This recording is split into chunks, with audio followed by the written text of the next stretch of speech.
Live. Is it working? Yeah, looks like it's working. Haven't quit smoking quite yet. But I'm not buying them pre-rolled. That's good, right? Not really.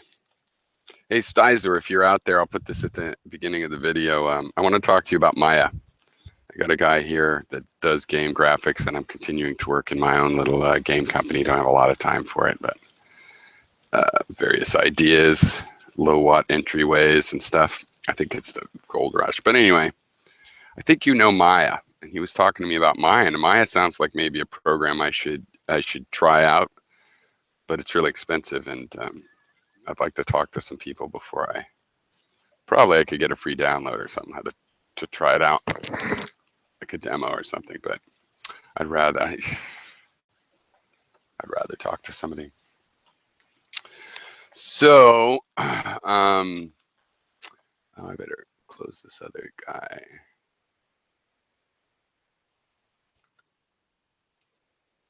Let's see if this is.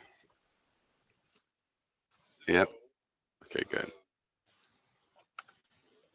There we go. All right. So, what are the topics? Well, I'm interested in, I've been talking about this, the development of the personality disorder spectrum, and it's a scientific thing, meaning it's also not perfect. And I think, this is really like if we used a physical medical analogy, we're just barely past leeches. Like there's a lot of doctors in the psychology doctor area still using leeches and things like that.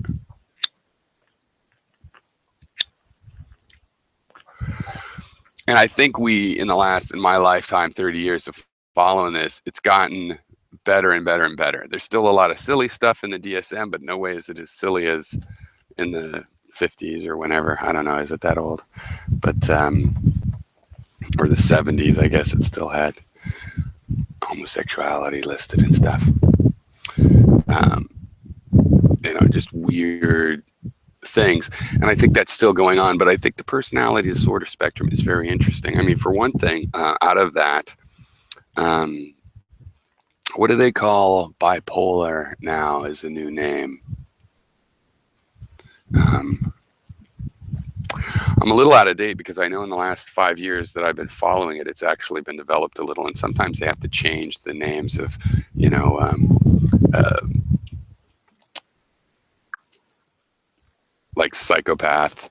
They changed to antisocial personality disorder, and I think now it has another name again or something. So I'm not keeping up like a fanboy, total fanboy like that, like I'm up to date with the latest thing. I'm kind of watching 5 years downstream, and I think they're onto some things. Um,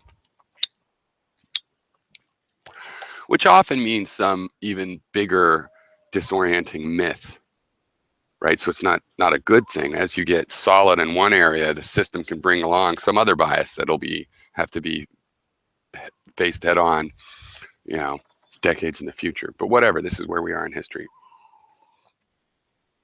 And I think if anybody is familiar with Sam Vaknin, I'd be interested in discussing him. Quintica, who's out there, and I just asked him via comment, so he should see my reply if he's on YouTube. Come on in again. I'd love to talk to you about that. We could also talk about the other topic that continues to be interesting to me, which is the whole social justice, anti-social justice warrior thing, especially since there are people like Quintica that seem ostensibly liberal as far as I'm concerned. I don't believe in that label, and this is kind of an example of why. But certainly there's not a fundamental disagreement on what we think about race and other things. There's a disagreement maybe on how the world works. And so, we maybe could talk about both of those things at once, right? The NPD side and Sam Vaknin, and maybe this example of this guy, Spartan Life Coach, that's getting very close and is doing this seminar with Sam and his wife in London. And, that's an interesting case study. Not that we have to second guess this other guy's life. He can handle it, but as a thought experiment, but with a material reality to it, we can maybe get to the kind of caution that Quintica for Sam Bachman, but not only that, also in general. Quintica, you seem to have an approach where sort of a, I don't know, subtle, what the influence of people, the gist as you see it. And you're not the only one. I think I see this out there, but it's alien to me. It's not the way I really think. You know, like when Vic brings into the hangout the picture of the real, you know, the old man looking transvestite, and you know, with a meme text on it about, you know, like we're supposed to assume that person's crazy. I don't assume that. People seem to think that that's impossible, but it's like, well, it's just a still photo. As far as I know, that's the erotic, you know, ball in San Francisco, or Pride Day parade. He might just be dressed up like that. Or if he really is like that, I, being an open-minded person, have found that a lot of people with idiosyncratic surface layers are actually all different kinds of people underneath. And often, being a person that likes thinkers, these people think a lot. Even if their ideas are crazy, you know, it's worth my time to check that out, that individuality. So, oh, I should check to see if the link actually works. I had that problem last week. This is getting to be interesting.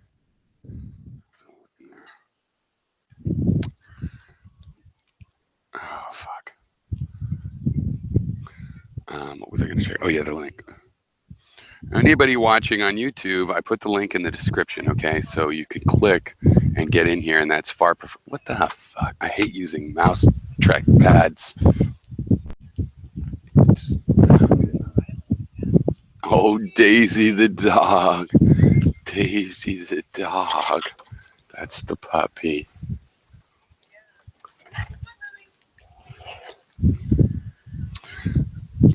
She's fine.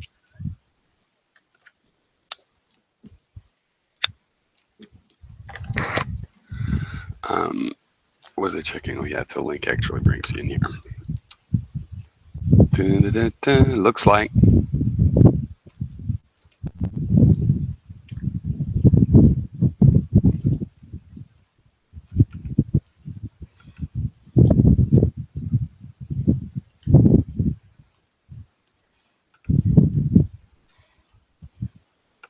Right. Okay, looks good to me. That usually means it works.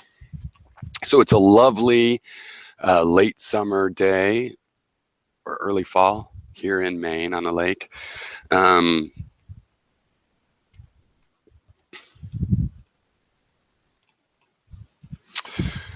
Yeah, I'm looking for work. Had to do a test. They test you a lot, and really the tests I don't like that is where it's a pair programming where you're there with another programmer and he says do this while I watch, because that's a personality, you know, compatibility issue and whatnot. But this one was just like a 24-hour thing, a couple-hour test. You get 24 hours to do. That's good. Oh, hello. Pyro? Hey, Damage. All right, new icon. Yeah, my dope icon. I really sorry I missed last week. I unsubscribed for some reason. Oh, really? YouTube's done that to me a lot. Also, I've done it a different way, so I'm not sure if how the notifications go out. Like, it doesn't really show me if it's inviting the groups that I used to invite, because I'm using the YouTube now, YouTube live streaming. You can do Hangouts through there, and my chat's working, so that's good, because I agree. I watch a lot of stuff where, you know, the chat is, if you don't want to be on dock, so that's all working. I still want to do this illusions. Well, it doesn't have to be called this, but I happen to call it information exists, because just making a Gmail. I was thinking of having a joint channel that we could share. You know, like you could be a person that could share the keys of starting them, and maybe even just doing it, you know, around the clock, where if you start one, just leave your computer on. You don't necessarily have to moderate. I don't know if that would work, but kind of like Nadia's doing. I don't know if you know Nadia. Anyway, what's up? Have any topics you've been interested in talking about? Do you know who this Sam? Do you know anything about NPD and Sam Vaknin? No, no, No. enlighten me. Well, he's this guy. You know who Quintica is? Mm-hmm. Mm-hmm. No. Yes. Okay, I was talking to him about it. But so Sam Vaknin is this guy, and I saw him. You know, I'm always one of my things on YouTube is following psychological things. I've subscribed and searched up people that think they're getting gang stalked. One of my favorite YouTubers of all time is Mel's Basket Case, who has schizophrenia and is an atheist and a really cool person.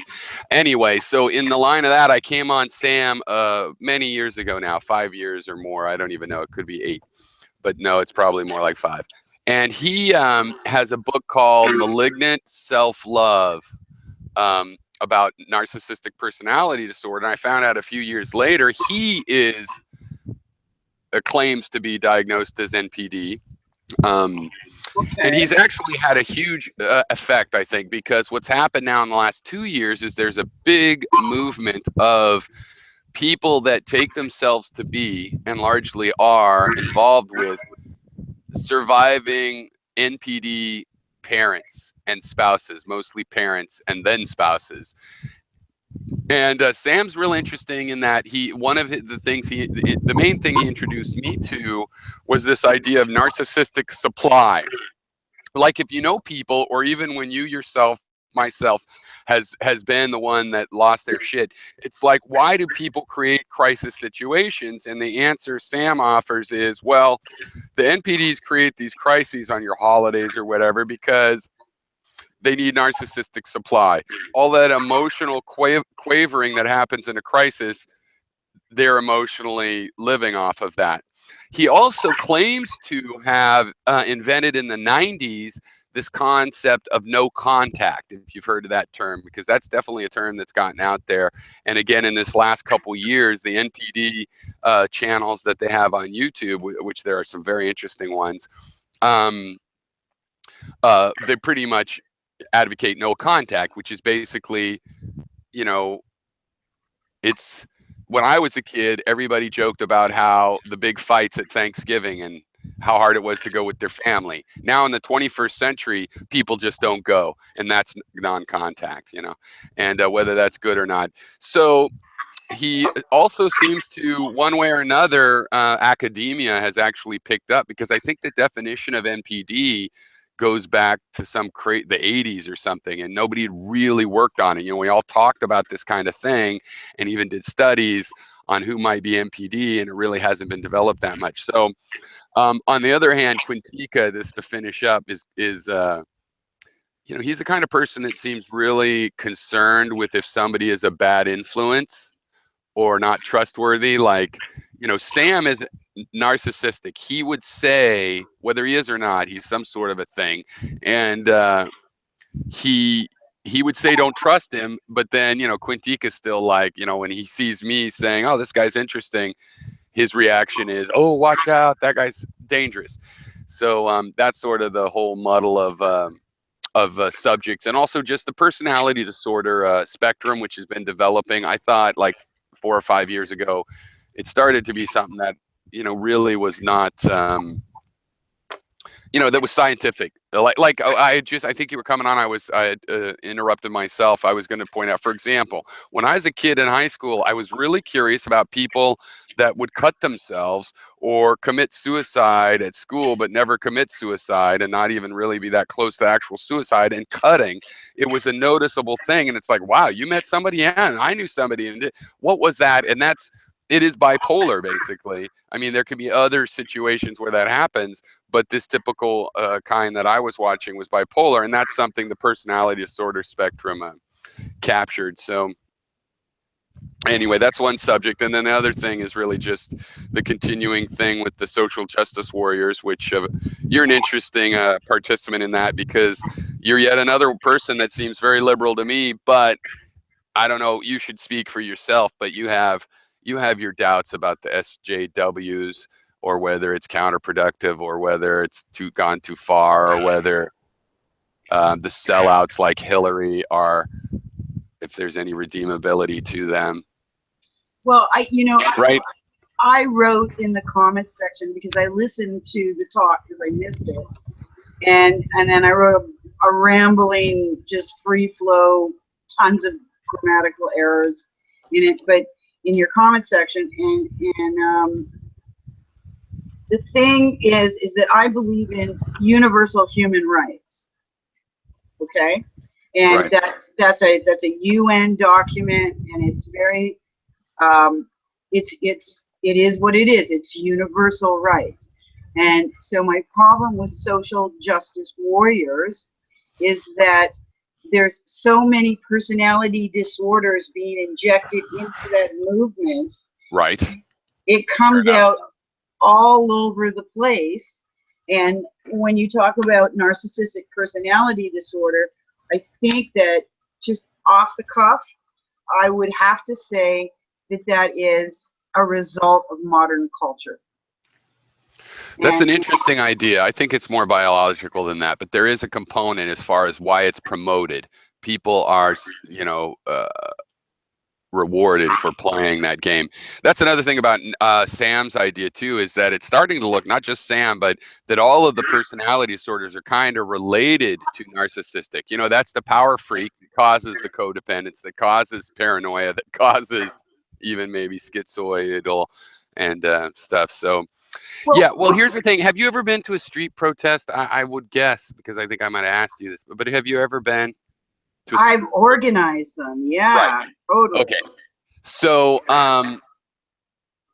where was I going with that?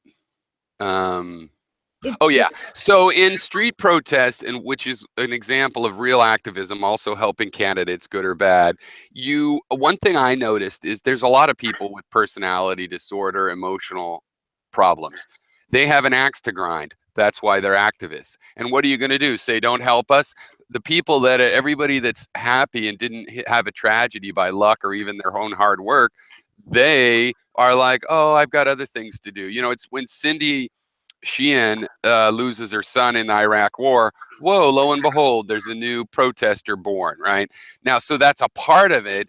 And my attitude after discovering that is one of sympathy, that these people that are activists because of their personality disorders are actually doing what anybody with a personality disorder ought to do, which is, make the world a better place, but don't forget, make yourself better too. So they can go too far, they can be self-destructive, and when they're actually con men, then yeah, they're very, very counterproductive, but that's a corruption. I'm saying people that aren't corrupted also have personality disorders. That doesn't discredit the activism, because who has enough energy to go down in the street? People that care for a reason, which means an axe to grind, which means emotional things, and it's like, kind of, we're like, why shouldn't they have happy. emotional things?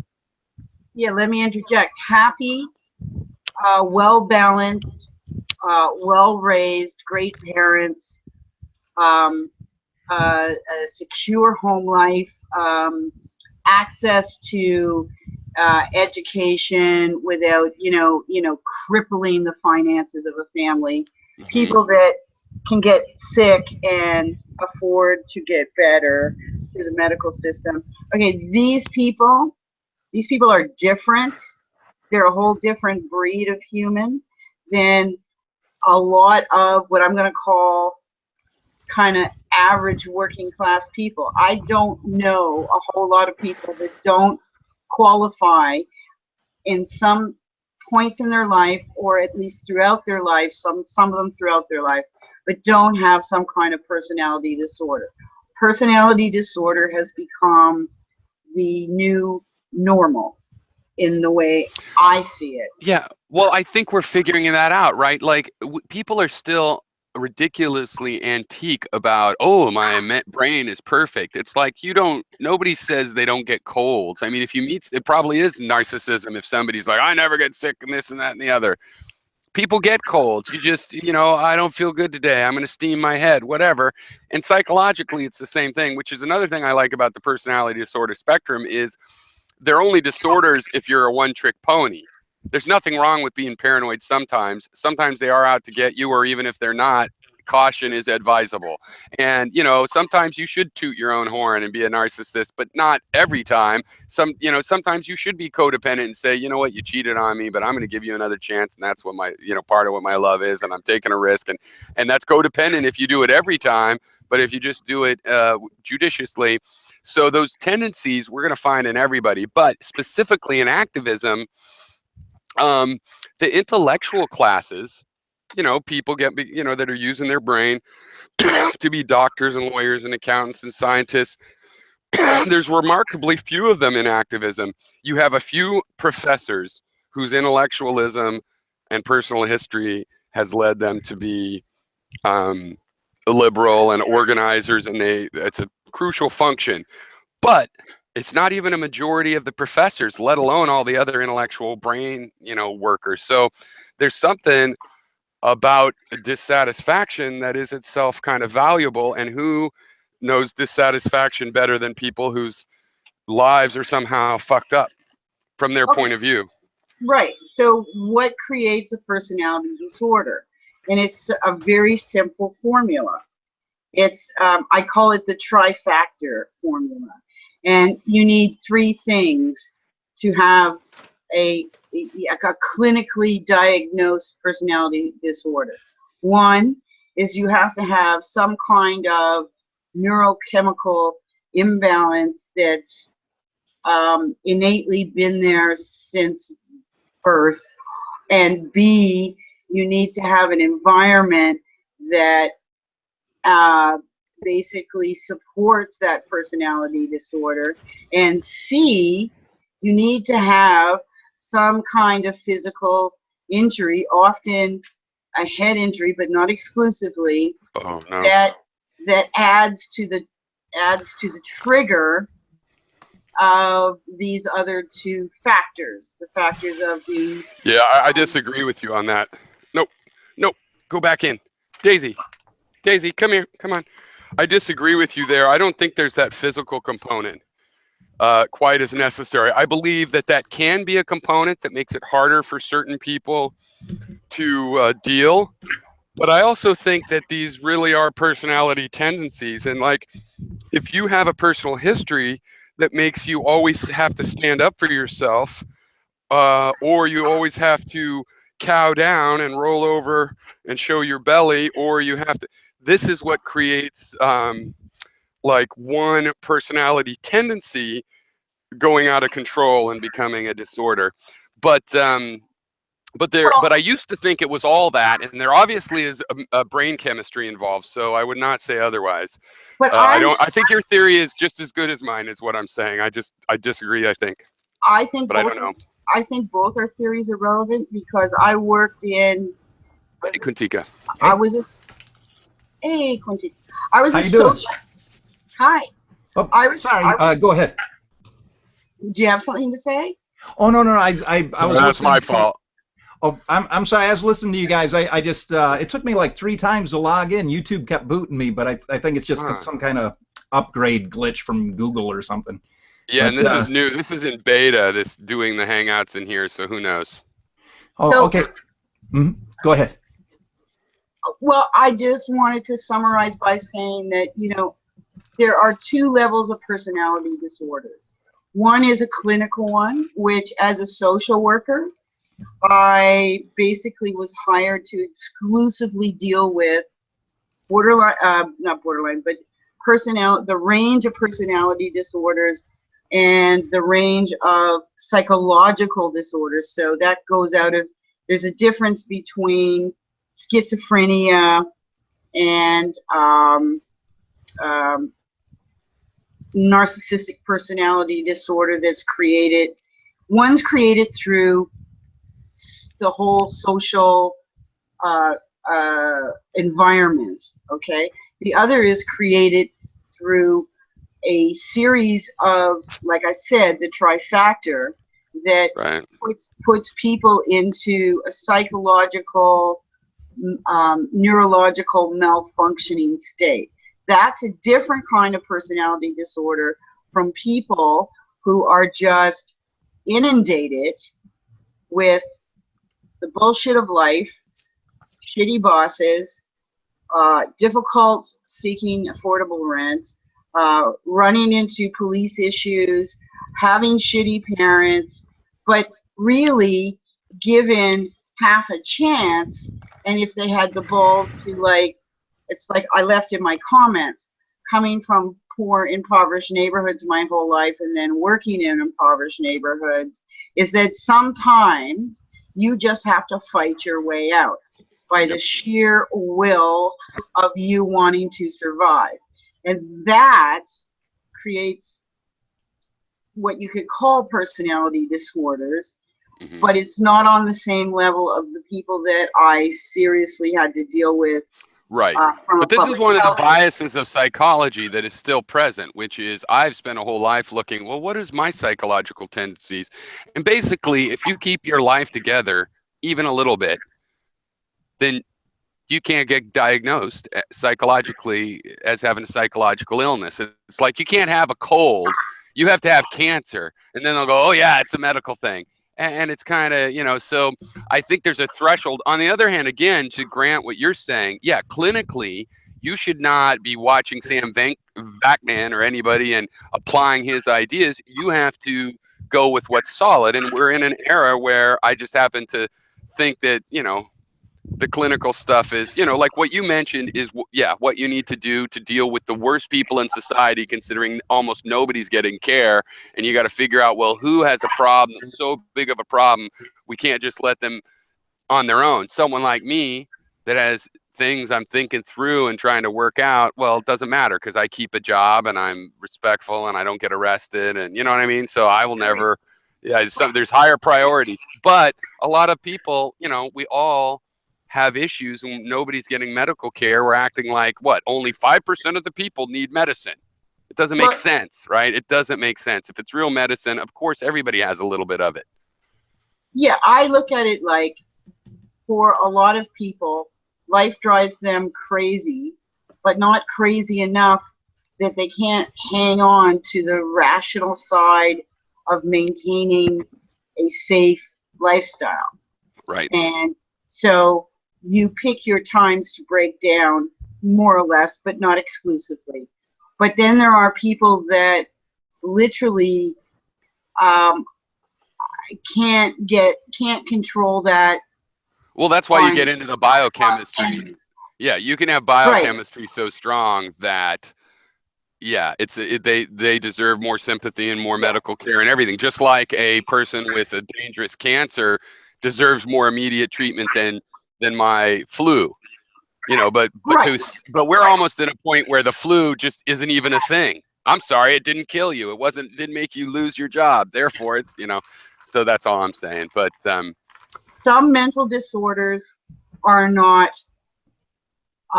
what I would call curable. They are treatable, but not curable. A big moment for me came on YouTube with, sorry to interrupt, but Mel's Basket Case, when there was the Rational Response Squad, I think it was, the atheist community started a kind of a pretend movement, but you know, as if it was serious, to get theism put in the DSM. And Mel, who has schizophrenia but is an atheist, which is a good mix, right? It helps you be sane. I mean, if you're hearing voices that overt, it's pretty good not to be susceptible to thinking it's God, knowing it's your brain playing, or even if it seems, anyway. She pointed, it opened my mind about mental health activism, in that she's like, this is just an example of us not taking mental health issues seriously. And again, it's not what I was talking about, but people that are actually having problems with functionality. To try to put that in the DSM, which is supposed to be full of things that people actually need help with, frankly, the theism isn't making you unfunctional, and it's not really any different than a lot of other beliefs, like that you should celebrate Christmas and teach your kids about Santa Claus or something. I mean, it's not, not just because it's not true doesn't make it a mental illness. So I thought that was interesting, because I had never thought that. Because my first idea was, yeah, that's funny, yeah, do that. And I was watching Mel, and I'm like, yeah, no, that's not cool. As an atheist, over the years, I've come because I've studied being an atheist. If you take it a step further than just, oh, that's my personal opinion, I don't believe in God, and basically the conversation is there. But I took it more to an extreme where I started really reading and researching religion, because religion is a part of human history. And so as an atheist, I would like to think that I started trying to deconstruct religion based on history and why it was there. And I came to this conclusion one day that who are you going to trust? A Christian who really believes in the virtue of holding the moralities of decency. Decency being basically, I'm going to try to go through life without harming others.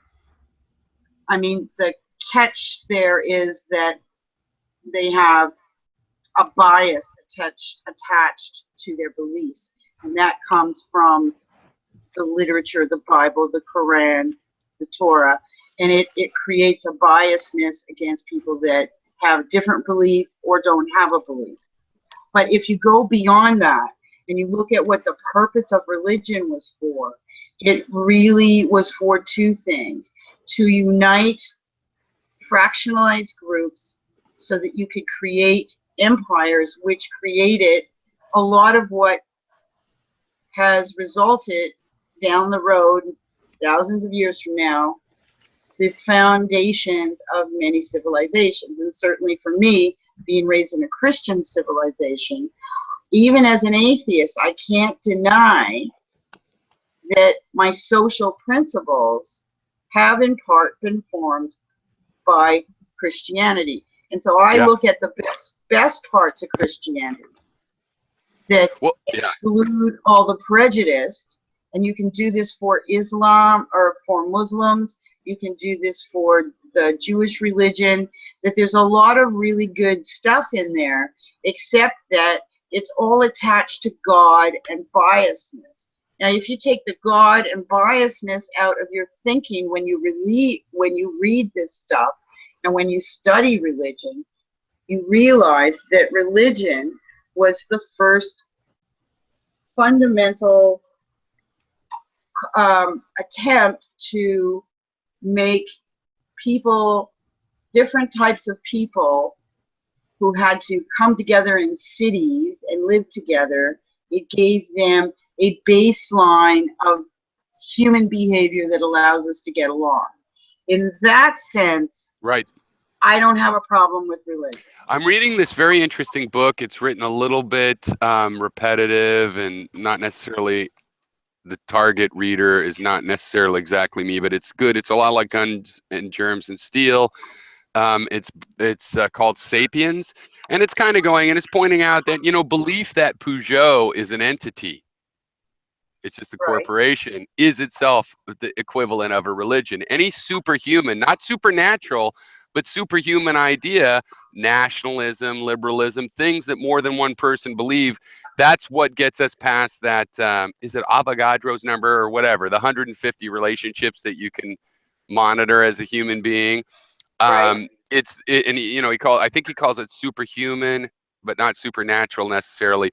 So, you know, all of these beliefs, and, you know, believing that he makes really good, very straightforward, and like I say, he's repetitive, which is good in a way, arguments about, for example, tens of thousands of people can cooperate and do what Peugeot does because they believe Peugeot exists. They've never met each other, and we know psychologically it's impossible for the human to actually feel kinship to another tens of thousands of people except through religion.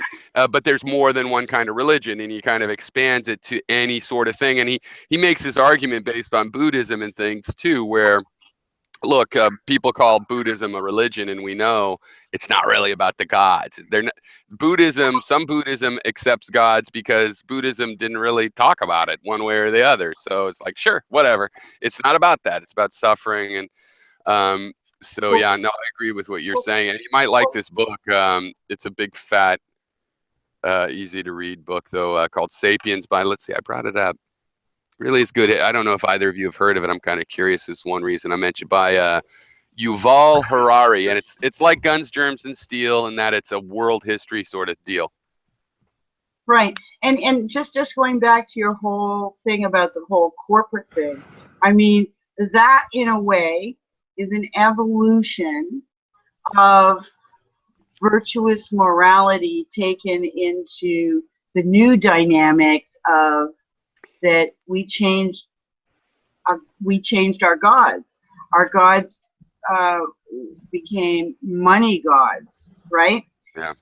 So corporate philosophy, like Buddhism is a philosophy that formed because you had an oppressed people that had philosophical leaders Hey, Caitlin. that wanted Yo.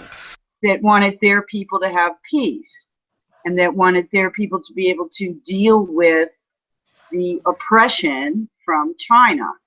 So what, Buddhism grew out of its environment, like Christianity grew out of its environment, i.e. the Romans, like Judaism grew out of the oppression of cultures before that in time. And then you had the Muslim faith coming in later, which really, when you study the Muslim faith, it was a response to people coming in and just taking them over, right? So you had all these factions opposed to each other, and all, the politics of religion can never be ignored, because religion came out of the public domain of politics, of getting people to get along. So in a corporation, they have ideologies that are set so that all the minions in the corporation get along, get on board, have the same set of motivations, goals, etc.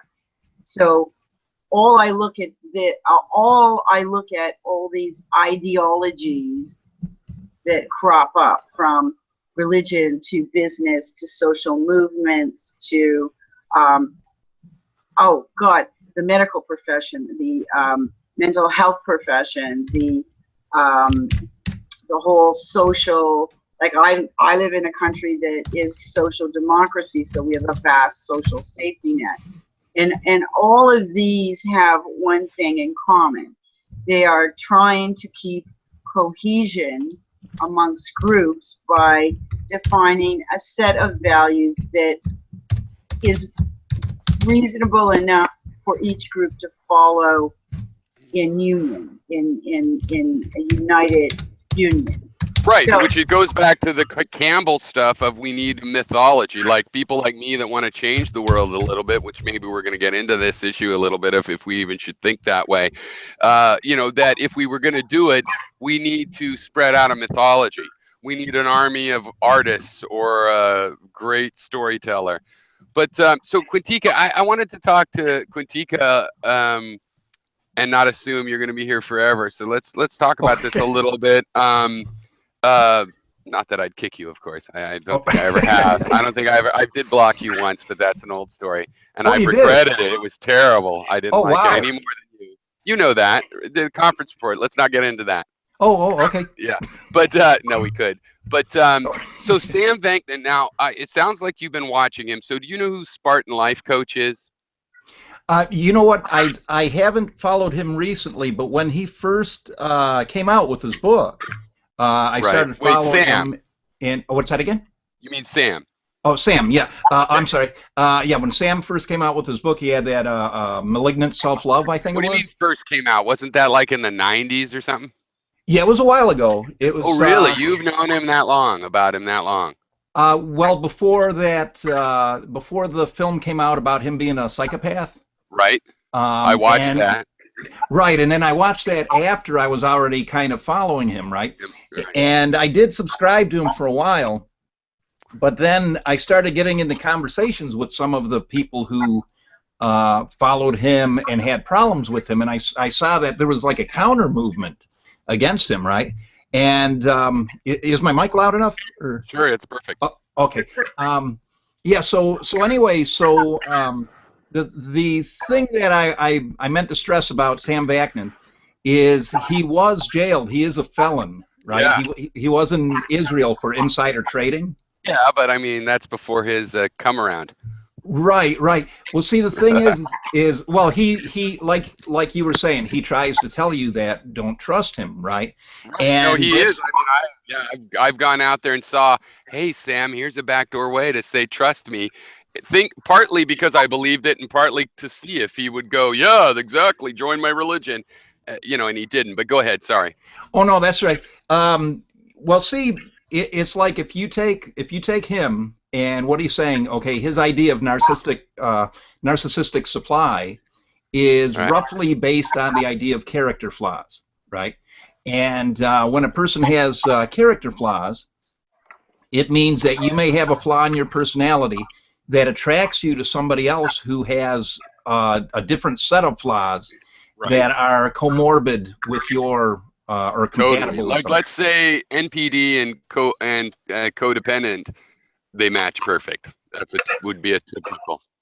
Right, right, and the thing too that they found out like recently, which there's still a lot of debate with Hare and Fallon and some of the other guys that talk about psychopathy and that, right? Which they don't clinically term it psychopathy, like you Not have anymore. Right, right. Well, I was just saying in the beginning of this that I think they've changed it from antisocial to something else too now. Right, right. It's under, I think, ASPD. I do have the book here. That's the last I had heard is the antisocial personality disorder, but I heard there was yet another changing of it because basically people abuse these categories and then it becomes to mean something else and they're like, well, fuck that. And the psychologist is like, that's not what we meant. We'll change the word. Right, right. Now you brought up a good point earlier about bipolar, right? And what it used to be called was manic depressive. Right, and hysteria, and so they changed it because hysteria, you had people complaining because it was too much talking about women, you know, saying that women sure, and all PDs are hysterical, so it's kind of vague as a word, even though it did mean something specific. Right, right. So see, what happens is over time it carries a political connotation, right? Right. And that also affects the way the funding is for treating these conditions, well, right? I think Sam he might be the reason there's academic research into NPD now. Do you think that's a fair thing? I mean, I hate to glorify somebody that's NPD and go, hey, you accomplished something. I mean, but if he did, he did. Oh, I don't.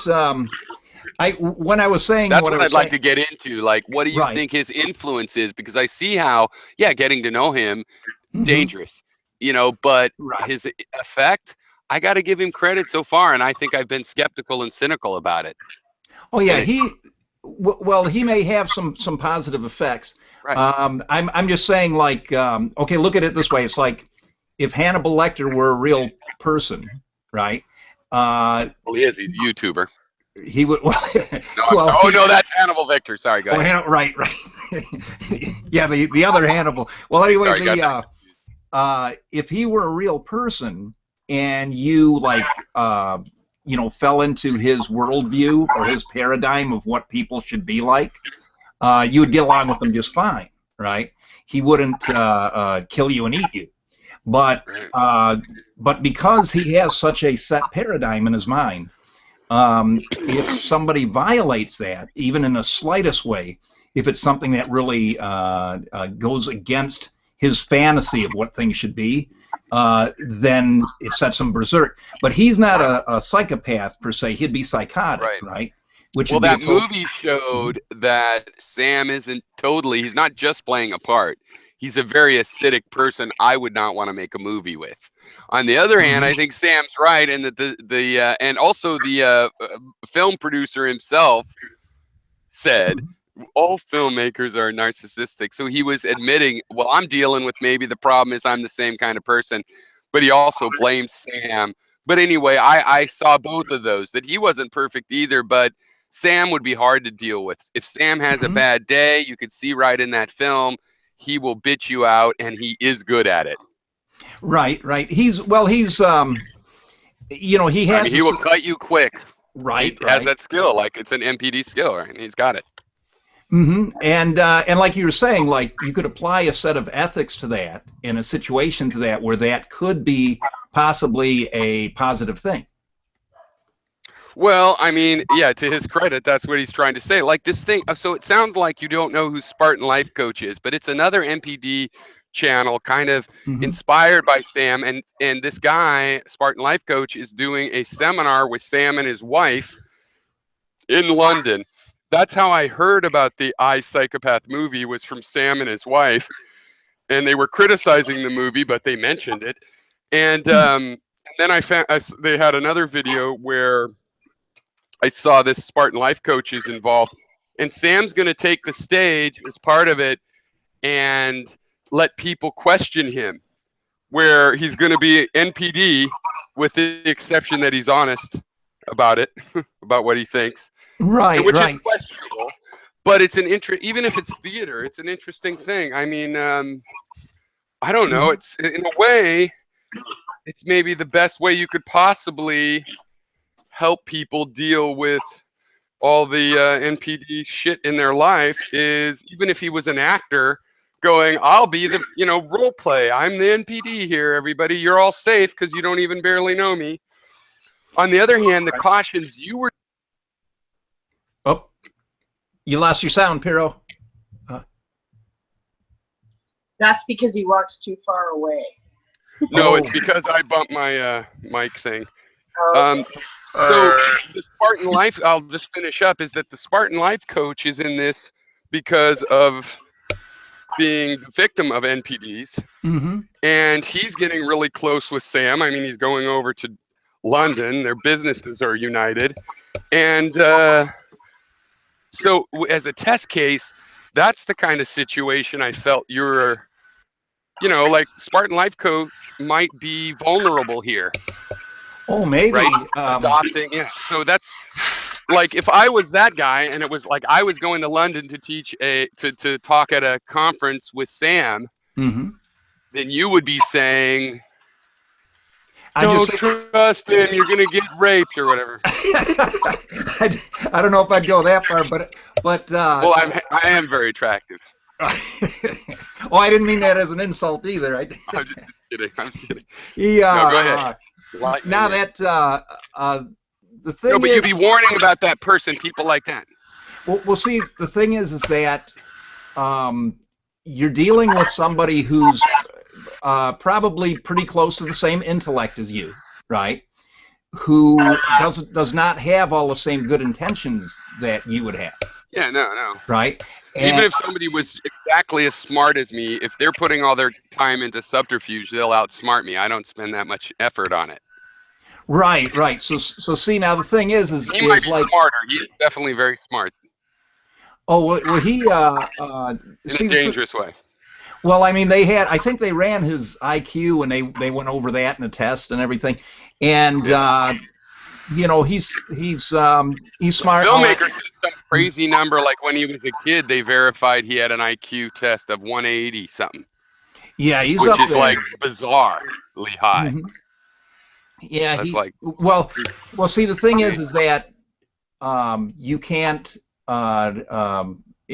let him inside your head too much, because if he finds any type of weakness, anything he can twist around to gain to your advantage, you got to remember he knows all the tricks. But that's part of the thing that they're playing up with this, is that this was with his wife, who used to be codependent, she says. And, he's big on, he claims to have invented the concept of no contact. Oh, hey, Napalm. I put it on. Okay, wait, Matt. But wait.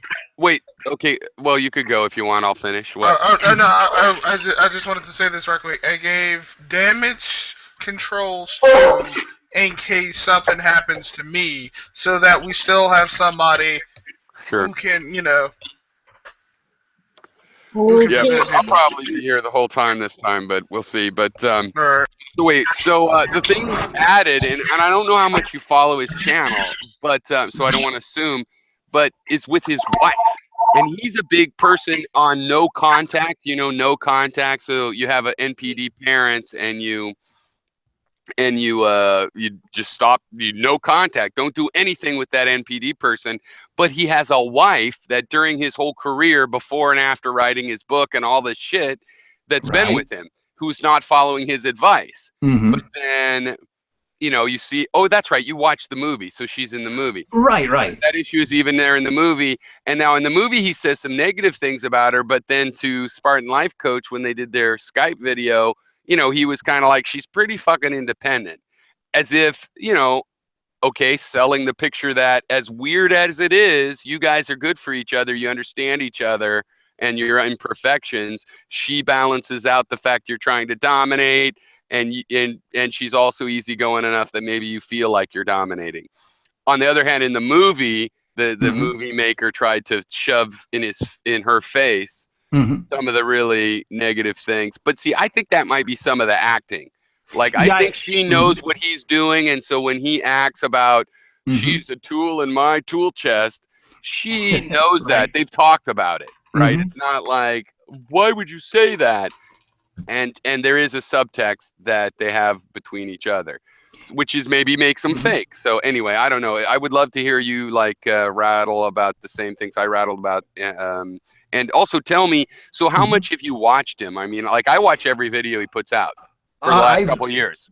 Well, in the last year, I miss about half anyway, but Oh yeah. I haven't watched too much in the last year. I was blocked by him a few times. Oh really?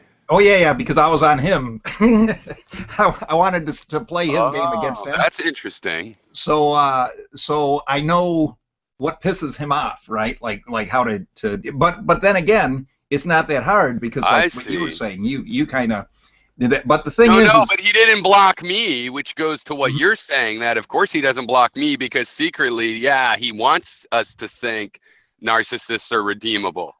But then maybe deep in his soul, he wants to be redeemable. If he's honest in what he's doing right now, the motherfucker's trying to redeem himself.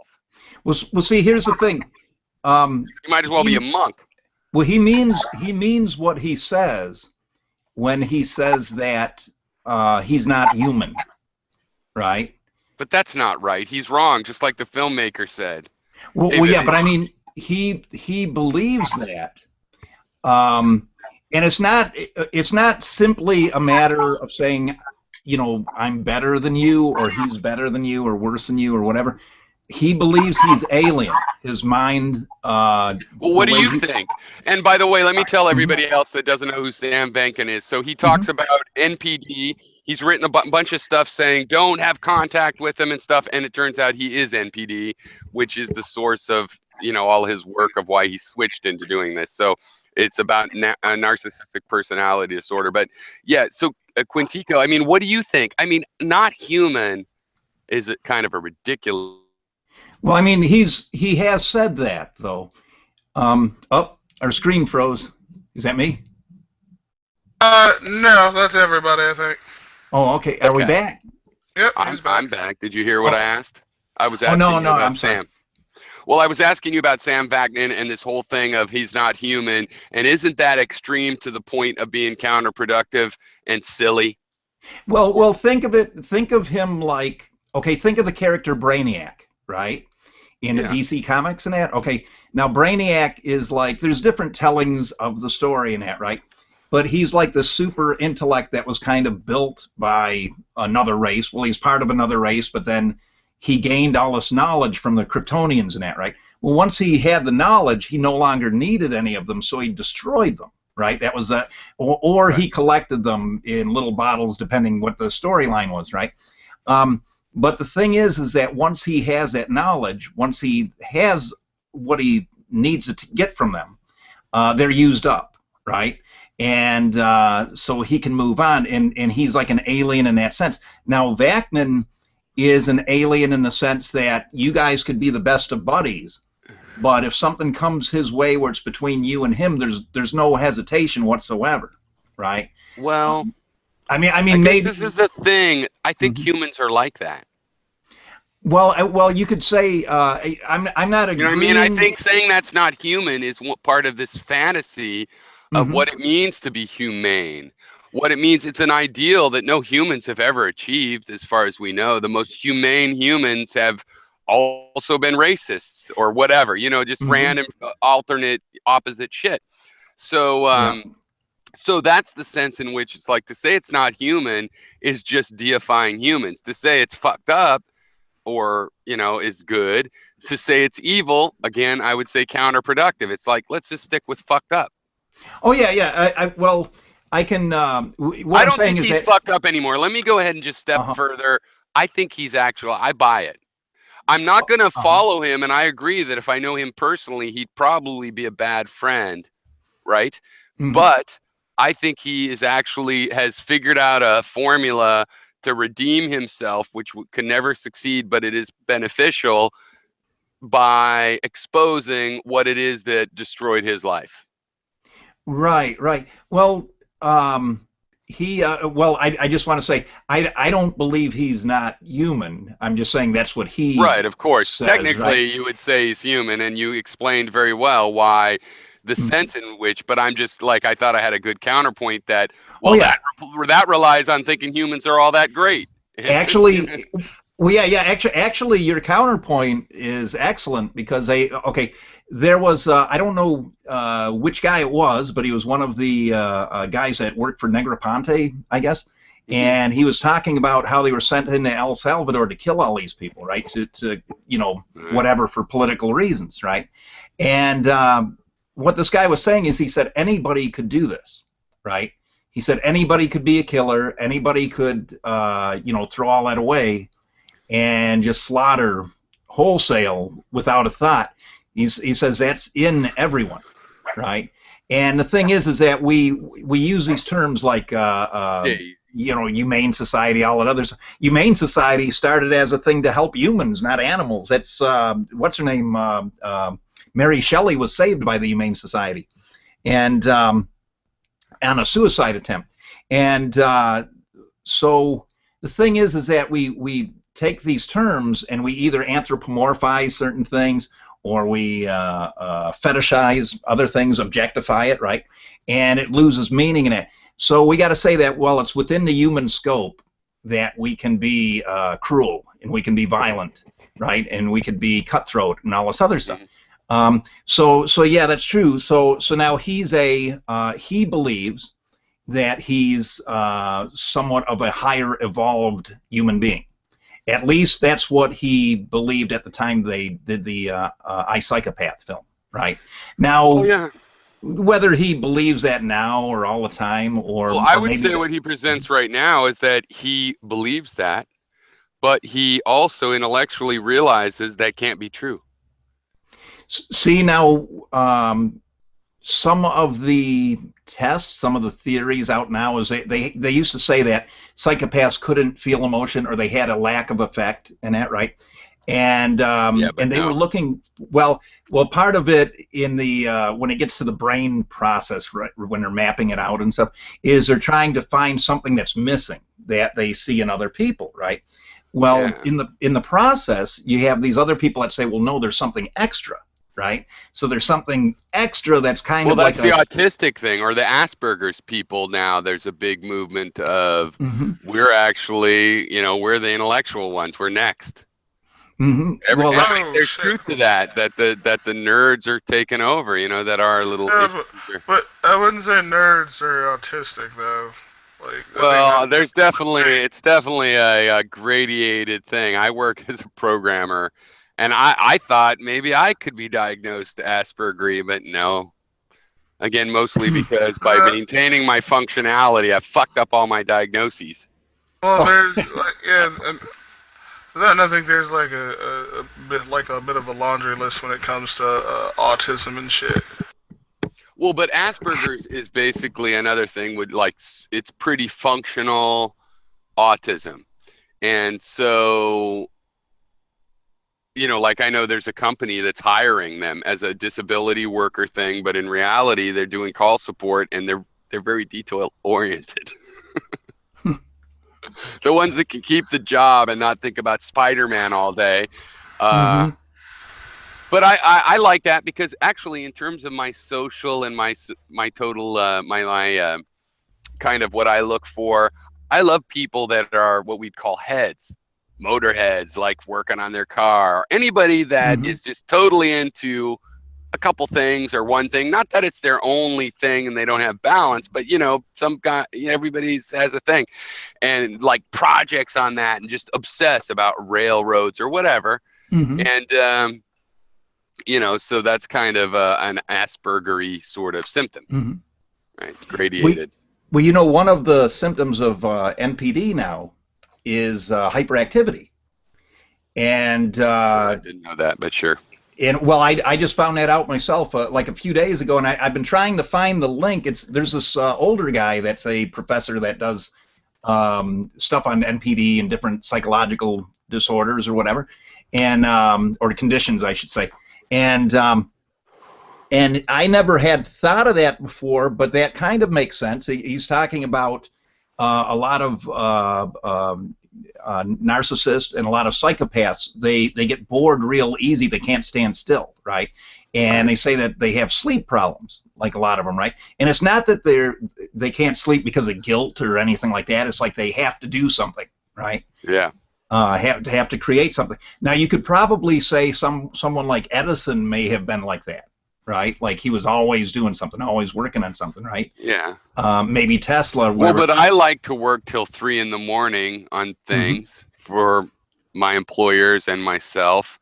And so is it an NPD impulse that's driving me, but I'm not NPD because I also have paranoid impulses and codependent impulses, and I've got all these other impulses too, so it doesn't add up to NPD, but you'd have to credit this human urge. Like I was telling to Sam, I'm like, maybe, like, here's an interesting thing I thought they found out. I don't know if it's going to turn out to be true, but it makes sense. So let's say it was true.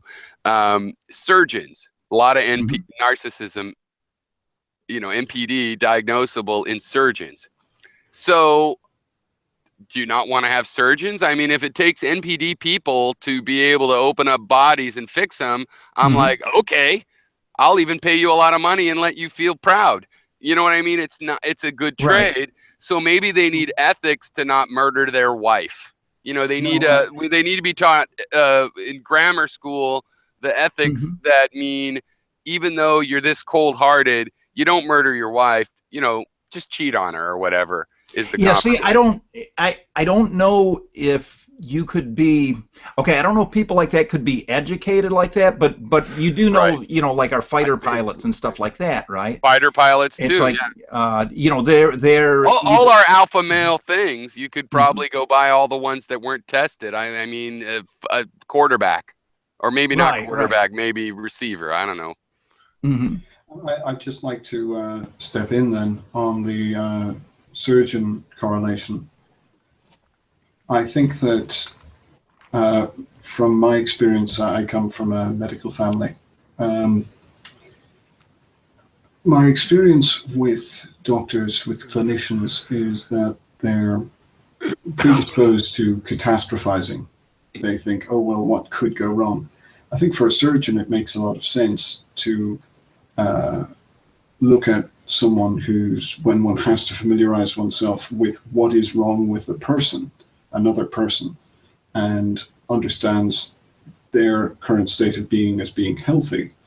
That relative comparison, that sort of ratio, I think would support an ethos of narcissism and superiority. Right. I don't come from a medical family, but I had a grandfather who was a surgeon.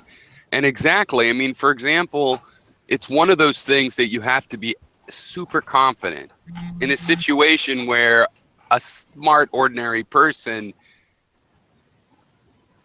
confidence isn't what happens. You know, you're like, so if you don't have a drive, a special drive. So I think I'm right and Sam was wrong. I think what Sam is doing is good for 20 you know, the 2010s or whatever. But in the long run, we're going to have to say, oh, this kid has NPD. We teach him how to be functional with it and not kill anybody. Because here's another thing that I always thought was interesting is, so with we know the psychopaths, so-called, in the past, or the antisocial personality sort of famous for being the serial killers. Not fair. First of all, a lot of them are probably more bipolar and stuff.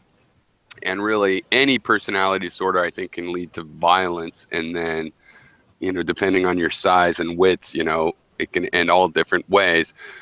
But here's the thing. Even though the antisocial personality disorder does probably have a pretty big representation in our serial murderers, most APD, most so-called diagnosable psychopaths are not violent. They're not violent. And just like most mentally ill people, they are the victim of a lot of injustices as people play easy tricks that you can play on people that blow their cool. So even the psychopaths, mostly non-violent, right? You have 1 in 1,000 that becomes Ted Dahmer or something, or whatever. So in other words, we just have more bigotry against mental health problems than is ever justified, even in the case of a psychopath that, yeah, you shouldn't marry any of them probably. Well, I mean, the thing is that I was trying to think of this earlier, how to phrase this or whatever, but it's like we don't.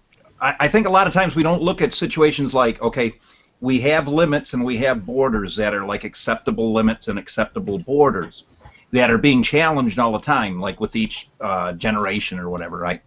And sometimes we lose sight of why those borders were there in the first place, right? Or these limits or whatever.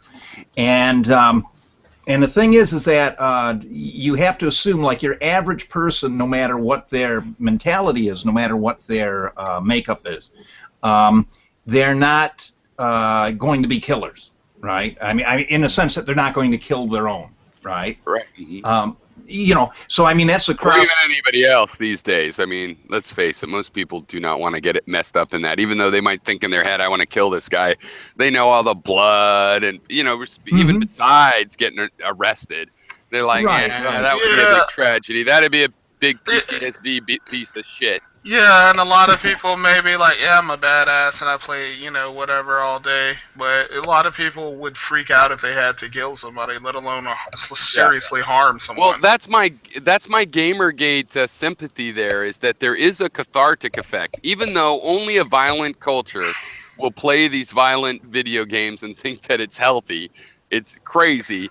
On the other hand, the argument of, no, it's cathartic, this is why we don't kill each other, and this is why I don't run from the cops in real life. Okay, there is some truth to that. So over time, when you have people that end up in their life not doing the actual real thing, and they pretend to, they actually get inoculated from ever doing the real thing. They actually will learn the difference between life and death, I think. I'd just like to step in on your suggestion of having dedicated education for narcissistic and psychotic people. Yeah. And all the PDs, everything in general. Okay. But yeah, go ahead. Okay. I think that I do think that there's something to be said as regards borderline as well, but for different reasons. I would say that we do that already.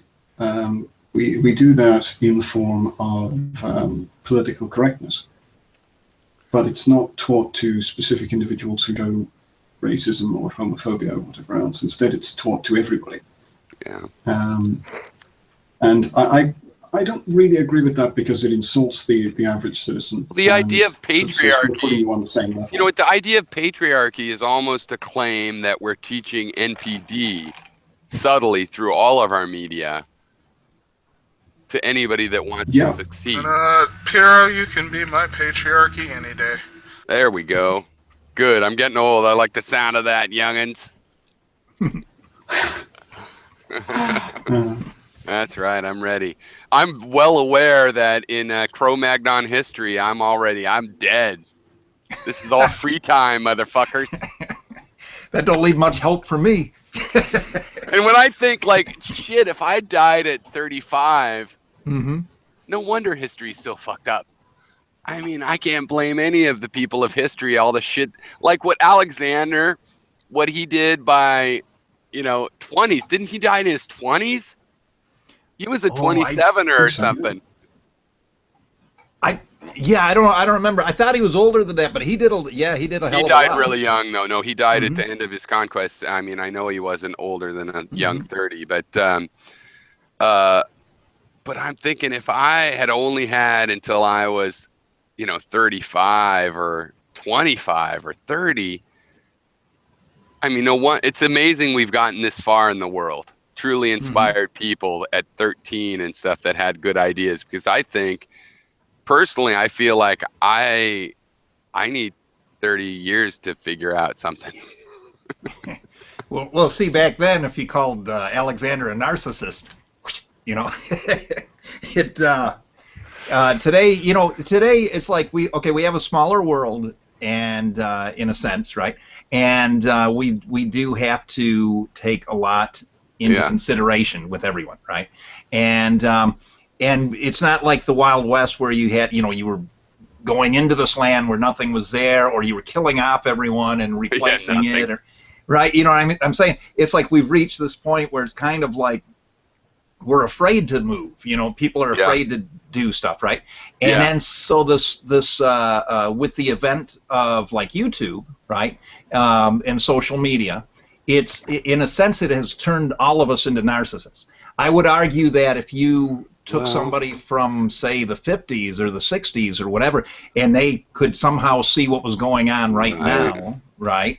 Like somehow just step into this time period, then say we're all narcissists for doing this, because people put a lot of information out there, now I'm not talking about like malignant, but like look at my channel. My thing is, I made videos when I drank, I don't comb my hair. I feel like I've done a lot of things to ensure that it's not exactly traditional narcissistic self-promotion. What a lot of us do, we just turn on the camera right then and wherever we live and blah, blah, blah. And, how you can't say I think it's one of these cultural assumptions. Oh, you recorded yourself. Well, that's kind of culture. That's what is it? Future shock, right? Like, because it's a camera, because in the 21st century, everybody has cameras and they're on all the time. Sometimes it's how we talk to each other. What we as a culture really don't do is tell people that it's okay to be quote unquote narcissistic. Sometimes you gotta talk about shit that pisses you off. Sometimes you do, because if you just like continue to just allow things to build up, like men and women do this, because like we're taught that we have to just deal with things and act like robots and just not allow things to affect us, but things affect you, and if you allow things to build up, that wears on you, and that eventually like tears you up inside, like. You have to right, be, but you bring up an issue there implicitly about, is it narcissistic to self-promote? And I don't think that it actually is. If we're talking about, nor do I really. Yeah, well, if we're talking about like diagnosable NPD, there's a lot of ways to be egotistical and an asshole besides narcissism. So like, what is the thing that makes it narcissistic as a disorder? I think is like treating people as angels or black sheep, thinking you need to demonize or deify the people in your lives. Not that you feel that way inside, right? You're the only deity inside, but that you decide that's a good one, you're bad, and then they project that out. That's kind of an NPD thing. And also all the PDs create, well, no, not all of them, not the schizoidal ones, but they're all hysterical. and they create chaos at holidays and whatever, and they feed off of that emotionally somehow. See, one of the things I think that would be helpful is when people talk about narcissism and go back to the old myth of it, right? The legend. Right. They don't talk about echo, which was the other part of narcissism, right? Right. Okay, Narcissus started out as a victim, right? He was a person that everyone wanted. Everyone did. The males, the females, the sea nymphs, everyone wanted him, right? That's the funny thing. Yeah, he really was desirable. Right, and so the thing is that turned him off to people. I mean, there's a larger story to it, right? So because he was getting this, everybody wanting him all the time, he didn't trust anyone, and he couldn't get close to anyone, right? Because everyone wanted him and use him for whatever they had, set him up in their mind. Right, and he always hurt. Or what he really was, whatever, either way. Right. But then what happened was there was this girl, Echo, that fell in love with him, and she was a talker. She liked to talk. She had been cursed to only be able to repeat things other people said. Right. Yeah. So somewhere in the story, insight to codependency. Right. And what I'm saying is it's set up right in the original legend, right? Yeah, the Greek myth. Yeah, it's a great one.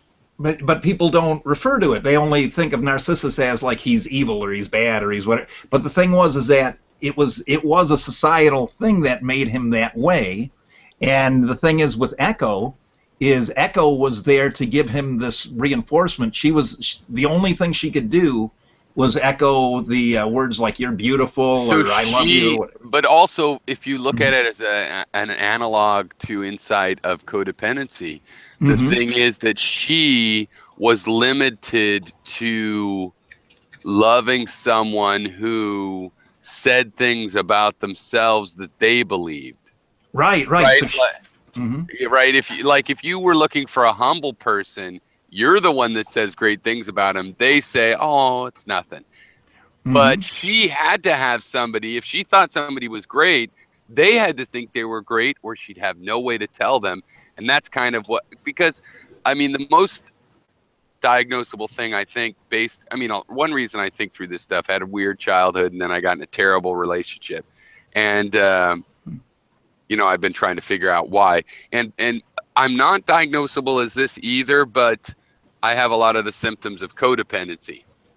So I sort of see how, codependency is related to being able to tell someone what they think about themselves. Try to find somebody that you can tell them what they think about themselves, and that'll be positive. And most people are have more self-doubt than that. You've got to boost them up. Go out there, guys. You can do it, whether they think they can or not. That's not what a narcissist needs to hear. If a narcissist thinks they're going to fail, they want to hear, you're going to fail. Fuck them. They want to hear what they think, period. Yeah, they want to hear what they think. But see, the narcissist most of the time is going to think that they are better, that they can do it, right? No, but a failure, if an intelligent narcissist thinks they're going to fail, why did Sam fail so many times, got caught, etc.? It's at those points where they're smart enough to see it's coming, they're like, because fuck them, because it's their fault, because they're petty, because they're attacking me, because they're jealous. They're going to make an excuse, but they're still going to go full forward into, okay, I embrace failure. Whatever they think is going to happen, that's what they want to hear their wife say. Like, that's what Sam probably is still guilty of. And the only defense is that his wife really does believe the things she says. She's not just saying it to play the codependent role, but it's hard to tell the difference. There is another type of echo in that circumstance, as Sam has pointed out in his videos. Now, I haven't seen that many of his videos, but I do know that he touches on what he calls negative narcissism, where the person wishes to have, shall we say, an echo type response, but that echo is to repeat their negative self-appraisal. Yeah. So yeah, then in those cases of narcissism, if we take them as valid cases of narcissism, which I'm a little dubious of, but for the purposes of this discussion, yes. I think that would more so come under BPD actually, but yeah, that would count as a desired response by the person. So I'd agree with that. Thank you for sharing that about echo. Actually, I of course knew that echo was a Greek word, but I didn't know the origins of it. That's really fascinating. Oh, really? Yeah, no, that's a good myth. Yeah. Yeah, I like that one. That and plus, yeah. there's a separate story of how she was cursed with that in the first place. Right, by Hera, because she kept interrupting Hera, and she was a teacher. The Echo was, right, and so Echo would hold this class, and she would teach these other nymphs or whatever, and then Hera came in, and instead of showing respect the way that the other ones did, with Hera being a goddess and that, right, Echo interrupted her. And it was such an offense to Hera that she had done this in front of others that she cursed her to only repeat, I think, the last thing that she heard, right? And that shit totally would have happened to me. I would have accidentally interrupted a god. Oh, well, see, bad, then man, I would not have made it long. Right. I would be one of those myths. I'd be a myth right now, right? I'd be a myth. Yeah, see, now the thing with what you're saying about your personal life and I don't I'm not trying to pry on anything here. It's I know we all have or a lot of us have had like bad relationships and different things like that. And one of the people who I used to chat with on Twitter quite a bit was Mariel Hemingway. And I haven't recently. Wait, the Mariel Hemingway? Yeah, she's her and. Oh. She's the coach for Kirstie Alley for health, and the thing is that she has this health book that she came out with, right? And that was a while ago. And she has this guy that she's dating that I think is like 10 years younger than her, and they go rock climbing and all this other stuff. She's related to the actual Hemingway. Oh yeah, that's the granddaughter. Yeah. And So the thing was, well, she had a book about this diet. Personality disorder. And she was trying to get herself away from like the Hemingway legend, right, with the suicides. And so then there was a lot of pressure on her to address that, and she was starting to have some of these negative feelings, right? So she wrote a book on that. Now I haven't read this book yet. I still have to order it, but what I did not know, and I see a parallel here, is okay, Hemingway committed suicide with the shotgun. His brother, I think, had attempted it, right? And his father had done it, or his grandfather, or something like that. So it was a recurring thing in his family, right? Now I dated a girl that had the same kind of recurring theme. And she was bipolar. Well, she still is bipolar. Well, damage, that's the sort of biochemical thing you were talking about, is that suicide runs in families. Yeah, but, there's been no neurological proof that but it does run in families. Whether it's passed on sociologically or biologically. But it does, I think it argues for... There's a biochemistry, and I've noticed that now at this point in my life, that some families have more of it. And I don't think it should be a shameful thing. I think, you know what? Magellan was probably in your family. I think there should be a balance. Great and bad come together, and we don't have to feel bad if we come from a schizophrenic family or something. But there is definitely the one thing that's, I think, proven to be, and anecdotally, I've noticed that you meet families that have a lot of suicide. Okay, yeah, because you have to get into the area of epigenetics, and sorry, go ahead. Epigenetics basically are environmental codes that flick on or off depending on your environment, and those epigenetic codes, over time, and especially within family and genetic dynamics will be more prevalent or more accumulative and more easy to turn on, simply because you have an environment that's being passed down generation to generation. Okay? Yep. Because So you can take someone who is born into a family, adopt them out into a different family, and you know, at least 50% of the time, they will lose their original genetic format.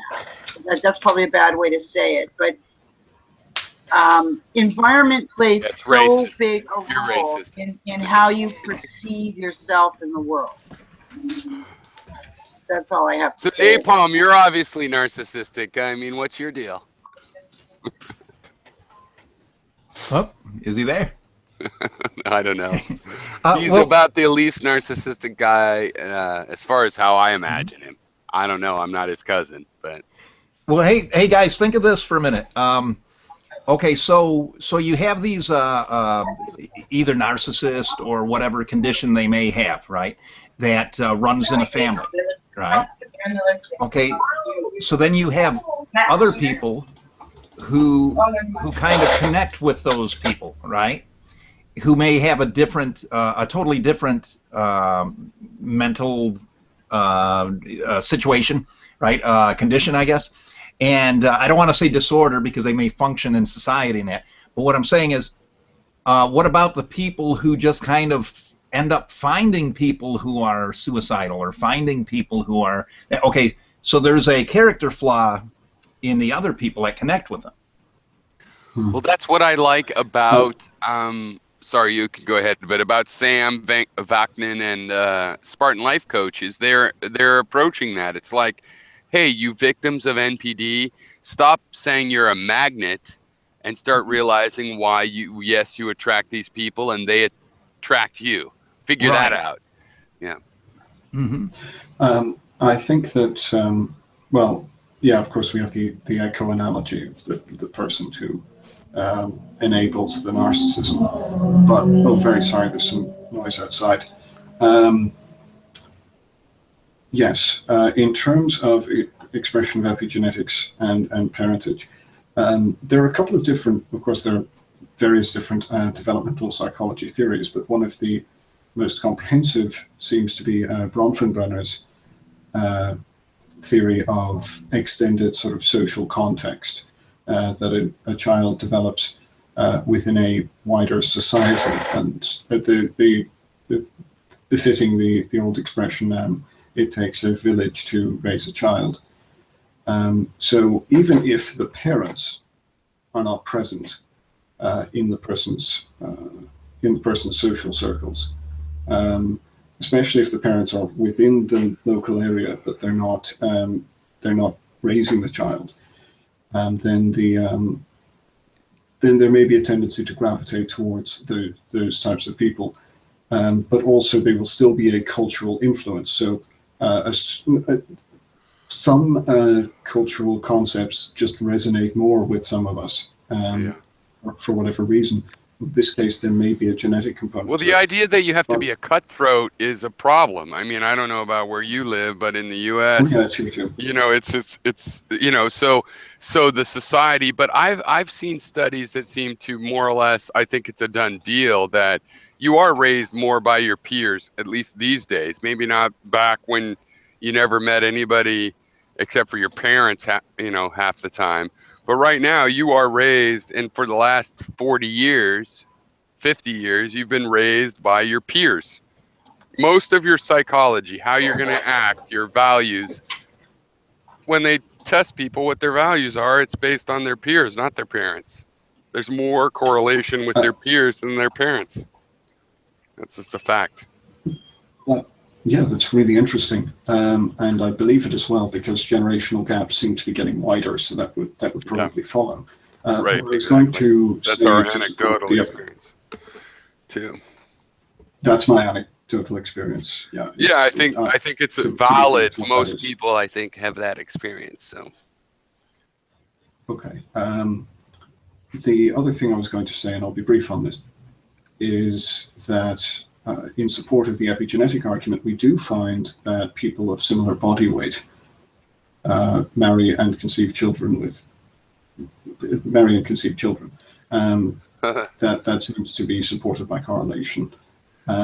So it may follow that persons with epigenetic traits predisposing them to expression of a certain type of personality or something like that also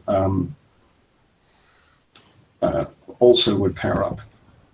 Whether that be a personality disorder, depression seems may be something maybe quite tied to that. I would believe that that's probably the case.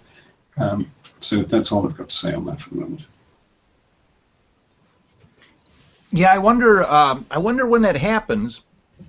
I wonder how much of that is like this kind of subconscious attraction, or if some of that is the idea that a person looks at themselves and they say, well, I'm a little bit overweight or whatever. There's no way I'm going to get this model girl over here or whatever, so I'll go for the girl that's a little bit heavier, or the friend or whatever. I wonder if some of that is has to do with compromise. Not that it makes a real big difference, but no, I think it's interesting. I would say, like in my own case, it was a mixture. Like but it was more that I thought I would be able to help, as if some guru, the girl I found, right? I thought I'd help her is what I was thinking consciously. But if I looked more honestly, yeah, I might say it was a mixture of not being picky, because I was not perfect, and which is basically a version of what you were saying, as well as but she was pretty, at the time and stuff. Well, but it was still a compromise, the things I put up with, for the two reasons that nobody's perfect, everybody's crazy anyway, and I can help. I've made myself happier, so I can help her be happier. I thought she had an anger management problem. That's what I thought for 20 years. Well, you guys had a lot of passion, right? I mean, and we were into a lot of, yeah, exactly. We had a lot of passions together, even films and bands or whatever, but also together. Yeah, exactly. So, but it was fake to a certain degree, I thought, in the long run. Well, see, that can become too idiosyncratic. Well, it can become an addiction, in a sense. The idea that there's you ever seen the people who, like, they'll be married and divorced and married and divorced, and it'd be like I'm thinking of people that are a lot older than me. I'm thinking other people's parents. I know my parents, whatever, different ones. That what they do is they get with somebody, and it's kind of like, well, that's a fixer-upper, right? It's like, I'm going to fix this person, right? Which they tell you never to do. Never to get into that situation. But the thing is that you can't really tell someone not to do that, because they're compelled to do that. That's their and there's an ego. There's an ego thinking that you have this philosophy or this thing. Well, you could have made your mom happy, but she just wouldn't cooperate, and you look for somebody that'll cooperate or whatever. I mean, my relationship, she was supposedly on board. I mean, I didn't do the codependent thing of, no, you're actually really cool, and I'm sorry I made you. No, I was always like, what the fuck was that about? But hey, no. Your anger. Well, you have an anger management problem. And she was like, oh yeah, I do. I got to work on this. But see, that's probably the attraction. But she was playing me, just like any person, any NPD or PD of any sort that's playing. They're just playing you because they see, oh, here's what'll get that person to accept my behavior. Can I come in? Yeah, I think that. No, go ahead. Sorry. Okay.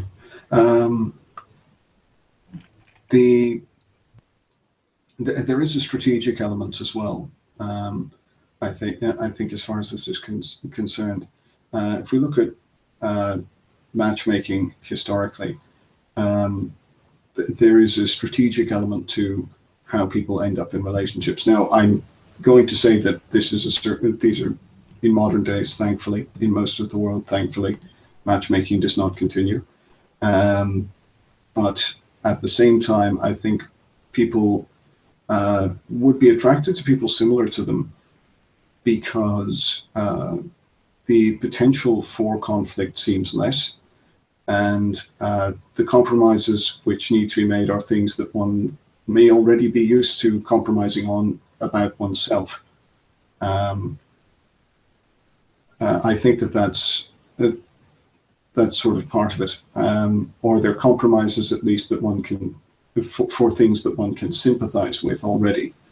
I think that's part of the pull, more than separate from attraction. I was going to say more than attraction, but I can't discern that for sure. So I'll refrain from saying that. But yeah, that's my contribution on this.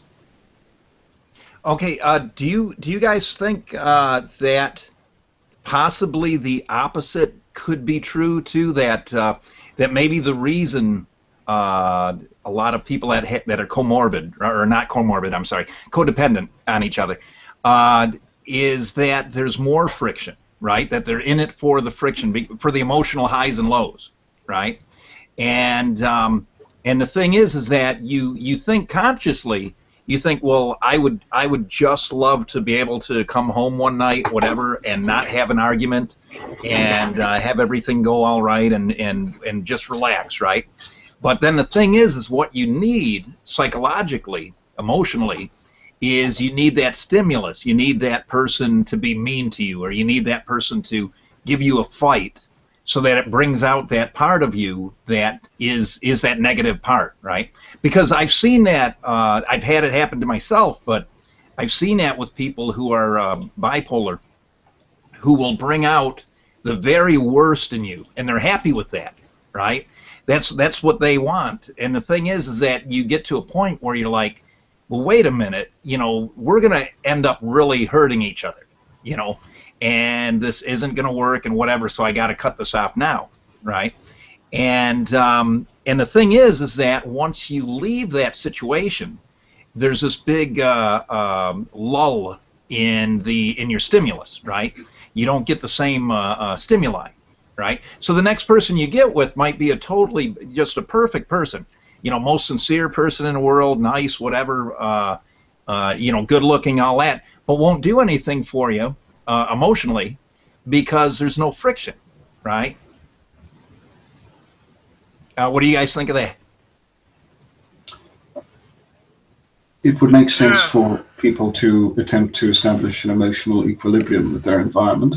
In the case of bipolar, that would probably follow. I mean, if you, because I just came back, so I can understand what you're saying. You're saying that someone who was involved with a bipolar person would miss that in that conflict?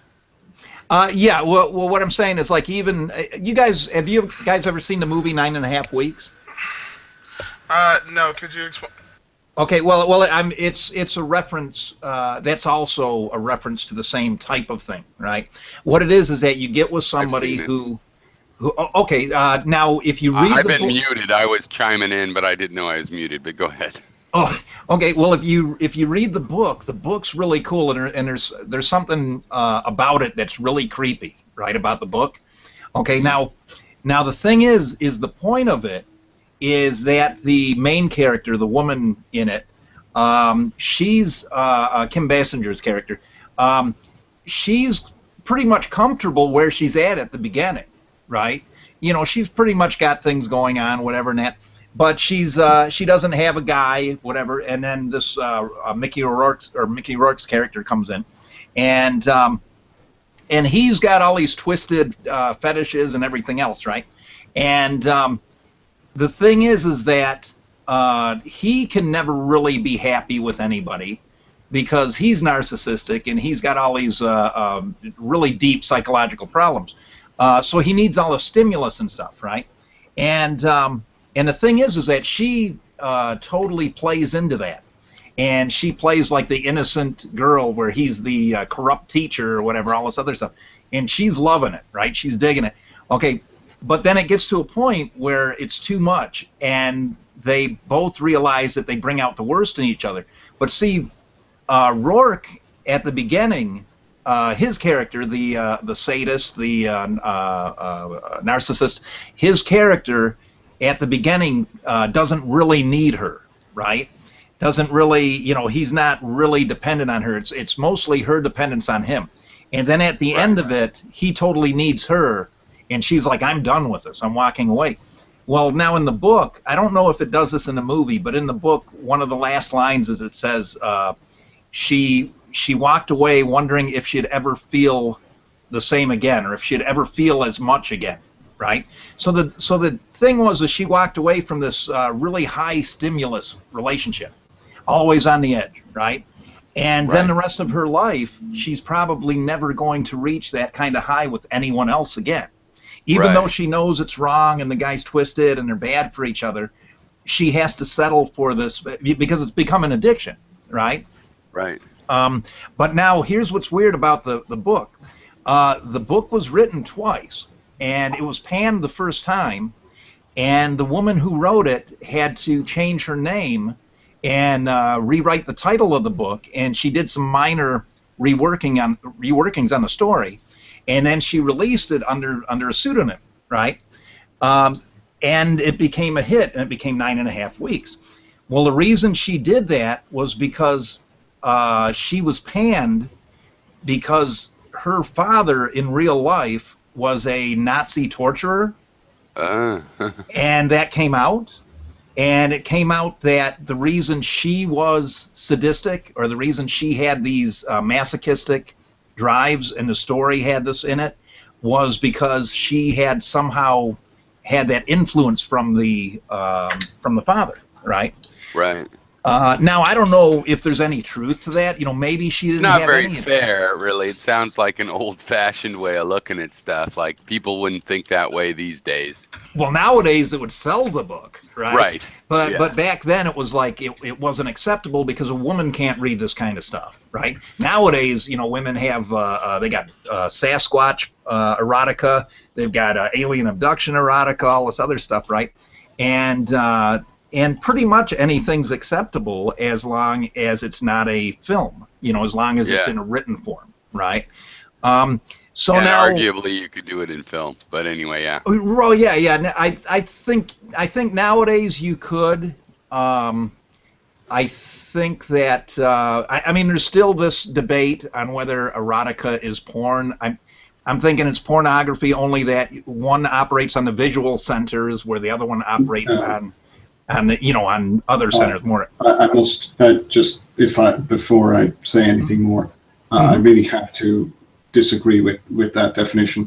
But I'm not going to postulate another one, but I just say that I think that really doesn't fit. Pornography has been as a definition used to refer to literature for a very long time.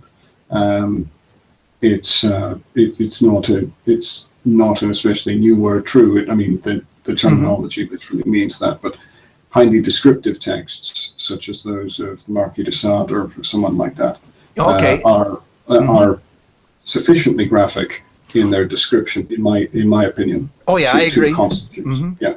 I agree with that. I guess what I should say is by today's standards, in the popular usage of it, right? You know, a lot of people will argue that erotica is not porn, right? Is not pornographic. Now, I would argue, I've seen, you know, on my Twitter feed, I've got a bunch of these women that write erotica, right? And some of the stuff they put out there is really, really nasty stuff, right? And I mean, it's just as bad as what any guy would put in a porn movie or whatever. So I would argue that it's all, you know, to a certain level, the subject matter, it's all porn. And I would also argue that it's all art, right? Because what is art? Art is a form of expression. It's kind of a ridiculous. I would agree with that, actually. Yeah. You would disagree with what, Vivian? Well, I would agree that it is art for a different reason, but yes, I would agree. All right, Quinticus Well, the TL distinction. Quinticus TL must look like a fetish website. Jesus Christ, I'm all interested now. The distinction, though, is just a total cultural value statement about which is which, porn or erotic, or no. It's like it's all offensive, which porn was supposed to capture to someone, and it's all totally, well, let's do it. It's art and it's your thing, and you know, we'll learn from it somehow or other as well.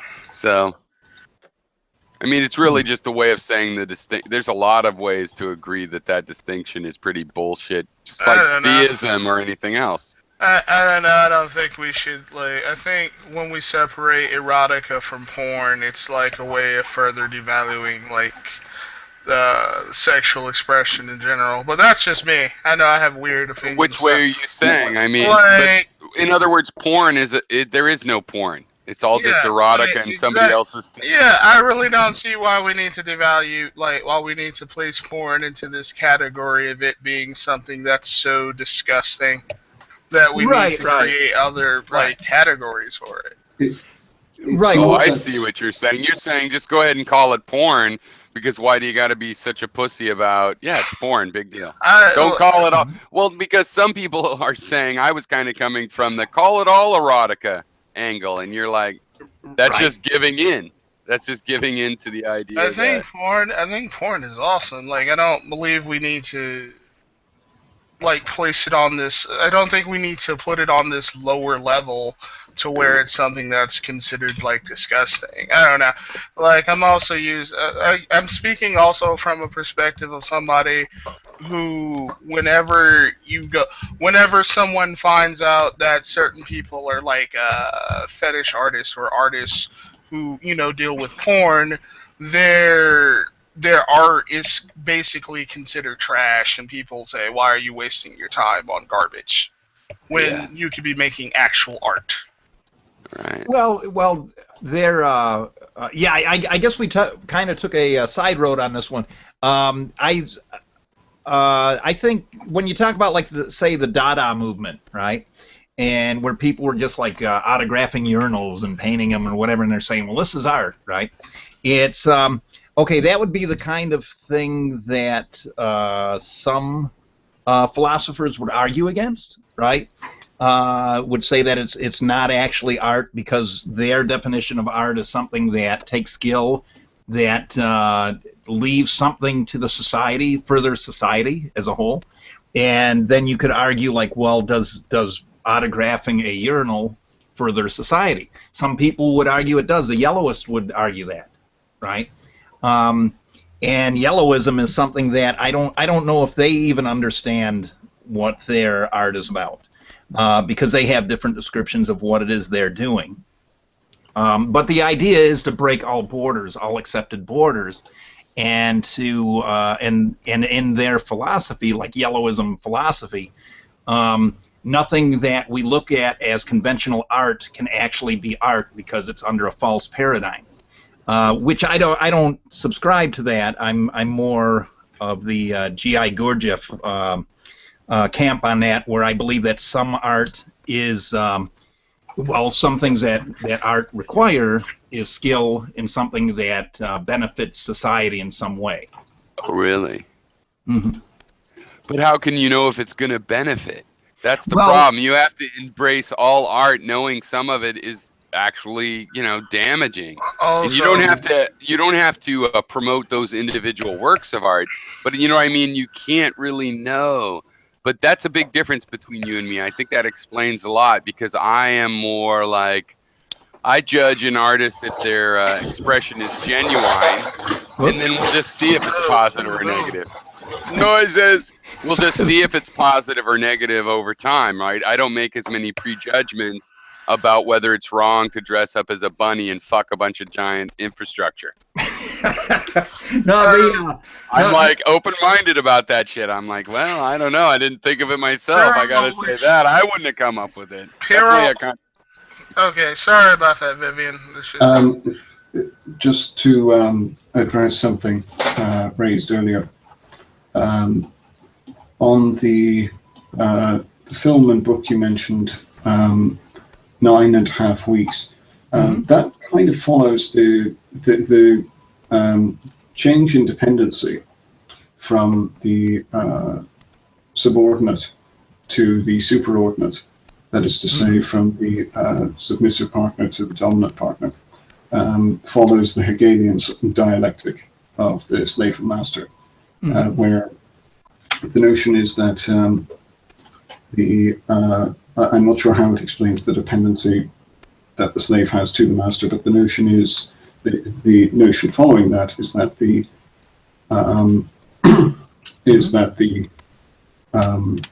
master becomes dependent on the slave. So say, for example, if you've got a governor who owns a tract of land, they are dependent on the slaves who grow their crops for them. And then they don't know how to grow crops thereafter when the slaves leave for whatever reason. Right. Yeah, that, let's see. Well, okay, the thing is like the slave owner in that sense, okay, can only exist if he has a slave. So it can only be validated by having slaves, right? And whereas the slave doesn't necessarily need the slave master for validation as a person, but in that situation, in that romantic situation, or whatever you want to call it in that book, they validate each other's existence. Now, the thing with like the slave-master relationships and that is that the master has to act within a certain limit, right? Has to take care of the slave, has to do this, has to do that. You know, but the thing is that it's all based on that dynamic, right? And the thing about the book was that their stimulus levels were getting higher and higher. You know, they were doing more and more together, and he was getting more abusive, and it was getting to the point where she couldn't handle it anymore. But the thing is that with his psychological makeup, there would never be enough.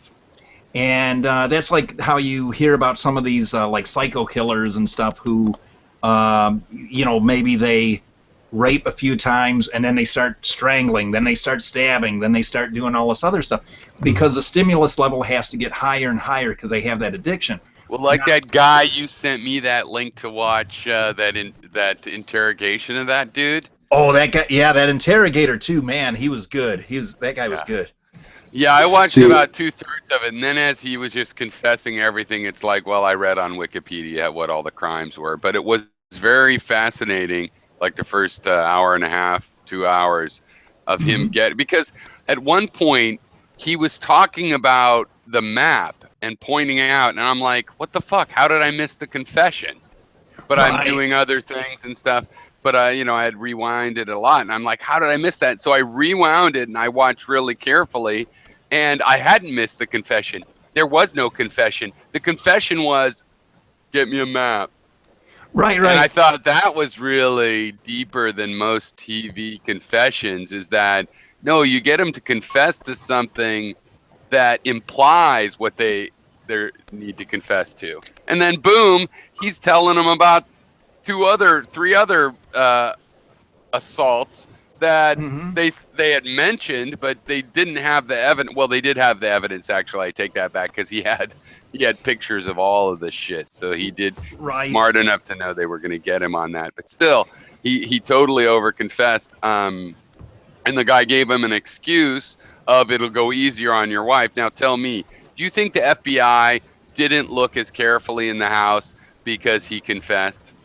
No. Oh, no. No. There was no less disruption to the wife, and how could there be? You know, and yet that was a big part of why he could tell himself that it was easier to confess than keep lying. Yeah, that was interesting. Yeah, he well, if you watch him and Edmund Kemper's one that really fascinates me, right? Because if you watch the way he manipulates people. And you have to remember, when he was a kid, he killed his grandparents, and he went to juvie. He was in a nut house in juvie or something. They couldn't get him in prison, right? And while they were working on him, he helped write the statistics, the manual or whatever, for for determining what a psychopath was. He was one of the guys that wrote on that, right? And so he influenced it, right? And that's the way those people are. And like this Russell guy, this Russell Williams, he was flying the Queen around in a plane, right? He was, I mean, he was a really, really trusted guy. But now, if you look at his crimes, right, you know, murders aside, right, he hit 83, I think it was 83 houses that were all of his neighbors' houses, all in that same area within 2 years. And these weren't houses that were right next to each other, right? Yeah. Imagine the compulsion that he had in those 2 years. I mean, there was nothing. No, wait, who are you talking about? Because that colonel in the military, he had invaded like 82 houses. Right. That's the guy, Russell Williams. Okay, I'm not memorizing. Oh, I'm sorry. No. Okay, so no, that was amazing. No, and it did show, and he had a compulsion to feel that he was taking advantage of people. And right, that's what he was doing. Also, did you catch the one part where it's like, and what did you do with the underwear?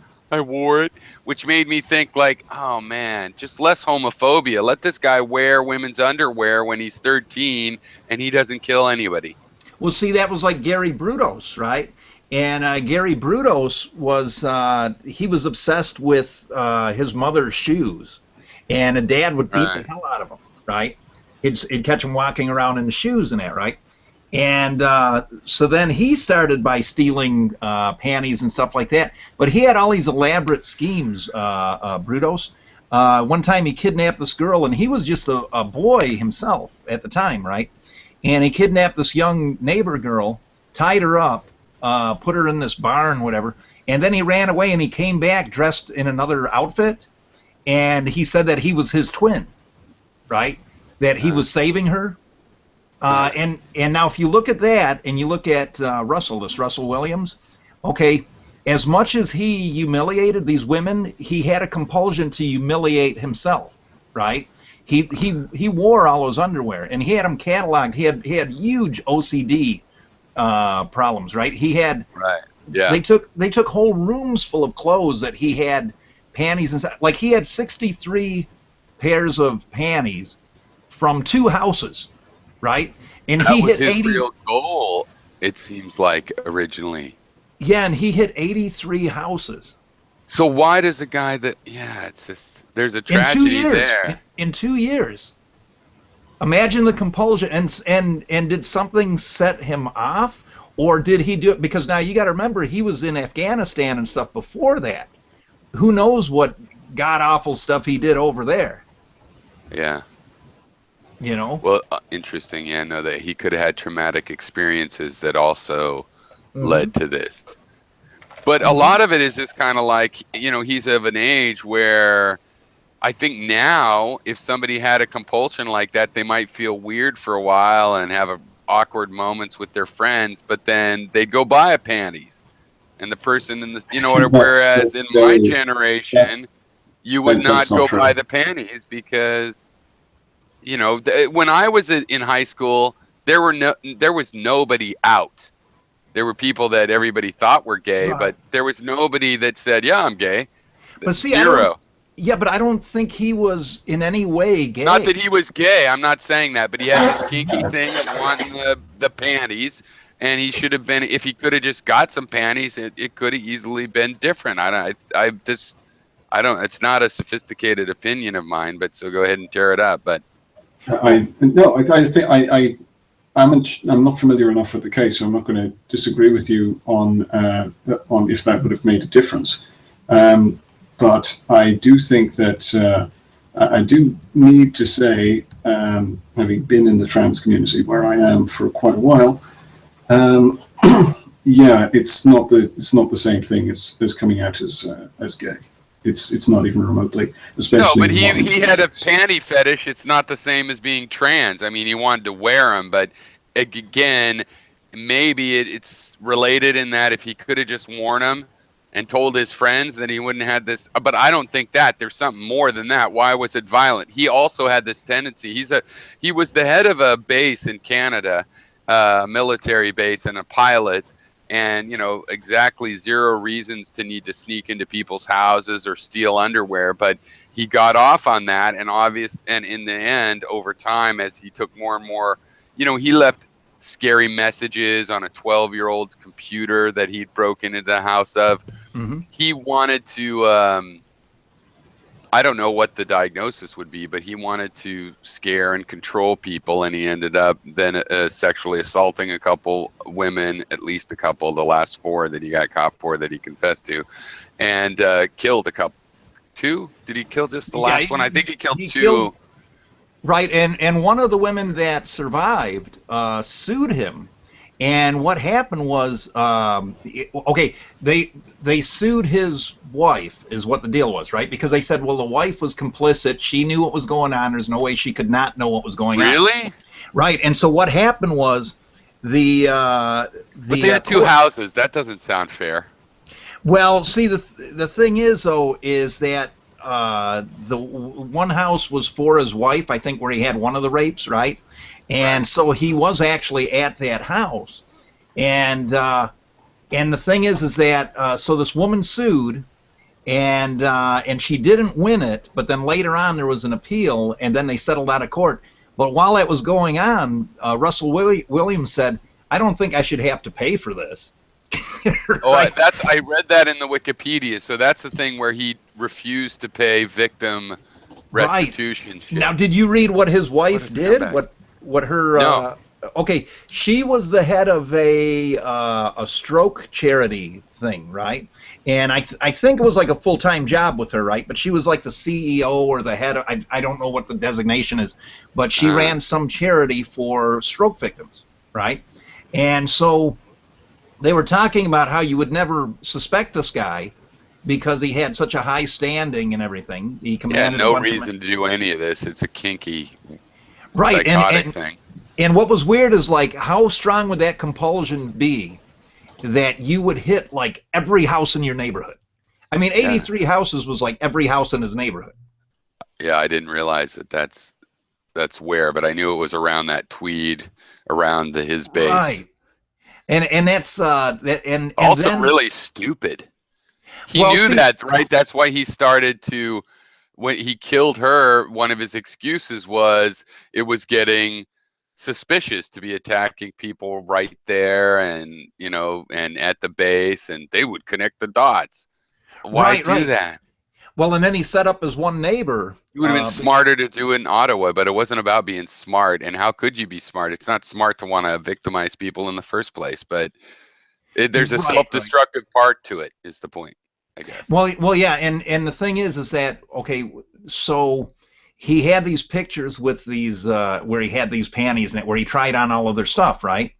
Well, now why would he do that? I think my own theory is that he was destroying himself in a sense, or part of himself, when he was destroying them. Kind of like Dahmer hated being gay at first, right? And and so that was one of the drives with him being so violent, right? But one of the other drives, the main drive, was his loneliness, right? That he felt isolated from everyone, and he had this this fetish, this belief that he could keep people forever inside of him by eating them. And he was really into like some weird occult stuff and that. Like he was really into The Exorcist, and he had a throne that he was building out of skulls and stuff that was based off of not Darth Vader's skull, but Palpatine's skull from Star Wars. Yeah. And so the thing is that he wasn't a dumb guy. He was a smart guy. And he was talented. He knew how to talk to people. He knew how to manipulate people. He hung out at the gay bars, and he was kind of known as being a pretty boy, but he's a big guy, right? And the thing is that one part of him was so intelligent, and the other part was all caught up in this fantasy with Star Wars and The Exorcist and all this other stuff, right? Uh-huh. You know, like he believed at one time that he was evil, like he was the devil or whatever. Like and when you believe that, if somebody believes that, how are you going to stop a person like that? Well, one of the things that my bad relationship, first wife thing is, she was fascinated by the serial killers, and just like in high school, I wasn't into horror movies, but I went. My friends wanted to, you know. I would have rather liked the summer camp movies or whatever, but I did find it fascinating, you know. So I studied various things from Charles Manson to whatnot. Anyway, one of these interesting ones was the guy, and I was just looking up on the side here, but I can't find who it was. But he was a Berkeley. He killed in the Berkeley Hills up in Tilden Park, I think, some university students. So the weird thing is he killed a series of young, beautiful, smart girls, presumably smart, and then I saw a documentary with him, so he was interviewed, and he was very calm and not like Hannibal Lecter, like but like he knew it, well, you'll see what happened. And he said he realized at one point, because he had always felt bad every time he did it. He felt really bad about it. And he'd realized, I know what I need to do. And he went and killed his mother. Oh, that's Kemper. And then turned him in. Yeah, that's Edmund Kemper. Kemper. Oh, okay. See, I found him really like Sam Venkman. Like, I've turned the corner. I can tell you what's going on in my head now. I solved it, but you know, you don't have to forgive me. You know. Have you guys? Oh, I'm sorry. Yeah, Edmund Kemper. That's right. That's him. Have you guys? Well, I was just gonna ask. Have you guys seen American Psycho? Yeah, I forget the plot exactly, but yeah, I've seen it. Okay, there's a line in there that's an intentional misline, right? Can I mention real quick? That's like one of my favorite movies ever, American Psycho by Brent Easton Ellis. Okay, yeah. Well, do you remember the line where he says it's a Ted Bundy line, but actually it's a Emil Kemper line, or Edmund Emil Kemper. And what the line is that Kemper had said in one of his interviews. He said, you know, and I'm paraphrasing because I don't remember exactly, but he says, you know, when I would drive and I'd see a pretty girl, he says, I would wonder, part of me would wonder, like, wow, you know, she'd be good to have on a date or have as a girlfriend or a wife, whatever. And he said the other part of me would be like, boy, her head would look good on a stick. And there was no distinction between the two thoughts. It was like one was equal to the other, right? And the thing is they mention that in American Psycho. The Psycho says it. That's like a semi-schizophrenic thing where you hear this voice in your head and you shouldn't necessarily take it seriously. And they had like, I've noticed when I'm grumpy, I have this thing in my head that goes like, I don't like people or things, and it's just so silly. And I don't like people or things. And in the morning, if I hear this kind of thought, I'm like, oh yeah, I need to have a cup of coffee. And you know, and lately I was like, maybe I should just have a mantra of I do like people and things. Or whatever, you know, because I don't take it so seriously. But if you take that like as you think of all the ways you could take it. It could be God telling you He doesn't like people and things, or the son of Sam rule, which is it's okay if your dog tells you to kill people, but don't listen to him. Bad dog. Well, how about have you ever tried visualizing that part of yourself outside of yourself? What do you mean? Okay, I tell people that are really shy to do this because it's a writing trick, right? And like method actors, okay, writers will do some of the stuff that method actors do. Right. And some of the stuff that they do is if you're developing another character or whatever, you try to imagine this person and visualize it outside of yourself. Right. And you have a conversation with it. And so like Stephen King, when he writes, he actually talks back and forth to the characters in the book. Sometimes Edgar Allan Poe supposedly. What do you mean? You mean as a writing technique, or you mean in some of the books they break the fourth wall? Oh no, as a writing technique. Right. And breaking the fourth wall is kind of doing that. But okay, go ahead. Right. Well, this is where you're tricking yourself into believing that that is another person, right? Well, it's not even tricking. I do that all the time. Well, see what I'm saying is I do it with dead relatives. I just don't think it's a ghost. Oh, okay. Well, check this out. What if you go to a party and you don't feel really cool about being at the party? You feel shy or whatever, right? How about picturing yourself standing next to you, or a different version of yourself that's more outgoing and everything, and try to visualize it with yourself, and try to imagine what they would say.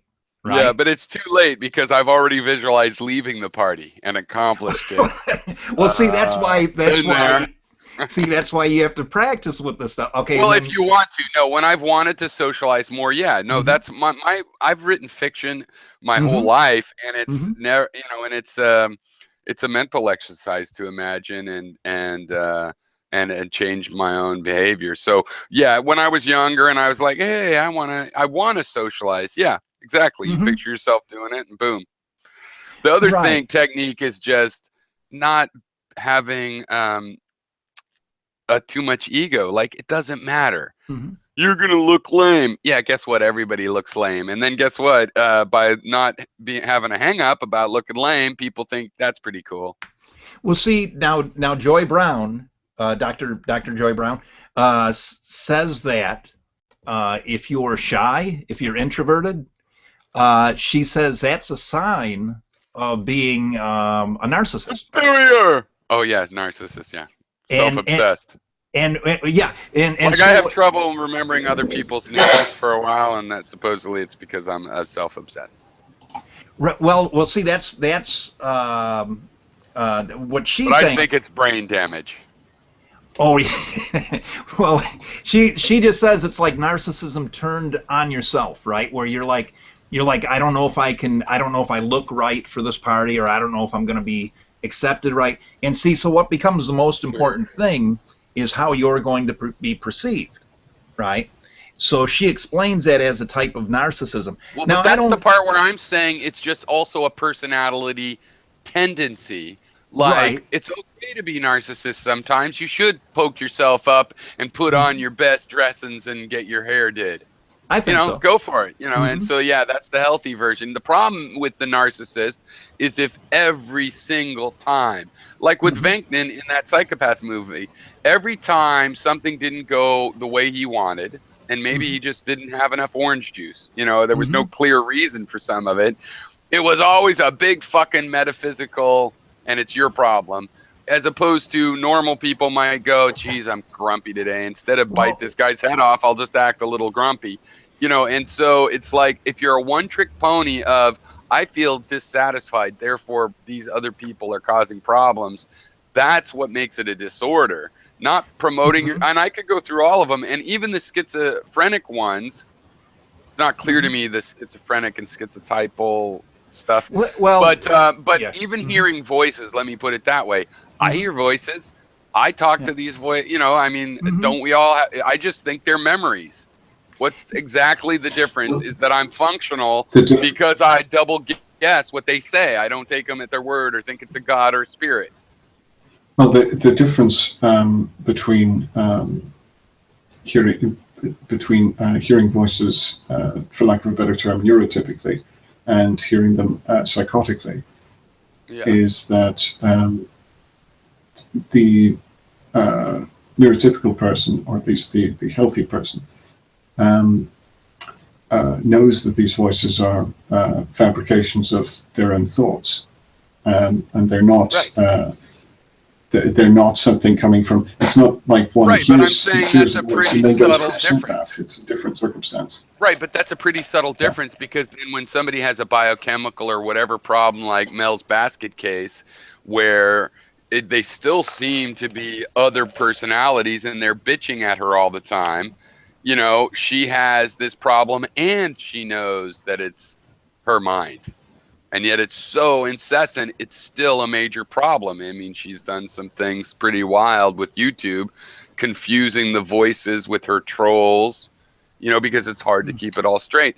So, but yeah, I mean, it's just, it's such an arbitrary difference. Like when I go back to medical sickness, can you imagine the difference in whether you have cancer or not is whether you admit you have it?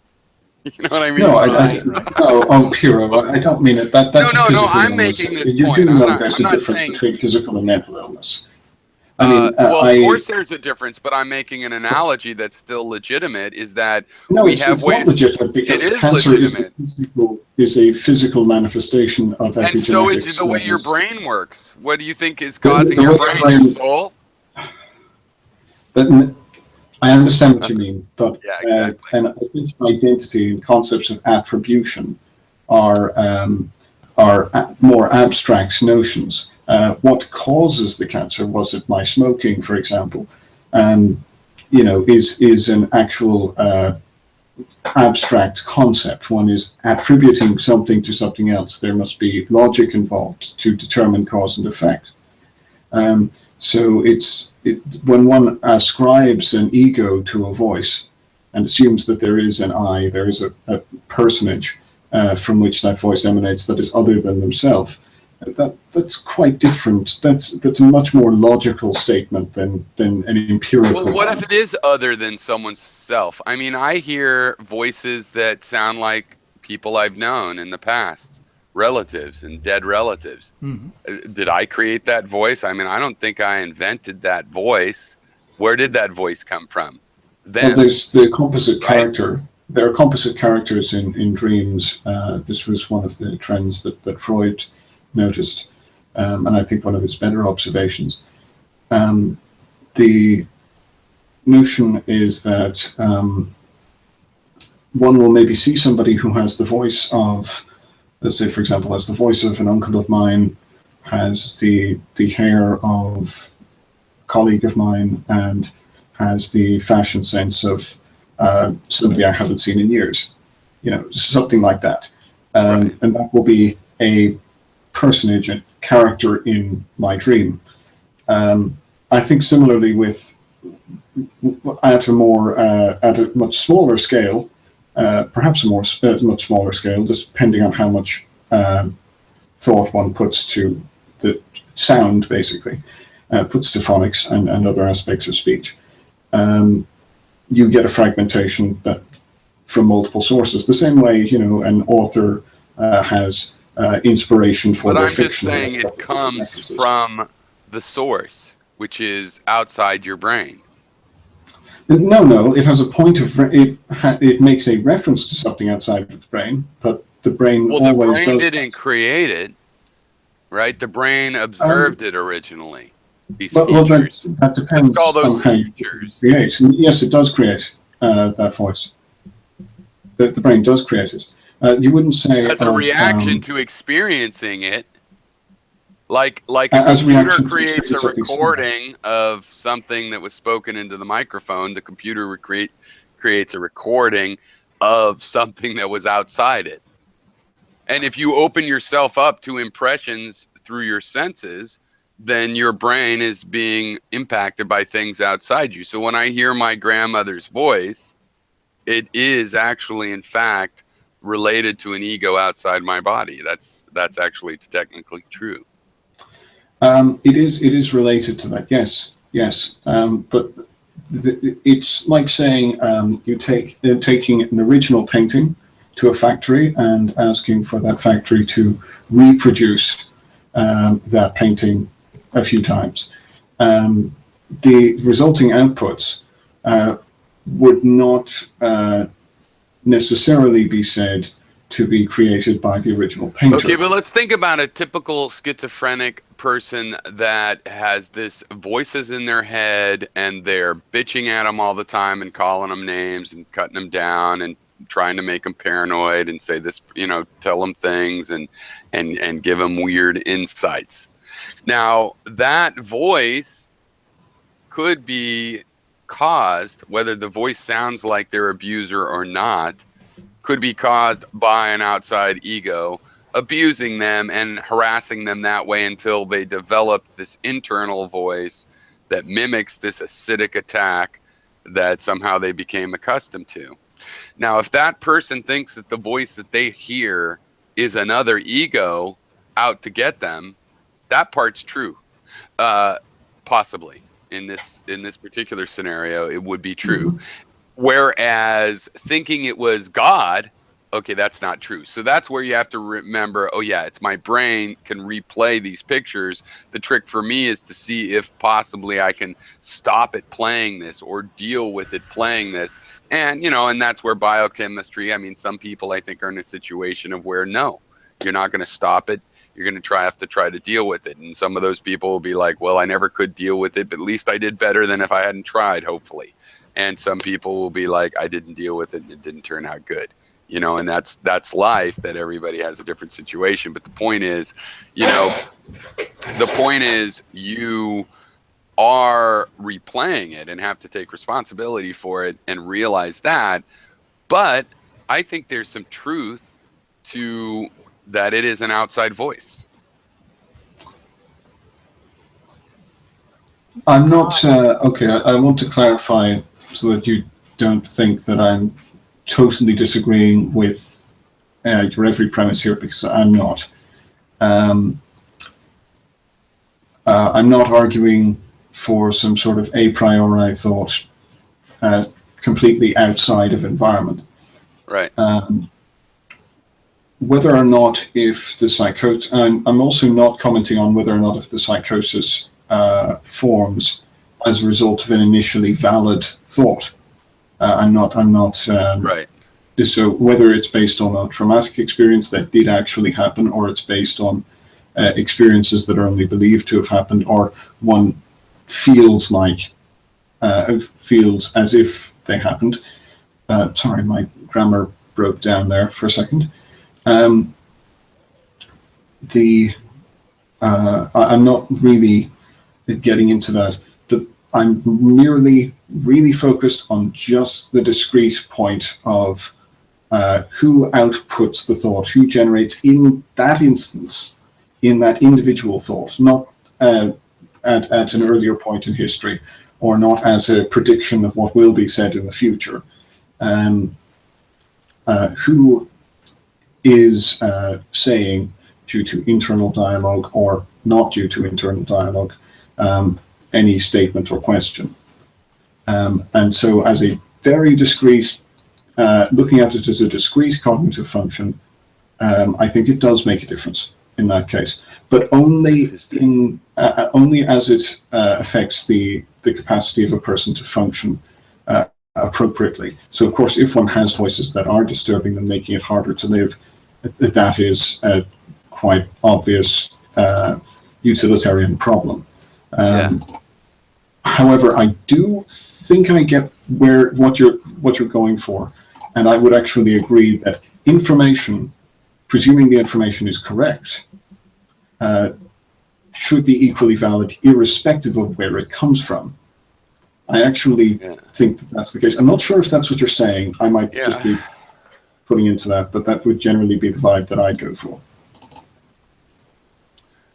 Yeah, I don't know if that's what I'm saying either, but I guess the thing, it does, well, anyway, the thing is, I think that to deal with some of these things, you have to feel like a voice that you know is coming from your brain, or a feeling, right? That you go, hey, I don't want to smash that. I do like things and people. What the fuck? And so you have to second guess it. You have to other it. You have to feel like your own brain is giving you something that's like, what? You know, so that I can have the attitude that's corny, as opposed to that's right, and double down on it all day or whatever, and go down a different path. So you kind of have to other it at a certain point. If I was in a situation where I was actually harangued by these, you know, voices that made me think I was being gang stalked and stuff, that, you know, I don't actually think I'd react this well. I think it's almost impossible to react well, but I would want to otherize that and realize that even if I believe those were spirits, yeah, they're assholes. Let's see. Like when I was a kid, the way I got over being afraid of ghosts, I remember, was not that I stopped believing in ghosts, but I just realized, hey, all they can do is scare you, and then you run and you fall off a cliff. If you don't let them scare you and you be careful, they can't actually touch you. Right? That was my explanation in my head. And so it's kind of the same thing with once you know those ghosts are things in your head. It's like they really can make you run off a cliff, get arrested, punch a guy in the face, all these things. And you got to put them in a compartment. And actually, this goes circle to the idea earlier, Quintica, about whether or not the inhuman aspect of Sam Venkin or an NPD and their lack of emotions, the psychopathic lack of emotions. I think it should be taken as obvious that no, they have repressed their emotions. And what I do to deal with the world is, yeah, my emotions are in a box. People say something to me, I put it in a little box. It's like a little theater, and I go, what's that going to feel like before I feel it closer? I'm sure that's a damage symptom, you could say, but whatever, it's a coping mechanism. Right. And I think PDs, a lot of them have done it really, really deep. And so someone that says that because on the one hand, if Sam doesn't have emotions, he sure acts emotionally. I mean, he gets all upset if somebody disgraces his honor for 5 seconds. That seems emotional, so. Right. That's an issue that I've read in comments to not Vaknin, but another guy I was reading earlier. But what the thing was is they said they were mad that they characterized psychopaths and narcissistic personality disorder, which isn't necessarily the same thing, right? They characterize them as not having emotion, but when it comes to themselves, they have plenty of emotion. Right. Right. Yeah. They just don't have empathy or empathetic emotion. Right. Right. So or not necessarily that they don't have it. Right. But they don't show it or they don't show the affect. Right. But I think there is a processing problem with that too. I don't. That's that problem I was saying too. Whereas people assume that to have empathy is the human thing, and if you don't have it, you're not human. And in reality, some humans aren't empathetic. It's a human thing, sadly. So now, when you guys have dreams, right? Generally, if you had to generalize your dreams, like what they're like most of the time, what would you say your dreams are like when you're asleep? Weird. Well, okay, weird. But I mean, would you say? I know. I have dreams where there's really complicated, like, cities along a river with all kinds of weird places and weird, like, ladders and ledges and see lots of secret passages. I'll have a dream in my grandparents' house, and there'll be behind the fire there's a whole nother house, and I remember it. I would like to, if I could. Yo, I had a dream like that too. That's weird, man. If I could, I would like to turn Joe and Piro's dreams into like a video game so we could see what it looks like. That would be kind of awesome. Be more interesting than my dreams. Mine are just plain, like aggressively plain. Yeah, like I think Vivian has the same type of dreams I have, where they're usually just either you don't dream or it's just something incredibly bland. Huh. Yeah, but this is like, how to describe it? It's like super bland. Like it doesn't fit with my ego at all. So Matt, wait. So Matt had a dream about being a leaf once, and that's it. Is it like that? Yeah, just leave me there. Yeah, I had that dream once. Yeah, it's like you just dreamed about being a leaf and just chilling. Anyway, sorry I'm not talking. What was it like? Sure, I broke my toe. Oh. Oh God! Are you? What was it like? What was it like being a leaf? Just a plant. Just hung out like a plant or something. Yeah, you also had a dream about being a plant. I was with fucking. I had a dream. I was. What climate were you in? Not doing anything. Were you on a tree or were you like a fallen leaf? Buildings. Just riding on the back of a T-Rex, being like, riding on the back of a T-Rex. This is a dream. That is one hell of a leap. Can you guys hear me? Yeah, we can. It's terrifying black and white dreams, but those fall more under the line of night. Yo, y'all wanna laugh? Y'all wanna laugh? I actually had a dream about that motherfucker Gary, the guy that talks about fucking gravity the whole time. I'm not even joking, man. I had a dream I was hanging out with that motherfucker. I had a dream once too. I was hanging out with Gary. Like everybody, like I knew on YouTube lived on like a little like Animal Crossing island, and like me and Gary were just sitting in front of like a house. I had a dream that I was hanging out with Gary and I was awake. Yep. And we saw that dream. Isn't that your reality though? Apart from the being awake. No, when I moved to Maine, I went by New Jersey, so I was like, what the fuck? Yeah, there's a video of that of you and Gary. But I just wanted to interject on what dreams actually are and what their function is in our brains. Well, before you get too far into it, what are your dreams like? I mean, my dreams are disconnected associations with things that really happened, except they're abstract and they seem to be infused with my imaginations, my obsessions. I think my volume's too loud. My obsessions and my anxieties. Now would you? Are your dreams like 50 Shades of Grey? Is that what's going on? Yeah, maybe. Well, would you? That's kind of hot. I have some pornographic dreams all the time. Wait, that's kind of hot, damage. I'm just saying. I'm not suggesting anything strictly sexual about them, but if there is a sexual aspect in my life that's happening, it can get mixed up in with other things that are happening, but it's all in abstract things. Like there's no sense of time, and you can walk through a door and be in complete. Has Does anybody anyone had actually a lucid dream? sleepwalk? Because I have cases of sleepwalking. Oh, Like, no. I don't know. I actually ended up. It was like last month. I have had I people forgot in what my dream was. family that were prone to that, but no, Yeah, no. I end up fucking waking up like at the Do you have a corner lot of of my motherfucking block. anxiety? Joe, do you have a lot of anxiety? No, I don't got any anxiety. Okay. Well, But I okay, smoke a lot of emotionally. weed. Maybe that's it. Like walking. Okay, guys. Emotionally, what I'm getting at is the dreams that you have. What generally is the emotional state or the feel of it or whatever, and the abstraction thing helps too. Okay. No, sorry, that was sharp. We're still on, are we? Oh yeah. Yeah, okay, we're still on. Anxiety. I'm usually lost or trying to get something done. Sometimes I have dreams of My little falling. maze world.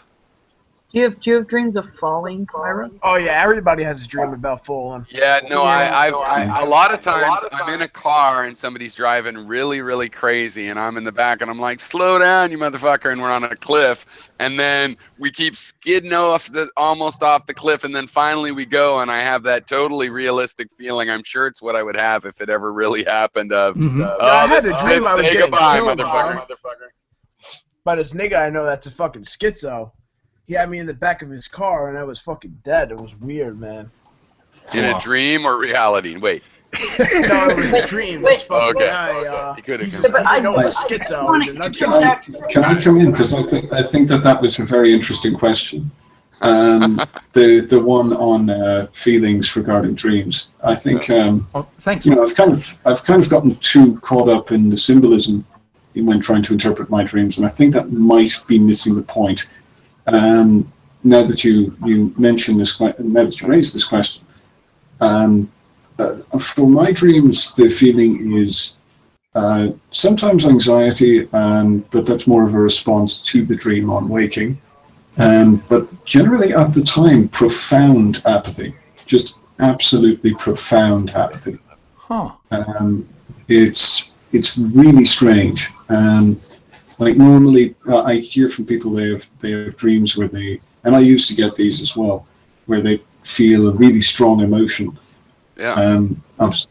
For me, it's just been, and I mean like over the last few years, it's just become more and more emotionally dead. And it's funny because my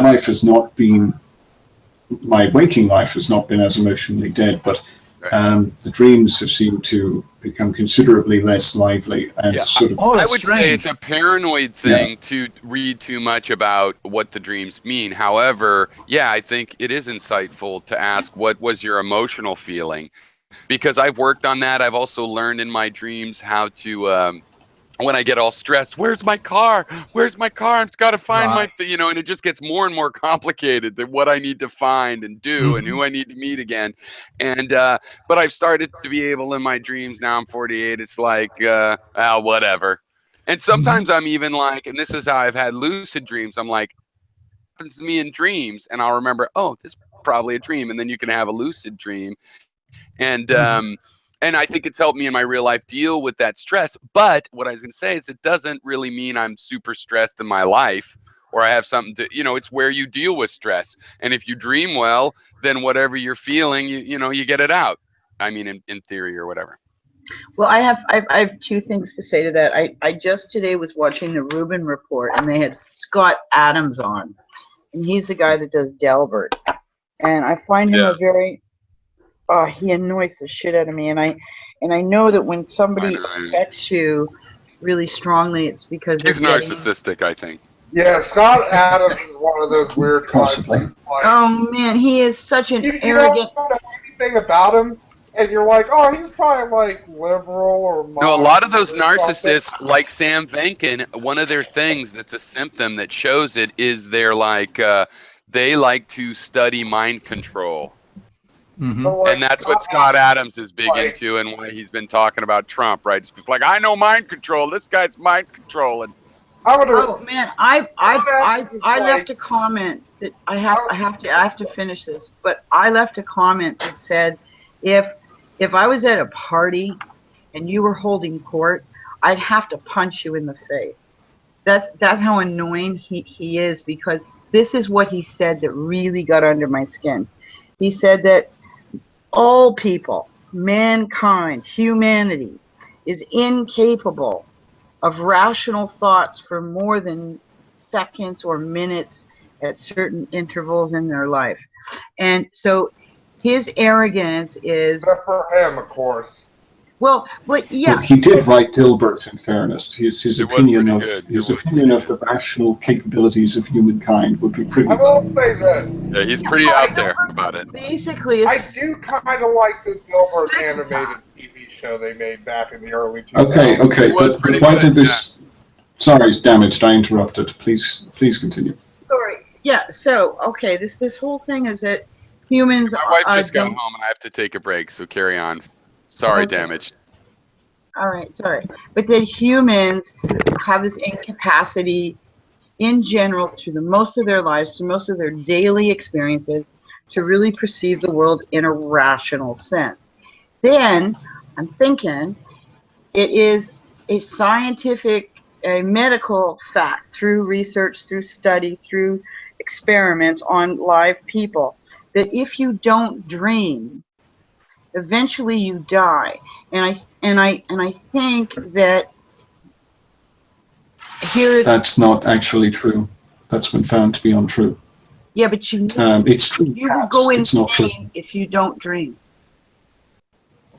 Yes, you do. You do. You just don't die. That was the only thing. You are likely more to kill yourself. Yeah, in other probably. words, you as a human is more likely to perish. You're right. I'll reword it. You're more likely to perish, and you definitely live a horrible existence if you're incapable of dreaming, such as people who are insomniacs, or there are just some people who have chemical imbalances and they don't dream. And usually they have mental illnesses too. But the whole point is that if we're not so inclined to be rational, I'll give him just a little bit of my nemesis on a little bit of leeway there, Adams. But if the human race is less inclined to be rational, therefore more inclined to be more subjective and maybe more irrational, then isn't the point of dreaming a way of our subconscious to work out all the stuff that's gone on that wasn't resolved, maybe can't be resolved. And also, it's that when we live on a day-to-day basis, we're taking in a lot of information. A lot of that information we barely recognize, if at all, but it's all going into memory. So the point of dreaming is that your subconscious has some downtime to just unload its memory banks on all this stuff that you've filtered in throughout your day, your month, your life, whatever, your emotions. It all comes out in this dream factory, trying, I think, my personal opinion, is to keep you sane enough to cope. Okay.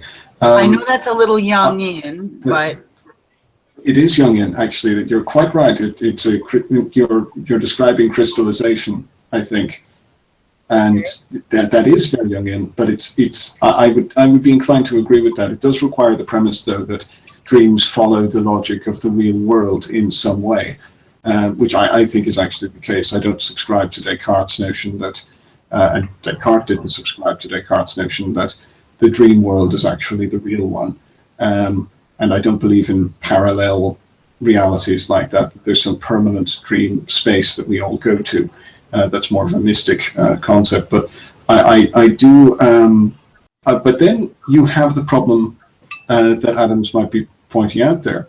If we take all of this dream work, as Freud called it, if there's all of this dream work, and presuming there's something similar that happens during waking life, a sort of assembly of concepts, then the individual points of crystallization may be quite brief. And so if it depends on at what point one is prepared to say rational thought is occurring. If one says idea formation is rational thought, as opposed to the finished ideation being the only rational thought, then one can say that rational thought is happening pretty much all the time. But if one only focuses on the very end of crystallization, the actual crystalline thoughts, then one can say people think rationally considerably less often. So there might be a difference there in terms of how broadly he would define reason versus how broadly you and I might define reason. Well, Vivian, you just made me think of something, and correct me if or not I'm following your line of thought. What about these highly rational people, say academics or people really committed to a science or to the pursuit of knowledge to the point where you could say they were excessive compulsive, or they were just highly focused and nothing else really mattered in life, people with an extreme passion. Those types of people will dream complete ideas. Mozart dreamed the music. You know what I mean? And maybe the more rational you are, maybe the more lucid and the more that other reality being just as real kind of concept, although I think that's a little too far. But I think then if your subconscious isn't bombarded with a bunch of disconnected bunches of information and emotional things that you cannot or don't seem to be resolving, if you don't have those issues, and if you are focused and dedicated in the realm of rational thought, then wouldn't it make sense that your dreams actually become a manifestation of your ideas having its other life inside your mind while you're asleep? Well, okay. I know that's a bit fetched, but no. Okay. If you're not so the idea is, I just want to clarify that I understand where you're coming from. Okay. Yeah. Right. Dreams. Yes, I do agree with you that I perhaps wasn't especially clear on my declaration of that, but I do agree with you that dreams compile the data that we take in throughout the day, throughout the dream day. Just to use the Freudian terminology, I'm so sorry, I studied psychology, so I am partial to using the formal terminology. But I have very formal dreams, actually. Everybody speaks very formally in my dreams, which is weird. But I think it's obvious. Yes, I think that. But if we take Mozart, you mentioned Mozart. Mm-hmm. So we take him as an example of an extremely rational person, and I think that would be an apt way of describing him, especially in how, at least I'm presuming, Scott Adams understands rationality, because Mozart didn't necessarily have to dream in order to comprehend very complex ideas. His capabilities as a musical savant were extraordinary. So he could memorize something from the first time hearing it, or at least there's at least one instance of that happening. So the point of introduction of stimuli to finalization of an idea or crystallization of an idea is actually very brief. And so we can say this person has an accelerated intelligence, and we can also say that because we could also presume that this process of accelerated ideation, accelerated crystallization of ideas happens all the time. So then we can say that this person spends more of their time than the rest of us having rational thoughts, because there aren't extended phases between them. If we're going on, again, I might be misrepresenting. Are you guys talking about me while I'm gone? Yeah, we're talking about you narcissist. You narcissist. You bloody narcissist. We were talking about Mozart. You bloody narcissist. Oh, okay. I'm sorry. We are talking about an unfettered, rational brain dreams differently than you are talking about me. Right, okay, whatever. Than someone who is living a very inconsistent, maybe emotionally volatile, insecure outer existence, then I think it's pretty reasonable to say you're going to have two different types of dreaming situations. Yeah. And I just think that even though I don't like Scott Adams, I think what really bugged me is that I think fundamentally what I've always tried to do, because I'm so emotional and I have anger issues, and it's why I like Gary, because I relate to him. But yeah, me too. it's just that I've always been a little obsessed with staying in control of those emotions. Okay? And so the idea of my addiction to crisis that these other people cause, but I evidently am attracted to, it was definitely that I felt like, wow, I handle crisis great. That's when I get on point. That's I shine. So that's unhealthy, but it's also true. I think I do, and sometimes if life needs some crises, then maybe it's a skill. Mm-hmm. Yeah, but I think all of these mental states and these environments that we find ourselves in and simultaneously create and manifest, I think that is what determines how you dream. Because your subconscious needs to vent out all this information, all this stimuli in a down period when your rational brain or your irrational brain can't make rationalizations. It's beyond all that. It's just to let you kind of free range your thoughts. It's kind of like letting the animals out of the pen for a while. Has anybody had a lucid dream, or you guys know what a lucid dream is? Mm-hmm. Yeah, of course. I bring things into my dreams. Empowering. Do you guys? Not necessarily. Well, I think if you did it all the time, I think it could be a bad thing. And I've read some people that claim to have control of it, and it doesn't seem like always a good thing. But I've always struggled with it. I've had about a half a dozen, and they were incredibly empowering. I just felt so good when I woke up. Mm-hmm. Do you do that practice where you bring things into your dreams? Well, like when I fall asleep, my whole life at this point, practically, or childhood or something at some point, yeah, I think about things I want to bring into my dreams when I fall asleep. And what happens though is these days, more often than not, I don't dream about them, but I think about them while I'm asleep. I think about them, and around in the early mornings of the night where you're half awake, I'll do a lot of thinking in the morning. And if it's on programming, I might solve a problem and wake up remembering thinking about that problem, politics, philosophy, programming, whatever. Right. Yeah, that I know it was like a thing that they did in one of the Freddy Krueger movies, the Dream Warriors, where they brought things into the dreams, right?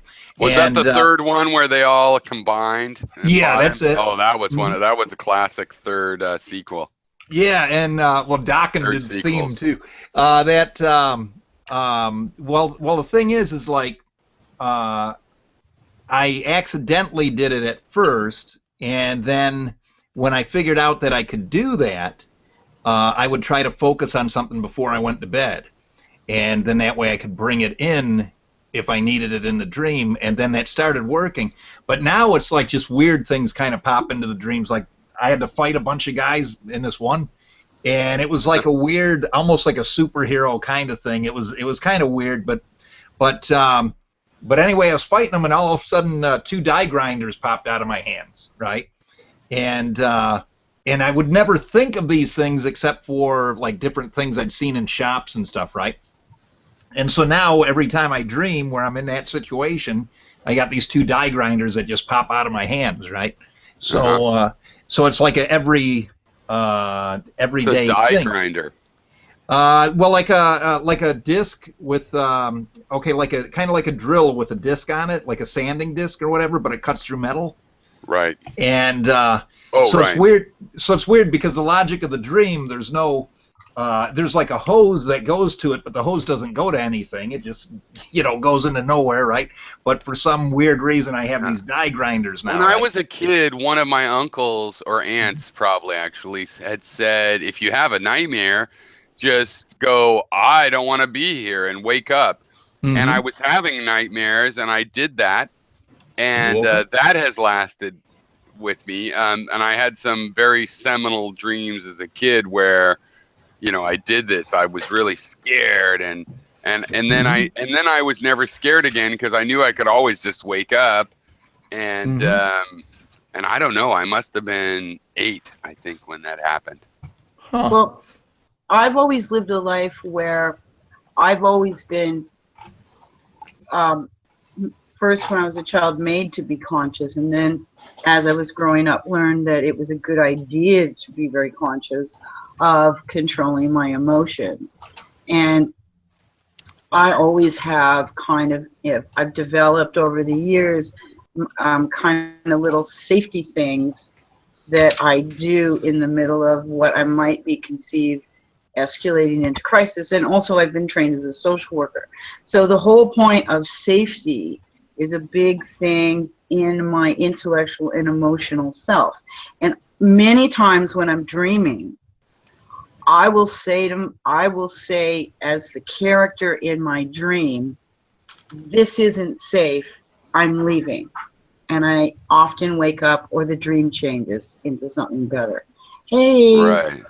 And I think, again, I'm talking about the same thing, is that the quality, and Vivian, you should get in after this, is that the quality of your waking, thinking mind reflects directly to the type of free associative mind that you have while you're dreaming, because your mind never shuts off. Vivian? You'd probably never have any bad times in Matt's dreams. He's up here dreaming about being a fucking leaf, or a tree, or a plant, Yeah, but in a meadow. Yeah, but that's two things. That's Fucking narcissist. Um, so Oh in yeah, a- you missed earlier when I was saying, what do you think about narcissism? Napalm, you're obviously a narcissist, which is totally ironic. I mean, if I was to categorize you, I think you would be the opposite of a narcissist. He's not here again, right? Huh. Exactly. Fuck, man. Fuck, Jokes man. Jeff is. I mean, that's totally. Oh, sort of that's narcissist, humiliating. pay him a compliment, and That's humiliating. He's blocked. Okay, Vivian, go ahead. Permaban. I think I might have missed some of what you said, Damaged, but I understand that you've been trying to get to the point of how to put it. Get to the point that who we are as people determines the kind of dreams that we'll have, and I kind of agree, but I think there are competing theories on this. I'm more partial to Freud's sort of take on it, I think, which is I think somewhat similar to what Nietzsche had to say about how one might imagine oneself and how that can be absurd and separate from reality. I find in my dreams that I imagine myself as being someone completely different from how I am, and I imagine myself in circumstances that I do actually understand. Those would be the other set of dreams. And in general, everything is quite indignified. There's no room for the soul or the ego. But I think if someone didn't try to live more expressively in their waking life, then that would be different. And I've found that, and maybe it's a good sign or maybe it's a bad sign, I found that in earlier years my dreams were much more expressive of who I was, and now I don't feel as trapped in my waking life, but I feel really quite at odds in my sleep. But it creates an odd sort of paradox, in my opinion, because I can't be completely safe. In your dreams? No, that's not what I mean. No, I could be completely safe in my dreams if I were completely unsafe in my waking life. But I cannot feel completely safe and completely as my true self in both waking life and in dreams. I believe that one balances the other out. Yeah, but you didn't you just say you feel not safe in waking life, but you feel more safe in dreaming life? No. At present, I feel more safe in waking life. The other way around. And the dreams have become more dissociated from myself, and there's less of me there, if you will. Well, how creative are you?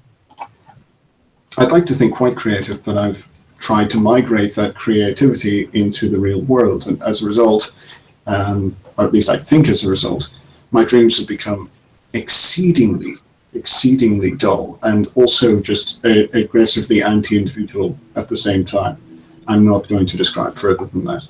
Well, right. My dreams that are images are all weird and stuff, but like I said, really, I mean, I could say they're exceedingly dull because mostly now I dream of just a thought process, like ideas.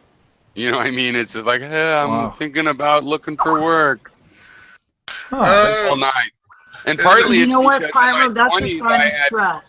I had colleagues that would dream, and he'd be like, I was in a nightmare and I was running along and I stopped in the hallway and I looked on the wall and there was a code, and then when I woke up I remembered the code, and that was the problem I needed to solve. I had a dream about being a substitute teacher once, and then later on in the dream, I was with a bunch of older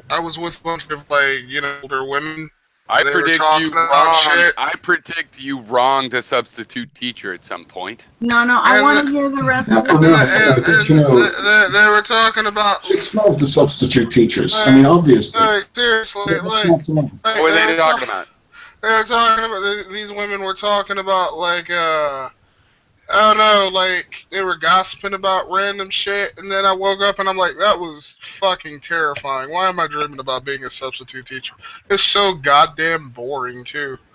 Like, Yeah, So the weird. boring terrifies It's weird. You're weird. it's just so weirdly boring. But the but weirdest is your thing waking life what you would call not boring? Yeah, I mean, I enjoyed my waking life, actually. No, it wasn't terrifying, literally. It was so weird. Like, yeah, and, like, it was so weird and boring. It was just, yeah, I was just a substitute teacher, and then I did paperwork, and then I was at lunch with a bunch of women. Well, maybe your subconscious is Lunch. venting. It's very realistic. I mean, you pretty much nailed the life of a substitute teacher. That's really good. You definitely have a realistic attitude about it. Maybe it's a career thing. Maybe you should become that which you hate. My aunt Become a was substitute teacher.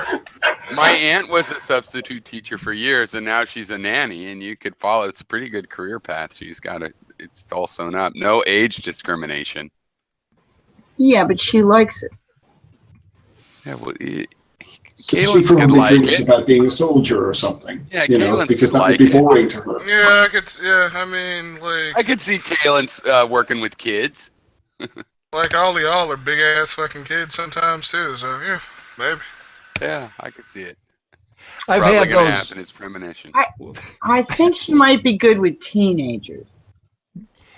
I've had those work dreams.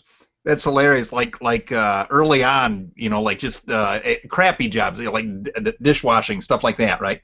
But I've had those dreams where you crash out, you're so tired, and then all you dream about is being at work, and you're working in your dream, and it's like just like your day, right? Yeah. And then you wake up and you're tired, and you got to go back in, right? Like that sounds funny to me. That the one about the Sounds to substitute. me like you feel. Actually, talking about dreams, one dream that I'll have is when I would get addicted to a new video game back in the day, like SimCity or something. You close your eyes before you even fall asleep, and you see that motherfucking game there, crystal clear in super 3D, extra vibrant, and then you'll dream about that. Has anybody ever had that where you get a game you're into, and then you when you close your eyes, that's what you see? That's just obsessive mindset.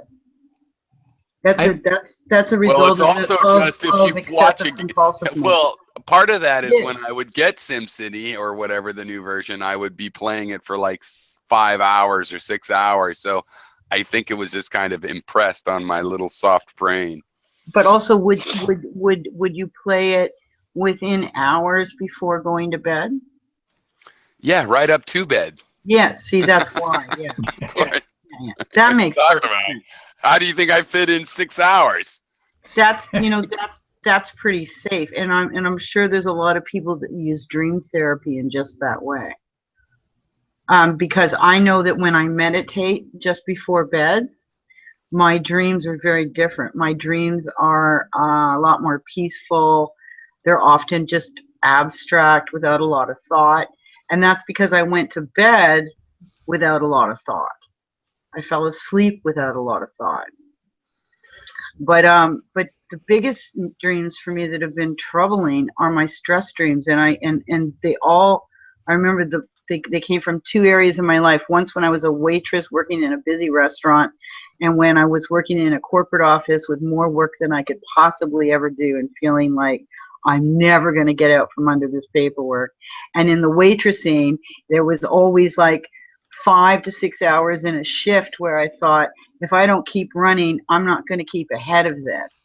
And I would have the most anxiety-driven dreams about just that, being a waitress with dishes piling up and people yelling at me. And then I would have dreams of working in an office with like my desk being so piled up and my boss looming over me, and just things like that. And those things come when your entire life is obsessed around something. It's when you're not getting a break. It's when you're not balancing between, you know, pleasurable activities that have nothing to do with work, family, and all that shit. Right?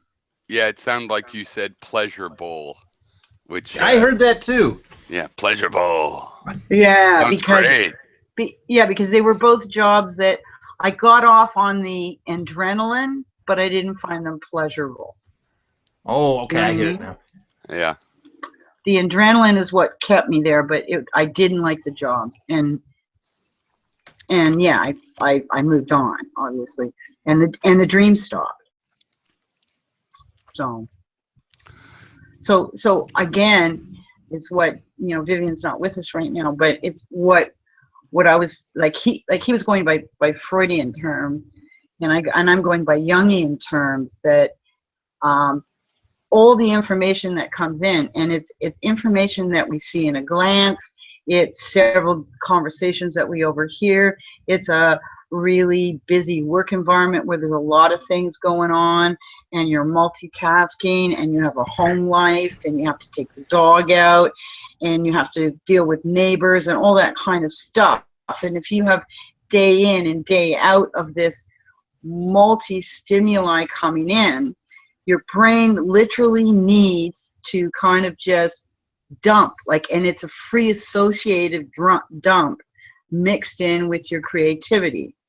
And that's why I asked Vivian, because and that's why I was talking about Scott Adams, is that my theory is that people who live highly structured, very rational lives, in other words, their intellects, they put a lot of effort into what's the Brandon, objectivity and being pragmatic and focused, it makes a lot of sense that those people actually dream ideas that they can take from the dream into the real world, just like you seeing code, and actually it applies. Hence why we you know, geniuses have, like, they just hear the music and they see it in their dreams. And I think that kind of genius, although maybe not always rational, but obsessive compulsiveness, when it's marked with a high IQ, then I think their dreams become become an alternate universe for them that's just as valid. And just a theory. It's not Freudian, I'll tell you that. Because, I mean, I'll wait till Vivian comes. We should ask Vivian the Freudian definition, theories on dreams. Well, that's more on the line of Jung, right? Well, but that's the problem, totally and Vivian had even said this, that maybe he overanalyzes for symbolism, because it really is true, I think, that symbolism in dreams is amazing. You'd be surprised how you can discover things, but also people have their own symbols, so it can lead you astray. And really what Quintica was pointing out, or I don't know, ended up implicitly pointing out, is that, you know, what's the emotional thermometer while you're dreaming? Are you anxious? Yeah. Is it joy? That's probably more important, tells you more. On the other hand, there's definitely truth to symbolism, even some of the, like, symbolism books, like, you know, a cigar meaning a penis or something, but that you can't really rely on, because we do grow up in our own households, our own culture. Some places the fox symbolizes, you know, a bad character. Some places it's a good character, and, you know, you got to know your own symbolism to interpret your dreams. I think it's also how closely you believe in social associations. Like, I've always been a cynic. I've always been like the one that doesn't join, or the one that's suspicious of the group, or suspicious of the group think. And so, yeah, I lost my train of thought. But so socially, I don't have you know, commonalities in my dreams that relate to, you know, the social, you know, etiquette, the social norm, the structure of society. And so I think people, you know, I'm biased. I think that I'm more creative because I don't like norms and following groupthink for the sake of fitting in, and that I think my dreams are more turbulent because I'm constantly challenging things, and I think that they're more kind of fluid in that they can go from my anxieties to my ideals to my perceptions to just creative off the wall stuff all within one dream, because that's how I think. Like I think it's more interesting to explore the fact, do people actually dream different than they think? And you have to be careful, because it's like, it depends on how well you know yourself. You know what I mean? You know? Mm-hmm. Like in controlling a dream, you have to really know yourself, and you have to prepare yourself to go into the dream state to be able to control that dream. But that means you're very aware of your waking and your mental state just before sleep, and then you have to train your mind to engage within that dream. And it is entirely possible, because it's just different parts of our brain acting in different ways during different states of our physical being, right? Jenny. Sorry, I'm tripping out. I know, like, I found this interesting, actually. I don't want to say anything because I don't want to interrupt you. But I mean, lucid dreaming is a real thing, and you really can do it. But you have to meditate, and you have to do a lot of internal self-inspection to be able to do it. And again, well, you know, if some of the people that claim to do it might be lying, but there's a lot of very self-indulgent people claiming to do it that spend all of their dreams, you know, fucking beautiful women and stuff, which, not to say that's a bad idea, but, you know, masturbating in your lucid dream is not that, you know, and I don't know if those people are entirely honest, but if you take them seriously, there's people that, again, maybe it's a biochemistry where they are able to lucid dream naturally from young ages, and they don't use it very well. I mean, in my experience, that's not how it goes. It's way different. Well, I guess it depends. I'm not bad-mouthing that. I think you should fly and have all kinds of fantasies. Sexual would be included. I mean, I guess it depends on what do you mean by using, like, how does one use their own dream well, you know? Like, how do you... Right. That's an interesting question. How do you use your dream well? I think... You have to make that choice. You have to make that choice. If you're lucidly dreaming and so you decide to be a superhero all the time, somehow I don't think you're processing your emotions or something. Well, yeah, because you need a fantasy. But how could I say that? Yeah, exactly. You're exhibiting that you need a fantasy. Right. That's why it's... but you're still aware of the fact that you have two very real mental states. One is a physical, conscious state, and one is a unconscious state. And these two states are both who we are. They're part of what we are. They're part of our design that we design, or maybe, you know, it's designed by our parents, environment, blah, blah, blah.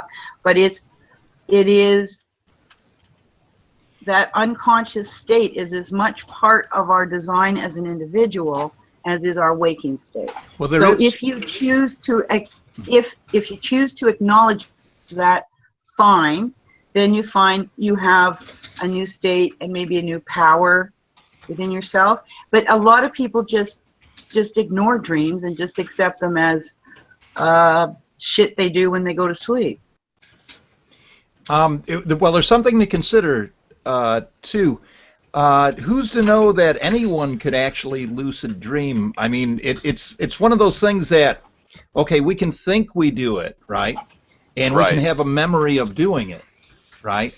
But our memories could also be altered in that state, and you know how time is also altered in your dreams, right? Yep. Yeah. Okay. Well, you're working with different neuronal constraints and stuff, right? And so you may not have all the filters firing that you'd have functioning normally. So your brain connection, the speed of it, the signal, might be traveling faster, right? Which would distort time. But also, you know, we do have false memories. Everybody has false memories. You know, that could be something to consider, that maybe right. And most dreams, think about how most dreams you feel like you did stuff on purpose. It's only when you wake up that you realize, why the fuck did I do that? Right, you know right, what I mean? Exactly. And so couldn't you have one where you realized you were in a dream, thought you did everything on purpose, and in reality it's the same old story? Yeah, I've thought that. I think that's pretty much the case, actually, because it's not total freedom in the sense it's not total lucidity or waking consciousness, you know.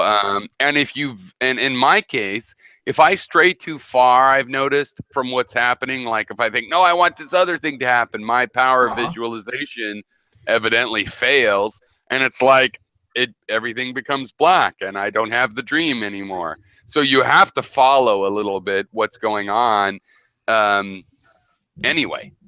So yeah, but that's why I talked about meditation, because meditation is the art of watching your thoughts without getting involved in them, and that suits that subconscious state really well. Yeah.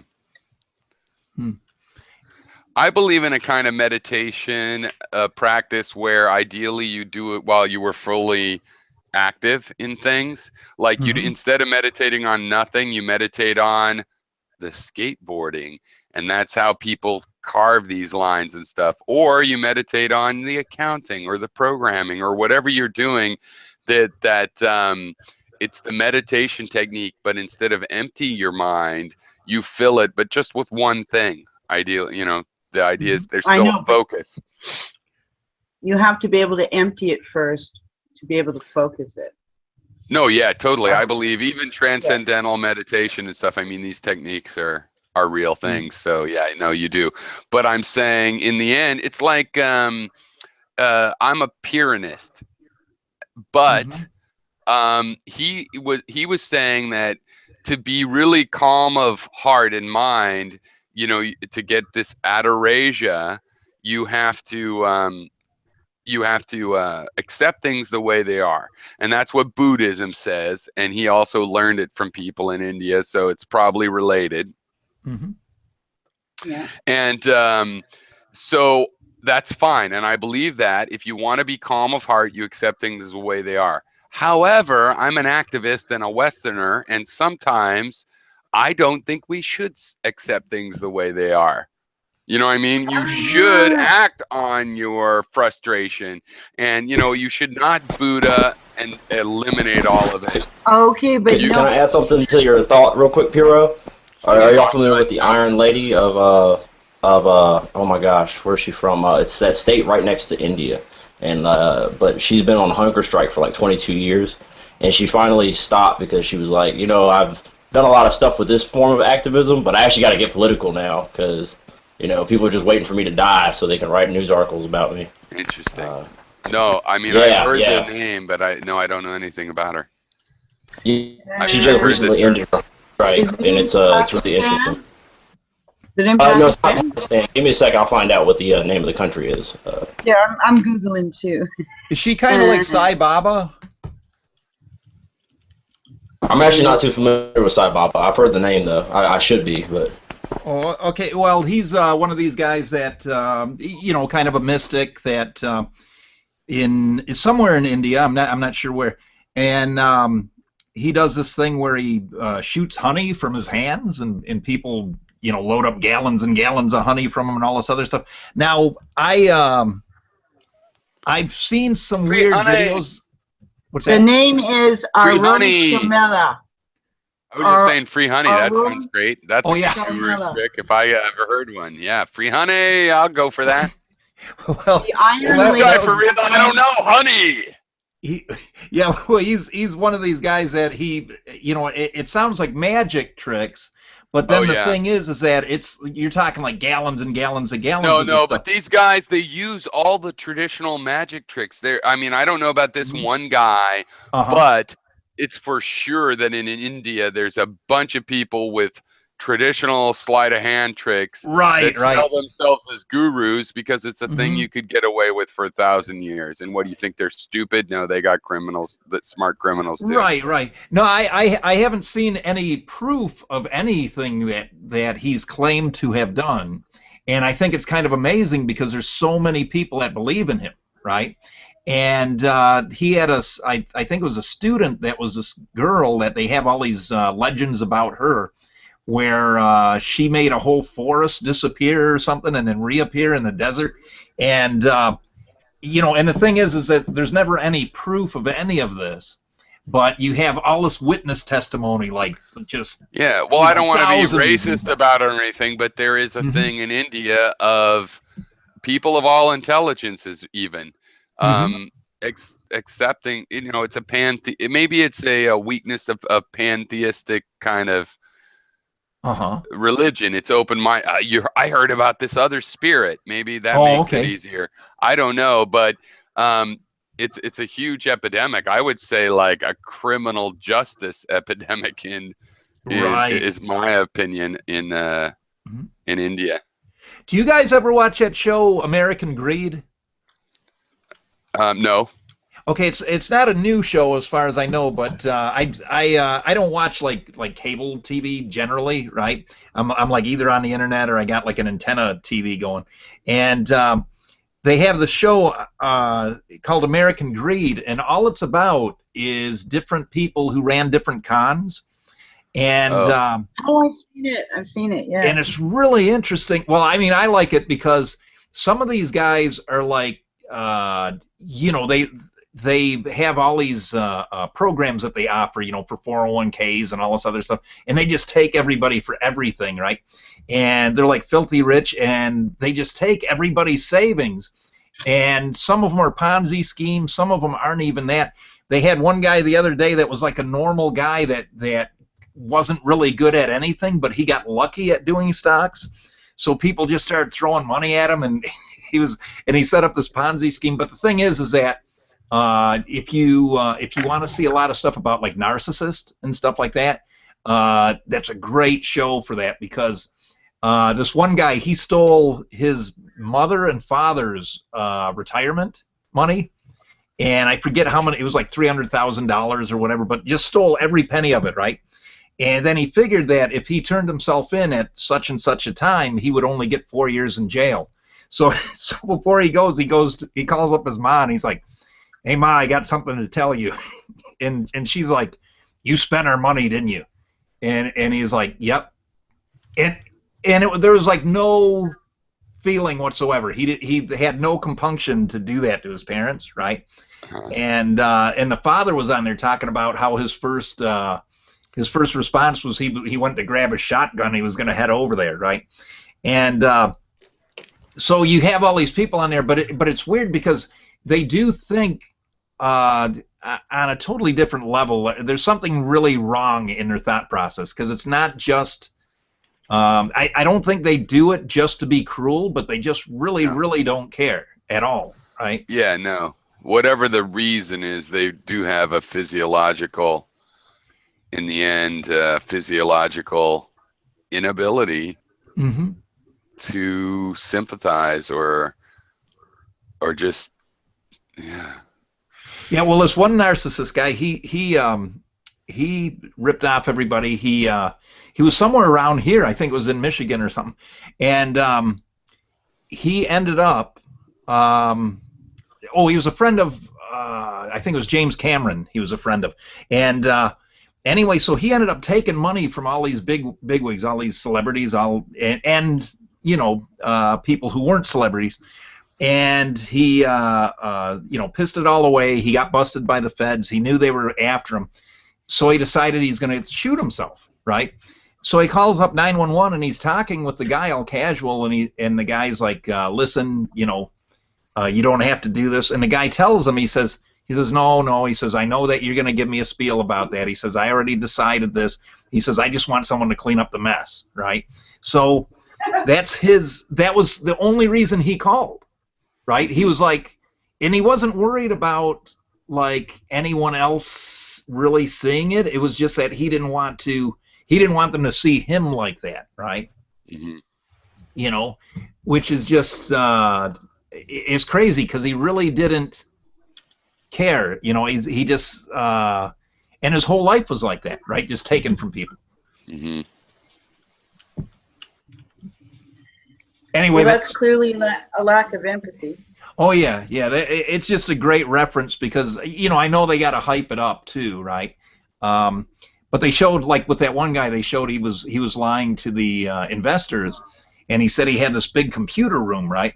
So they went into this computer room, and all it was the faceplates for the servers, and he had like flashing lights in it. There was no guts to it at all. It was just the lights. But he right? spent the money to put the lights in. That's the psychotic part. Well, right, and like the guy that had, I think it was the Backstreet Boys, and what was the group that Justin Timberlake was in? Was that NSYNC? Jen, what was Justin Timberlake in when he was in the boy band? NSYNC. Okay, It well, was NSYNC. Yeah, it was Backstreet NSYNC. Boys. Backstreet Boys. No, it was NSYNC. Justin Are you Timberlake calling my wife a liar? in You're all this case. banned. Okay. You're saying it's in sync. We don't want to call your wife a liar. She says probably in sync. So He was well, in NSYNC, and then he went to Very go on and be a benevolent of you, solo Jenny. artist. Yeah, well, I think he had two of those big bands, but what the thing was is that he wanted to have a business that built blimps, right? And so he contracted a blimp for some company, some jeans, Jordache jeans or something, right? And he didn't know how to build one. He didn't have the materials for it, but he told him he had a blimp. So they built this makeshift blimp that only flew like half a mile, and it crashed, and it had the Jordache logo on it, right? Okay, so anyway, as the story goes, as it goes on, he notices that these boy bands are like the next big thing. So he takes all his money from his investors and goes into these boy bands. Well, at the time, Justin Timberlake, all those guys, they weren't getting paid that much. They were getting paid, I think he said like $300 a month or something like that. It was something ridiculous, right? So he was taking all the money, and he even wrote himself in as a band member so he could take another cut, right? And so anyway, he had an airline. He decided he was going to have an airline. So he had all these investors invest in his airline, and the feds came in, and they came to check out all the airlines, and he boasted he had like something like 200 airlines or whatever it was, 200 planes. They went in, and there was one plane and a big empty hangar, right? But people just were throwing money at him. That's all they saw was that one plane on all the ads, and they the only one he used, and he had them all fooled, right? Just crazy. Do you like a guy like that? Are you fascinated by a guy like that? Oh, me? Yeah. I'm fascinated at how different their thought process is. Right. Because I think at some point it has to be so much work just to pull off the con, right? I mean, much more work than it would take to honestly try to build something like that. I don't know. I think it's easier to build it, harder to fool. So harder to get away with it, but certainly easier to build, right? Well, I'm saying if you have a work ethic and you have the financial means. Now, Now, he didn't have all the financial means. He didn't have the creativity or the work ethic to do any of that stuff that he promised he could do. But he did have the vision, because he did manage to have those boy bands that were making all this money. But the thing was, is even when he was a success at that, he was so greedy that he was ripping them off. They had to sue him, right? Yeah. And that's what started the big FBI thing where they were looking into him. At that point, he had restaurants and stuff, which he did actually have, that ran great, that were funded and all this other stuff. But at the time he had that, he had this big airport, his own airlines, whatever, and it was one plane in one hangar, and he had them all fooled. He had all these people just handing him money. But you imagine how much work that has to be. See, he couldn't have a conscience, I agree. because if you had a conscience, he's beyond narcissistic. Yeah, he's a psychopath. Right. Now, see, I don't know, because now Vaknin, one of the things that he was criticized for, and I kind of see it, but I'm not sure that I see the difference in it, is that Sam Vaknin is said to want to redefine psychopathy and narcissism, kind of make it the same thing. Yes, I've read that. Well, that's the gist I'm getting, is the idea that really all of the PD spectrum is narcissism and reaction to narcissism, and that's his whole thing about, instead of calling them codependent, call them anti-narcissist.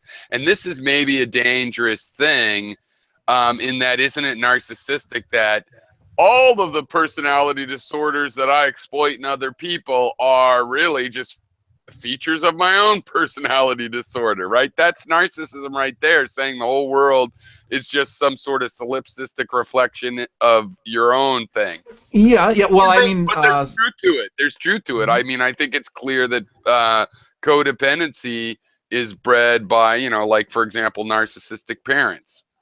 Well, but also in that article, they were focusing a lot on categories of antisocial behavior, and that they wanted to define what exactly is antisocial behavior, as I recall.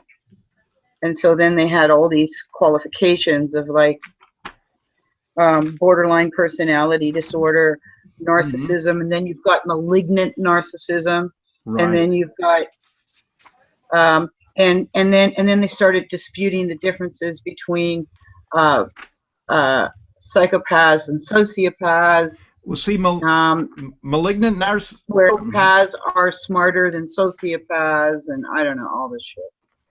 Yeah, well, malignant narcissists are usually sadomasochist. And, they're very rare. Yeah. And and they're very sadistic. And yeah. And they and like sex and stuff, it usually involves strangling, choking, stuff like that. Rough stuff. And they can often become serial killers, sexual. Right. But a lot of the people who they in the media, they try to portray as, say, being psychopaths or whatever, are usually people that have borderline personality disorder or something like that, because I think that's where your highest number of suicides is borderline personality disorder. Yeah, to me, the difference between borderline personality disorder and a psychopathology is that borderlines have empathy, and whereas a psychopath doesn't. And you'll find more psychopaths in high finance, banking, the big, conglomerate. I'm going to be AFK for a while. Growers. Right. You're gonna what? I'm going to be AFK for a while. I'm getting a call from my cousin on the other computer. All right. Okay. Damaged. You. I got the control. Okay. Just in case. Don't be narcissistic. I'm going to the control thing. I know, it's my first time. Don't expect a lot. Okay, I have the DSM-5 right here with now if you it has narcissistic personality disorder, I don't know if malignant. Maybe they've taken that off the table for the new one. But let's see. Excessive reference to others for self-definition and self-esteem. Okay, so name dropping, that kind of thing. Exaggerated self-appraisal, inflated or deflated. Talking about self-worth, that kind of stuff. Empathy, impaired ability to recognize or identify with the feelings and needs of others. Excessively attuned to reactions of others, but only if perceived as relevant to self. Okay, so, intimacy, relationships largely superficial and exist to serve self-esteem regulation. Mutuality constrained by little genuine interest in others' experiences and predominance of a need or personal gain. So you could see, like in a relationship or whatever, it would be primarily sexual, right? Because they wouldn't need them for anything other than to bolster their ego and to make them feel macho or whatever, right? Yeah, but lots of narcissists are in relationships, but they're like excessive control freaks. Right. Which gets you into that masochistical type of control. It's just extended. Well, see, now that would be actual objectification. You know what I'm saying? Like what the narcissist does. You know how we hear women are objectified and stuff like that. And a lot of times that's, I think, in my opinion, that's a false claim. But it's just social conditioning too. Well, what I mean is like when people say a fetish, a foot fetish or whatever, there's no such thing, right? Because what a fetish is you take an inanimate object and you attribute anthropomorphic qualities to it, right? You give it a value, yeah. Right, you give it a value equal to the person, right? So like a shoe could be a fetish, right, or something like that, but not necessarily a body part if it's still attached to the person. Now, if it's not attached to the person, then that could be a fetish, right? But what they do is they, like a malignant narcissist, generally would objectify whoever he was with because, like Vaknin said, they're a tool, right? A tool to be used. Yeah. So you can see how a malignant narcissist could develop into, a sociopath. Right. Yeah, like much more likely, I would imagine, for them to develop into a sociopath than, say, your average psychopath could become a sociopath, right? Because the thing is, they're still changing the definitions on that, and even when you look at Hare's work, he kind of flip-flops back and forth on a definition on that. But the general idea is that a psychopath is born a psychopath, a sociopath becomes a sociopath. So yes, it is likely that someone that's a malignant narcissist could become a sociopath. Right, because they're finding with psychopaths, they have, when they do the brain scans, different areas light up under unusual, abnormal situations. So, in other words, they have abnormal brain activities. Right. And they're trying to chase it to some kind of genetic gene malfunction, or I don't know if malfunction's a word. Just they have different genetic sequencing. Yeah, what's the chemical that they talk about that they lack? The usual serial killers and stuff lack this. It's like something that makes you sleep. It's not melatonin. Yeah, it's not melatonin. It's the other one. It starts with an S, and I can't think of it. Serotonin. Serotonin. Okay. The thing is that they have real low levels of serotonin, right? And which means they have a hard time feeling have a sense of well-being. Well, see, the other thing with that too is it's possible that they don't know when they're awake or asleep. You know what I'm saying? Because yeah. Okay, so the idea being is like, I'm trying to think of his name. I can't think of his name. It's on the. Anyway, there's this guy who. Okay, Ross. I think his name's Mike Ross. Anyway, he was a guy who was like this young guy that was a salesman of some type, and he'd drive around and he'd see a girl that he liked, and he'd pull over and he'd just strangle her to death, right? And the coroners, the people that examined the bodies, they said they had never seen anyone with a grip like that. That would, they said he almost broke their necks just squeezing it, right? And they said they could see the imprints of his hands in that perfectly, his fingers and everything in it. So anyway, he went to jail. They ended up getting him, and he said that when he would attack these women, he said he felt a compulsion, and he said he felt like he was outside of himself, and like he was watching himself do it, and it was like a dream, like he was watching himself do it, and he couldn't stop it. But he said he enjoyed it or whatever, that kind of thing. And they asked him, they said, well, what do you think of the victims and all that? And he says, you know what? He says, I deserve to die. And he says, I know this sounds cruel, but I'm being honest. He says, I don't remember what any of them look like. I don't remember their names from court or anything. It's not important to me. And right, because yeah, serotonin. Yeah, I was just going to say that serotonin affects your ability to maintain or balance a mood. Okay, so now you know what I mean? Right. So so that can give you what's the term I'm looking for? It's impulse control. Right, the amygdala, right? So yeah. Okay, so so possibly their amygdala wouldn't work right. Their melatonin and their serotonin is thrown off, and they have by that fact, yeah. Right, and they have a extreme deficit of serotonin, right? Right. Also, because the amygdala is not working properly. Yeah. Okay. Right, and usually the frontal lobes are cold in their brain. Yes. The part with the personality and all that, that's usually kind of shut down when they do the X-rays and stuff on it, right? So or MRIs, I should say.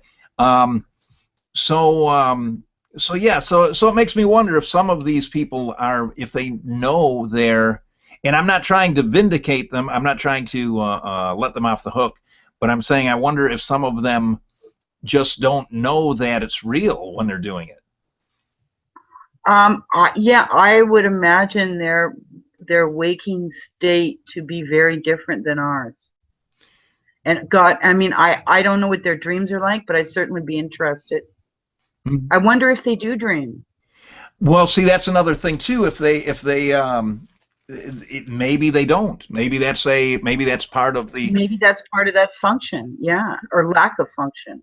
Right. But I know that Ross, he was a strange one with that, because he was a sadist, but he wasn't one of these guys that just spent 24 hours a day thinking about it. He would just drive by, and if he saw someone and the opportunity was there, his brain would switch, right?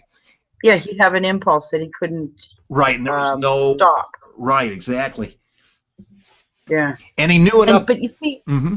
Sorry, I just with a lot of this, sometimes background is really important, and in some very, it's a really small percentage where background doesn't matter anything. Like they could come from ultra wealthy homes to incredibly poor homes.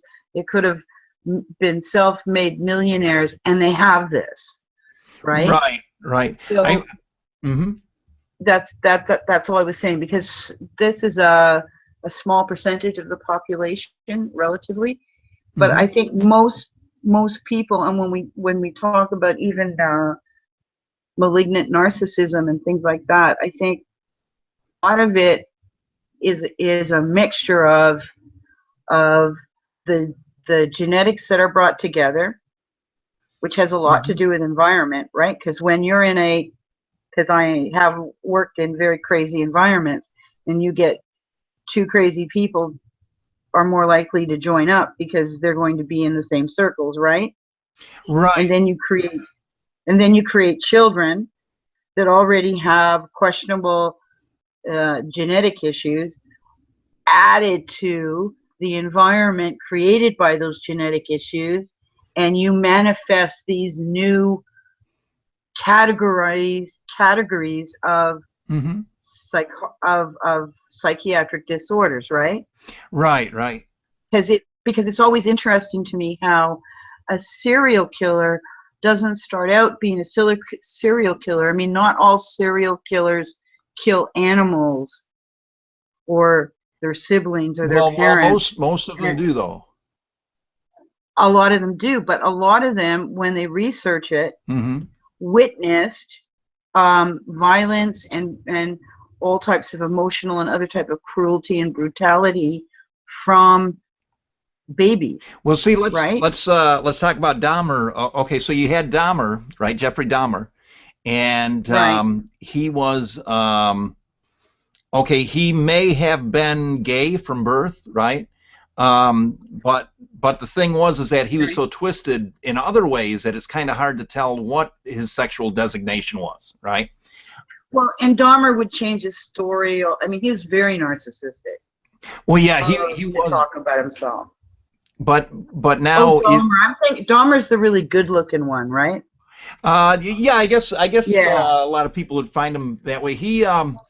But if you look at his life when he was growing up, he was pretty consistent. Yeah. Well, he was groomed. I would say out of all of them, he was more or less groomed to be a killer, right? Yeah. Because he had a father that played with chemicals that had chemicals from his job in the garage, right? And and the father saw him coming in he was torturing cats and killing them and nailing them onto boards and stuff like that, right? And the father caught him, and the mother caught him doing that stuff, and they were just kind of like, oh, kids, that kind of thing, don't do it again. They were oblivious, right? And so then later on, when Dahmer would use chemicals to dissolve bodies and stuff like that, well, he learned all that from watching the dad. Then he was in the army for a while, right? He was drinking, doing all the stuff there. He saw all this violence and stuff, right? But if you trace his life, if you go back and all these things, like he was a heavy drinker in school. His mother and father abandoned him, left him in a house by himself. And that's when he killed the first victim, right? Which was a guy that he saw, and he liked the guy. And he was afraid of the guy leaving, right? Got him to come over, afraid of him leaving.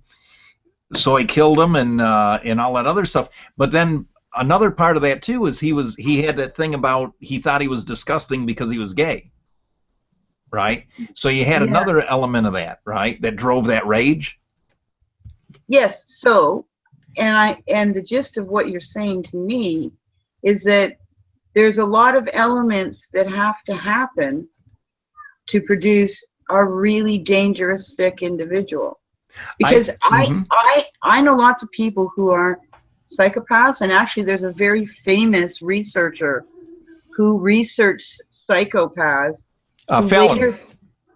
Who later found out from his family that, in fact, he actually made, by accident or just by a lark, he put his own in, only to realize that he had that gene, and his family confirmed it.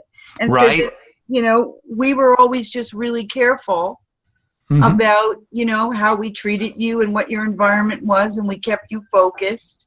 Right. They kept him away from sharp items and stuff. Right? But the thing is that he used that what we consider a really antisocial disability. Because of how he was raised, it was used to actually contribute to society in a positive way. Well, see, he did a deconstruction on the character. I can't think of his last name. Will from Silence of the Lambs, Manhunter, Hannibal Lecter. Anyway, that was based on a real guy, right?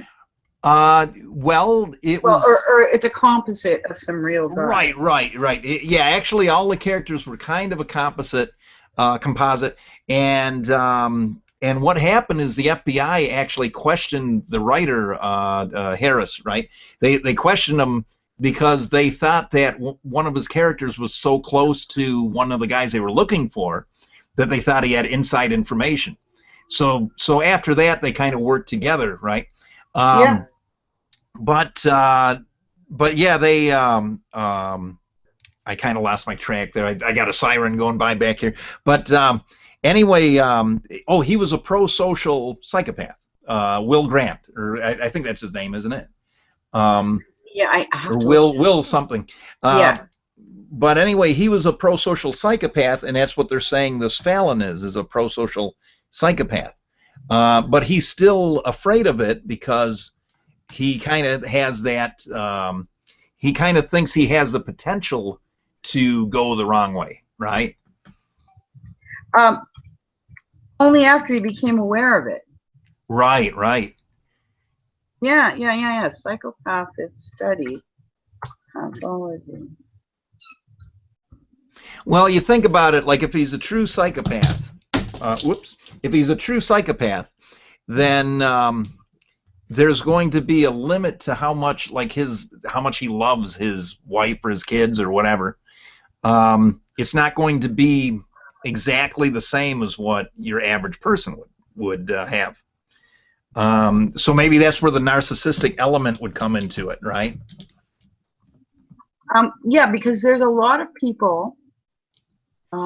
You're right. It's we did assistant professor of psychology, public health psychology articles. It's Koeings.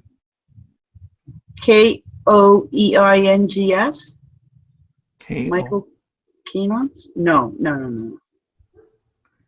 Huh. Yeah, I don't know that. Anyway, name, I'm not going to get caught up in that, but I had a video of him on my channel for a while. Mm-hmm. Oh, sorry. So we lost our train of thought. Getting back onto train of thought. Pro-social psychopaths, right? Right. There is a lot of medical doctors. One is Thomas. Oh, his last name's hard for me. But he believes that mental illness, he's one of those guys that believe there's no such thing as mental illness. Mm-hmm. That all these manifestations of the human condition are all based on our biology adjusting to our physical environments. And so psychopaths and sociopaths, dating back to the beginning of recorded or the anthropologist's history of 5,000 years ago, all suggest that these illnesses that we call today, these manifestations, in fact, were widespread, right? Like during the Crusades, warriors, right. Children who were raised in, your first 15 years of life is fine, and then some raiding, marauders come and rape your mother, kill your father, and take you and raise you as a warrior. So we've been creating and manifesting these conditions throughout our entire history, right? Right. Now you've heard the I think I heard somebody just talk about that study you're talking about, and the premise is that you look at these Slavic countries, right? And around Russia and that, right? And what the story is okay, you had the Russians, the Rus, right? Well, the Rus were the Vikings, right? And the Vikings created all these slave states, these slave nations, right? And that was the Slavic countries. That's where the word comes from, right? Well, yeah. Well, if you got conquered by them, you either became one of their soldiers or their wives, or, you were a slave, and they killed you if you didn't get along. Right. Well, see, now the conclusion or the speculation behind that is that over time that made women, the survivors, right, tend to go after more aggressive men. Well, yeah, Because they could survive longer.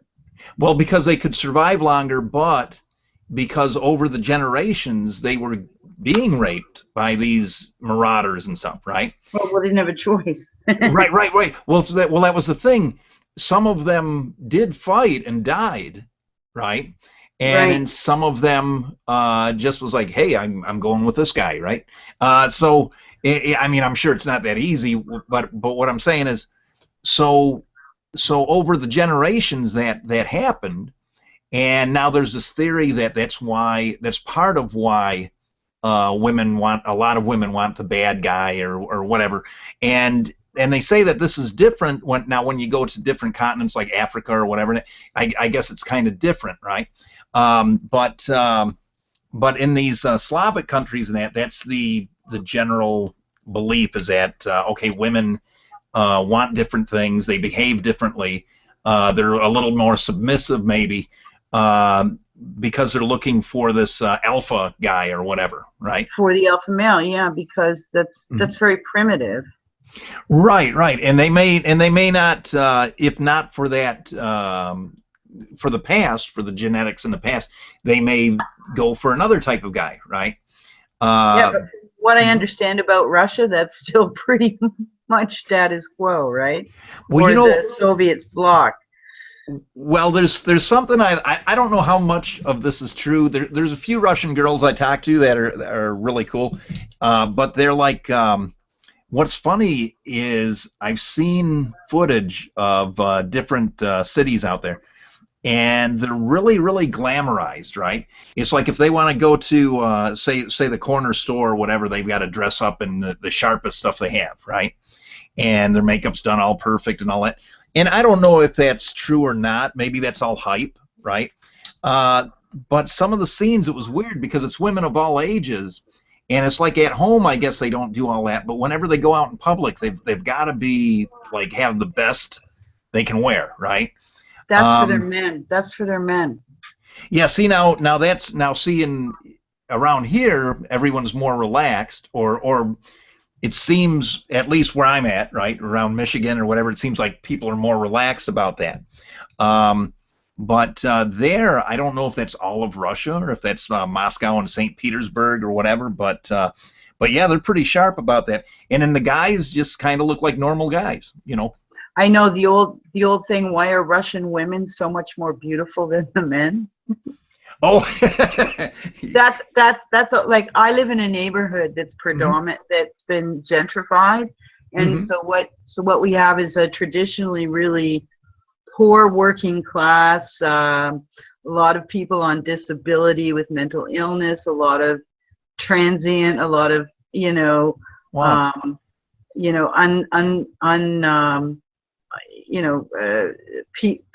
that can't stay housed are housed off and on. Oh yeah.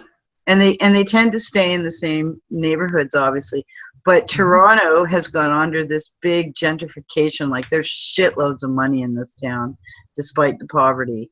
And so, in the neighborhood I'm in right now, over the last 20 years, what's happened is we've had a whole block of 30,000 people in 10 square blocks of this neighborhood suddenly get filled up with high-rise, high-end condos. And I'm talking about condos that 350 square feet goes at about $350,000. Wow, so you got some money coming into that city, huh? Oh, Toronto's an incredibly rich city because it's the it's the business capital of Canada, right? Right. That's why we get compared to New York, although we're candy ass compared to New York. But on the money scale, we're not as big as New York, but in Canada we're on par with New York. So what you've got is we've got this, I call it the 30,000 block in the middle of the ghetto, and this block is full of foreigners.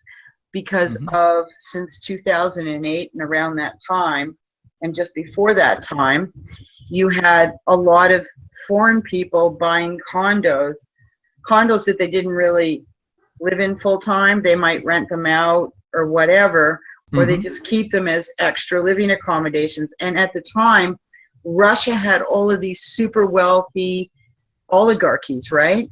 And so this neighborhood became heavily inundated with, not exclusively Russian, because there's Japanese, Chinese, Europeans, but we got a ton of Russians, like upper class Russians.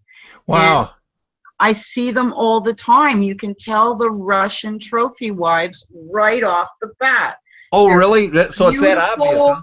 They're thin, they're blonde or dyed blonde, but they're in the most expensive shit. Sorry, go? Sorry, Joe? Mm-hmm.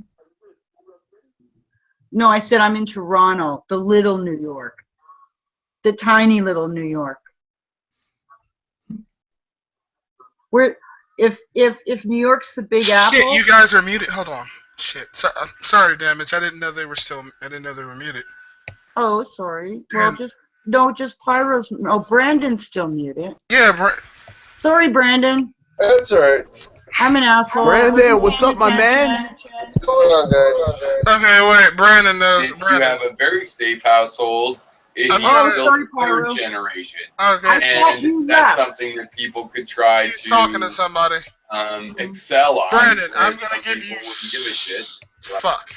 You're giving Keep it money. Hold on. Where's Gary? So I like it.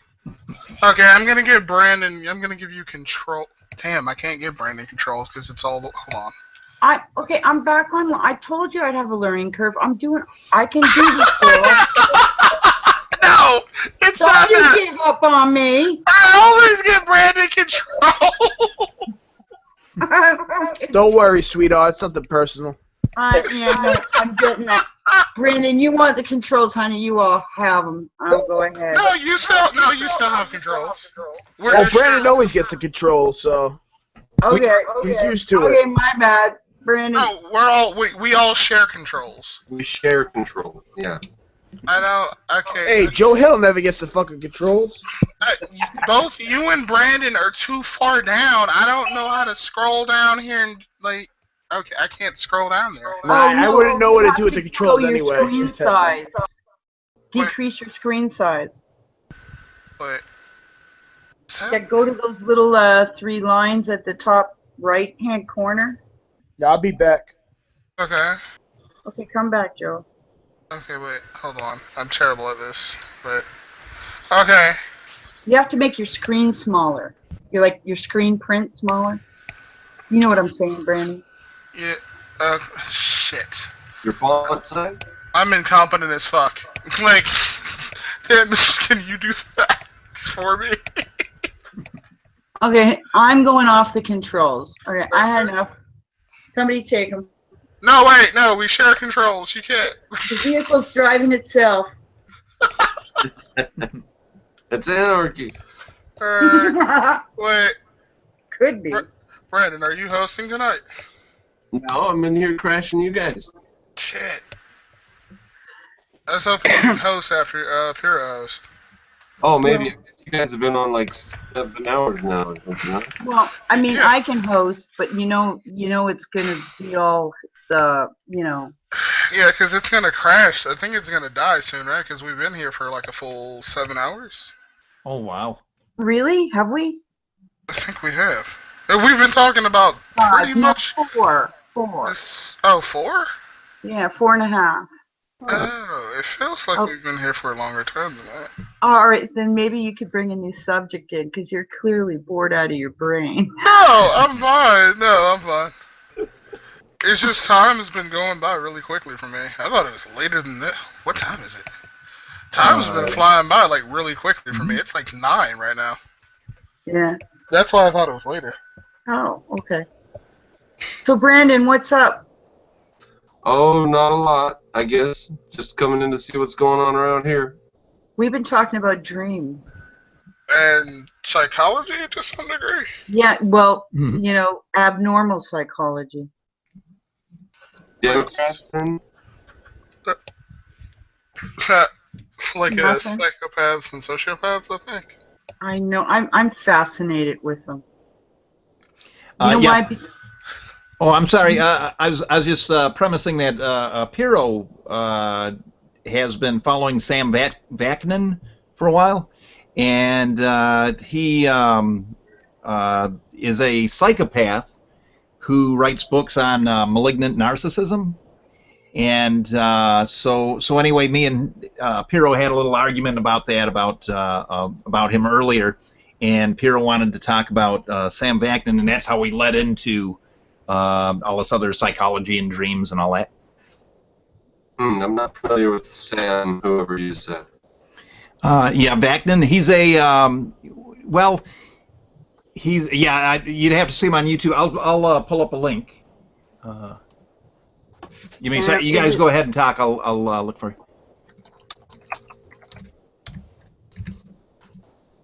At first, I thought his name was Peter Venkman. Vaknin. Yeah, I think Piero calls him Vankin. No, it's Vaknin. What does he do exactly? He's a writer. He's from Israel. He's the author of Malignant Self-Love, Narcissism Revisited. Editor-in-chief of former website Global Politician. He runs a private website about narcissistic personality disorder. That's exactly that NPD that Piero started this whole thing with. Oh, hey, you should fucking like him, Brandon, because being an objectivist, you're all about, like, selfishness and shit. Yeah, what's wrong with narcissism, though? He's talking down to it. Plus, he's from Israel. I'm really, really suspicious of every fucking Jew except Ayn Rand. Actually, honestly, this would be an interesting topic now that Brandon is here because of how objectivism operates. That's a philosophy. How does it operate? I don't. You fucking tell us. In a non-Jewish. Fucking objectivist here, motherfucker. Tell us. It operates in a non-Jewish sort of way. Without the anti-Semitism. Well, objectivism can't be limited to just that. No, but I think that's an important part. The Jews are so fucking leftist. Every single socialist communist disaster in this world was engineered by the Jews. Well, they were all suffering post-traumatic stress disorder. Well, but Jews sit around writing about post-traumatic stress disorder as if it were important, and that's creepy. So, yeah, but you didn't lose 3 generations of your family in a gas chamber either. So I don't know. Yeah, but the funny thing, they designed the social systems that put them into the gas chambers. That's what's really, really hilarious. Karl Marx. And also, they allowed the Nazis to push them around for a really long time. Like, and that in myself, like, okay, listen, I am really torn in the beginning about Israel because I felt bad for the Jewish people. But on the other hand, when the oppressed become the oppressors, at some point you got to say, whoa, wait a minute, what are you doing? As far as that goes, I think they should bomb and kill every fucking city around them and expand and take over and make their country bigger. I think they're all fucking socialists, but they're a lot better than the sand monkeys around them. Oh, that's just your Ayn Rand prejudice. God, no. Thinking every Arab is a savage. And she did too, man. She hated Arabs. Sand monkeys? What the fuck, Rick? That's right. Camel jockeys. And yeah, Ayn Rand thought they were all savages. And the ones that aren't savages better start trying to do something about their society. Because they're going to get wiped out. That's what, that's what you would have had to say if you lived in Germany in the 1930s. You'd have to say, look, it's terrible people around. You're going to come to a very bad situation. And they did. Look at the terrible people in Arabia today. They're going to come to a very, very bad end. Well, it's because they've got a lot of money and technology, but still think like guys in the tribalism type. Yeah. Which goes back 5,000 fucking years, right? So in that sense, yeah, I get it. I get what Ayn Rand was saying. But at the same time, they've also spent a lot of money educating their children all over the world. And the children I feel sorry for because they're so fucking screwed up. They've got Western ideals, but then they go home to these really insanely ancient tribal mentalities, and then they're in families that are vying for power where a man can have 50 fucking children.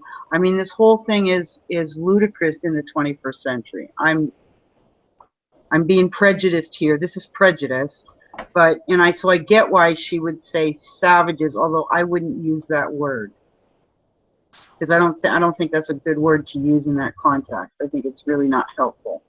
Well, but I mean, not trying to be helpful. Maybe she's just trying to be honest. So. Yeah, I know. Ayn Rand could care less about anybody taking offense. She wrote what she meant, and in that way, I respect her. Yeah. Takes a lot of guts to do that. Yeah. Takes a lot of conviction. Leonard Peikoff said that the world's full of nice people who specialize in liking everybody and being nice to everybody.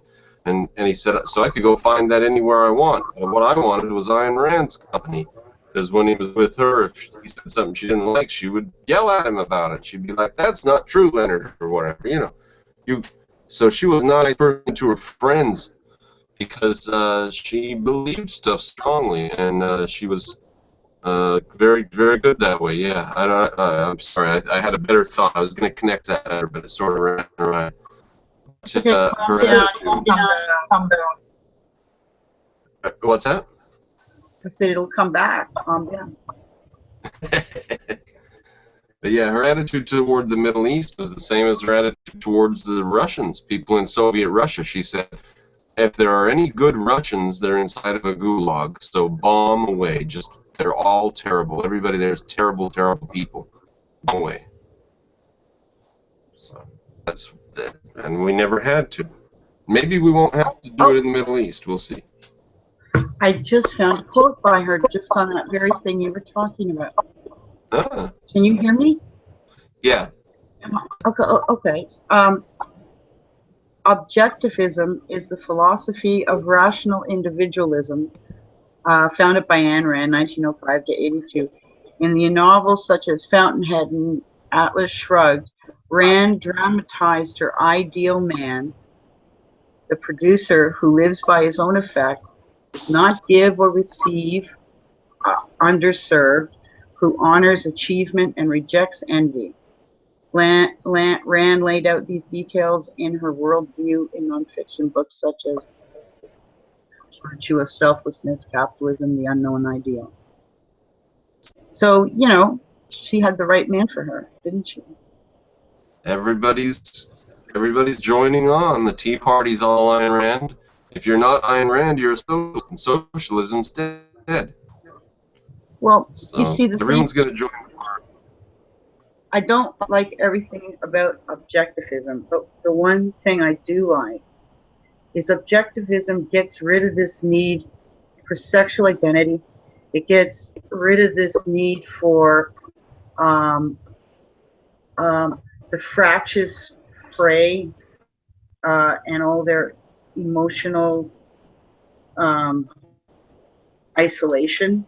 They're emotional because they're isolated, because they don't have what they see other people have, and they honestly can't find a way to obtain it, and it's very frustrating for them, and it causes a lot of social unrest. But if you're being objective, then if you get rid of the need to constantly compare the sexes, the classes, and stop comparing and just get on with doing, I get that.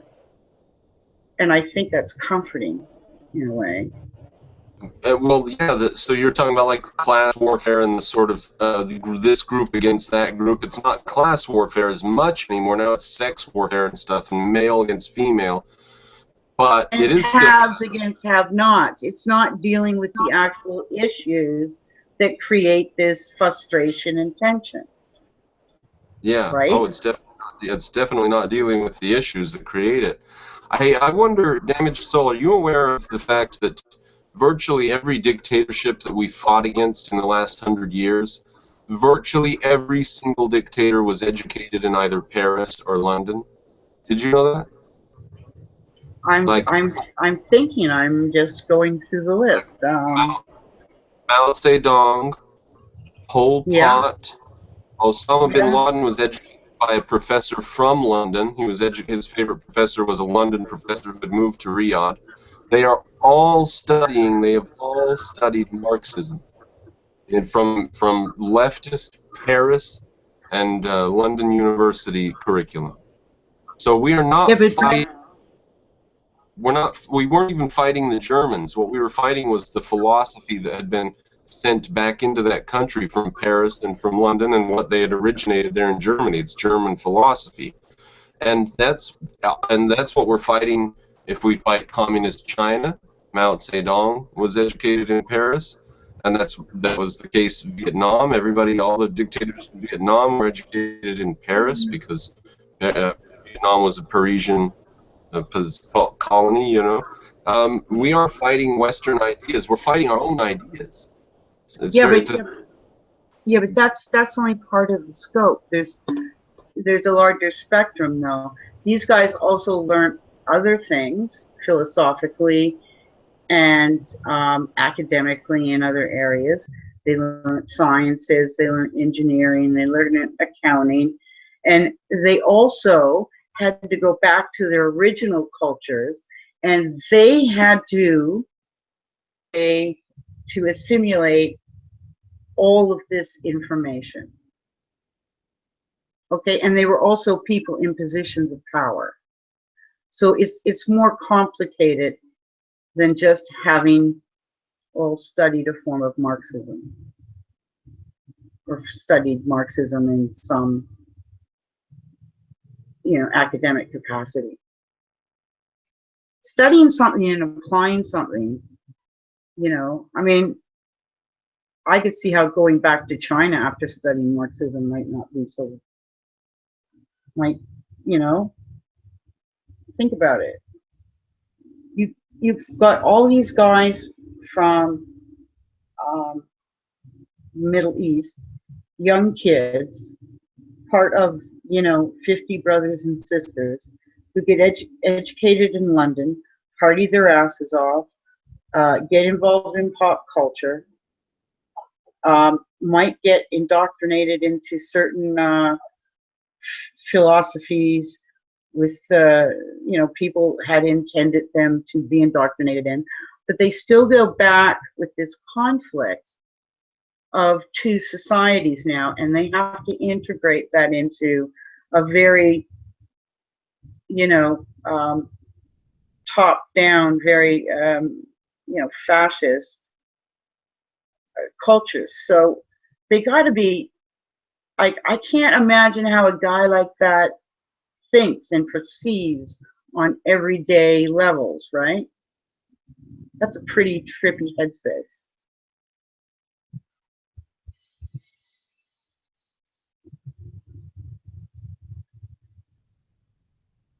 Oh, we're listening, by the way. I think Brandon dropped. Oh my God, I did it. I'm gonna shut up. No, Brandon. he disconnected. Oh. You're fine. He disconnected. Brandon, it's not just studying Marxism. These guys are pretty tripped out people that have to deal with Western education, Western society, and then going back into tribal society and trying to integrate all this friggin' knowledge. That's got to make you pretty uniquely thinking, don't you think?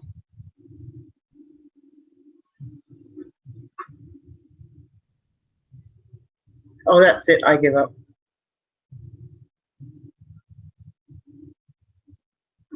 Why? He probably was. He probably can't. Brandon, if you're talking, we can't hear you. He's probably just having a technical error. I'm sure he can hear you though. Now. Yeah. That leg. I'm interested in what you're saying, and I think Vita is too. It's just like we're I'm multitasking and trying to listen. Oh, okay. I mean, it's comforting. Yeah, I'm trying to multitask and listen at the same time. It's just like I have a lot of work that I have to do, so I'm trying to do both.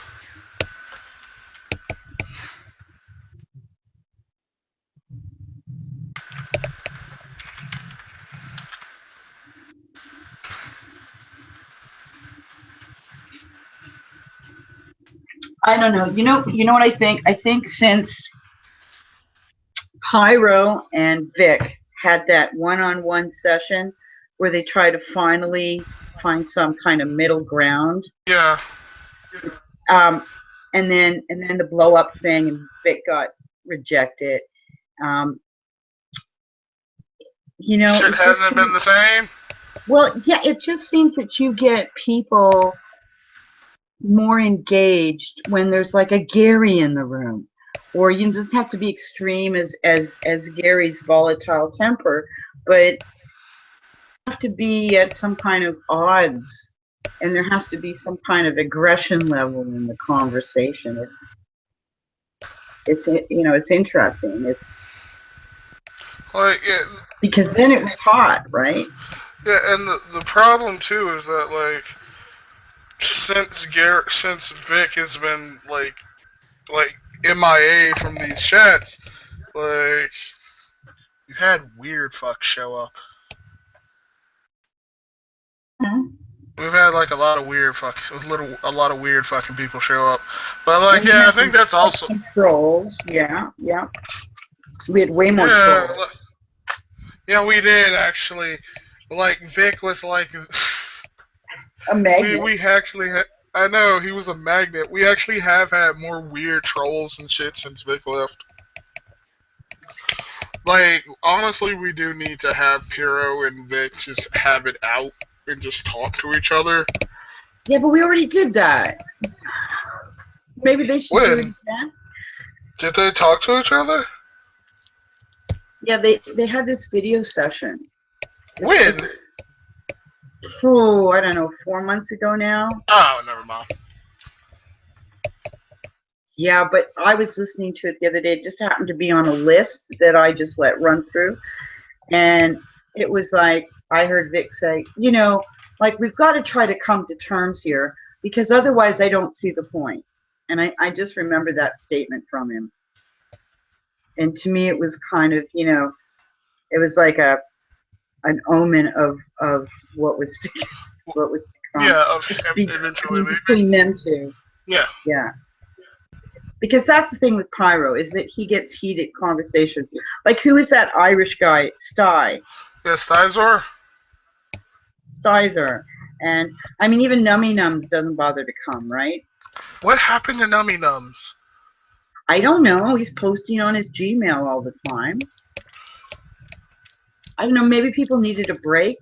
Like, I'm trying to think of different things to talk about without having to talk about, like, I don't know, current TV shows and celebrities and. Yeah. I mean. No, what were you saying, Damage?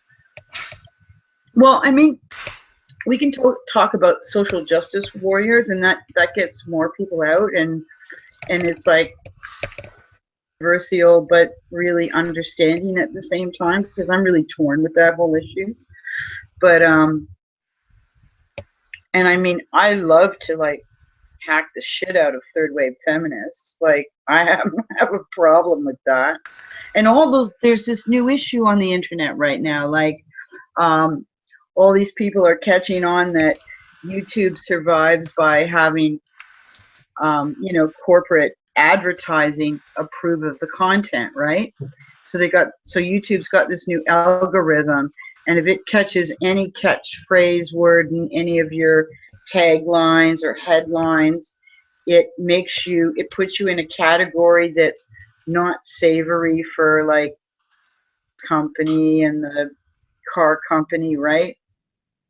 So they have these new algorithms that still have bugs, and like people are getting like a lot of people make with the big followings, they monetize a lot of this commercial advertising, right? It's worth like 20, 30, 40, 50,000 a month to them. And when their videos get flagged and put into this group that isn't savory enough for the advertisers, they don't get any advertising. And so they see this like 10,000 dip in their income over 3 videos. And then they look, and without being notified, they realize they've been demonetized, right? So there's this huge thing going on in the community. Phil DeFranco, he's got I don't know 4 million followers. He's one of the first YouTube channels. Yeah. He wasn't there before Liaison Day. No, I'm just playing. Chocolate rain. That's my boy right there. That's my boy right there. Yeah. And so these, and like, you know, Sargon of Akkad and Thunderfoot and Computing Forever, all of these kind of over 3 million or 300,000 people, they're all freaking out. Yeah, they'll be alright. They're freaking out now, but they'll be alright. Most of them have already been looking to jump ship off YouTube anyways.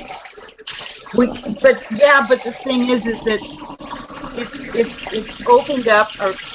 Is that a piss? Sorry, I'm washing something out. I'm cleaning my bottle. Oh, okay. Yeah, that's like one heck. No, I ain't gonna but anyway, do that to you. Now, Brandon, maybe I might do that to Brandon, but not you.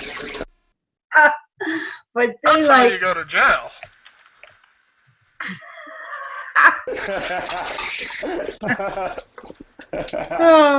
Oh goodness! All right, as you were saying, though, I'm sorry. I didn't mean to. I forgot. I should have muted myself. It's no, it's okay. It's okay. You're babysitting too. You know, you got shit to do. But I know I forgot what I was gonna say. Hang on. Just these other YouTubers and the situation that they're in with YouTube, like changing up the terms of agreement. Well, no, the thing is that they had told everybody of this a year ago, and they started out with one algorithm that was full of bugs, and it's when, you know, people would get notices and do crap, right? And a lot of it was mistakes, and YouTube would apologize, but that algorithm is now there's this new algorithm. They got it more fine-tuned now, don't they? It's more fine-tuned, but still got bugs in it, right? Oh yeah, I don't doubt that. Because like really, at the end of the day, I don't think advertisers. Well, go. I'll let you finish your point. Yeah, because I'm interested in what you're saying. No, go. I haven't been following it that much, but yeah, I know advertisers don't particularly care too much. But some like Disney, definitely like they don't want like their commercials on like somebody who's got like a really foul mouth and stuff like that. But to me, it's like that comes down to them, like the advertisers policing their content, not the other way around. Yeah, but you know, it was supposed to be on. I mean, this is where I think social justice warriors and the feminist movement has maybe influenced this a little. Is that before? Yeah, it started out to be. It just got to be that the language on the internet was really offensive. Okay. Right, but what attracted the monetization was how many views you got, right? This is very true. The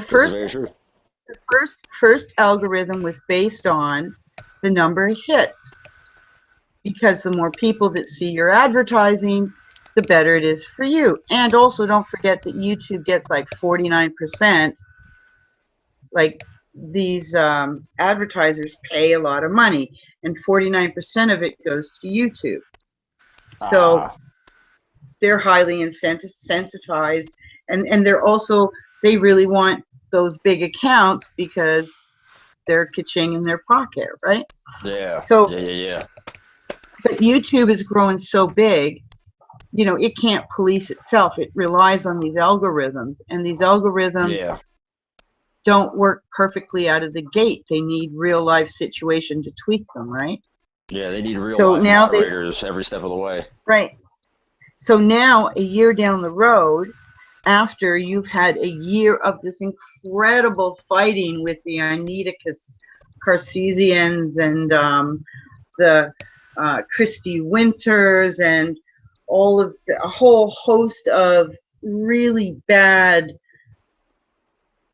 so-called feminists out in the real world shouting and looking like they were like rabid dogs, all this shit, to some, you know, pretty reasonable conversations, but still, you know, based on bad academic research and highly prejudiced research.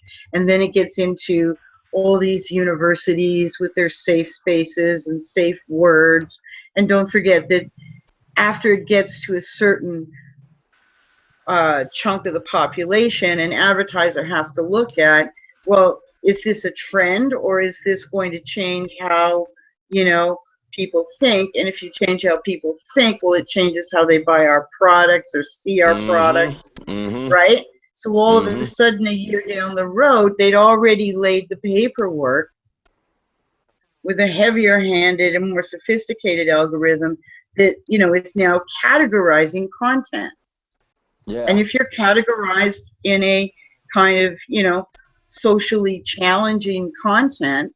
Yeah, you use, you know, if you swear words, or there's a swear words, but talk about being anti-feminist in some fashion, and criticizing social justice warriors, criticizing Black Lives Matter, or pro-feminists for that matter, criticizing Israel, criticizing the Middle East insurgents, criticizing Bredex,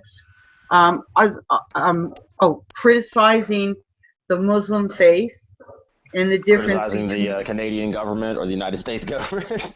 Because every the military government spends quite a few ads. So the military spends quite a few ads or ad money on the YouTube, if I remember correctly. Oh man, it's the biggest budget in the world, literally, and so now the new algorithm is categorizing your content as to who will get advertising. All of a sudden, these guys that are making, you know, like, honestly, anywhere between 150,000 to 500,000 up a year off of their YouTube channels are like seeing massive decreases.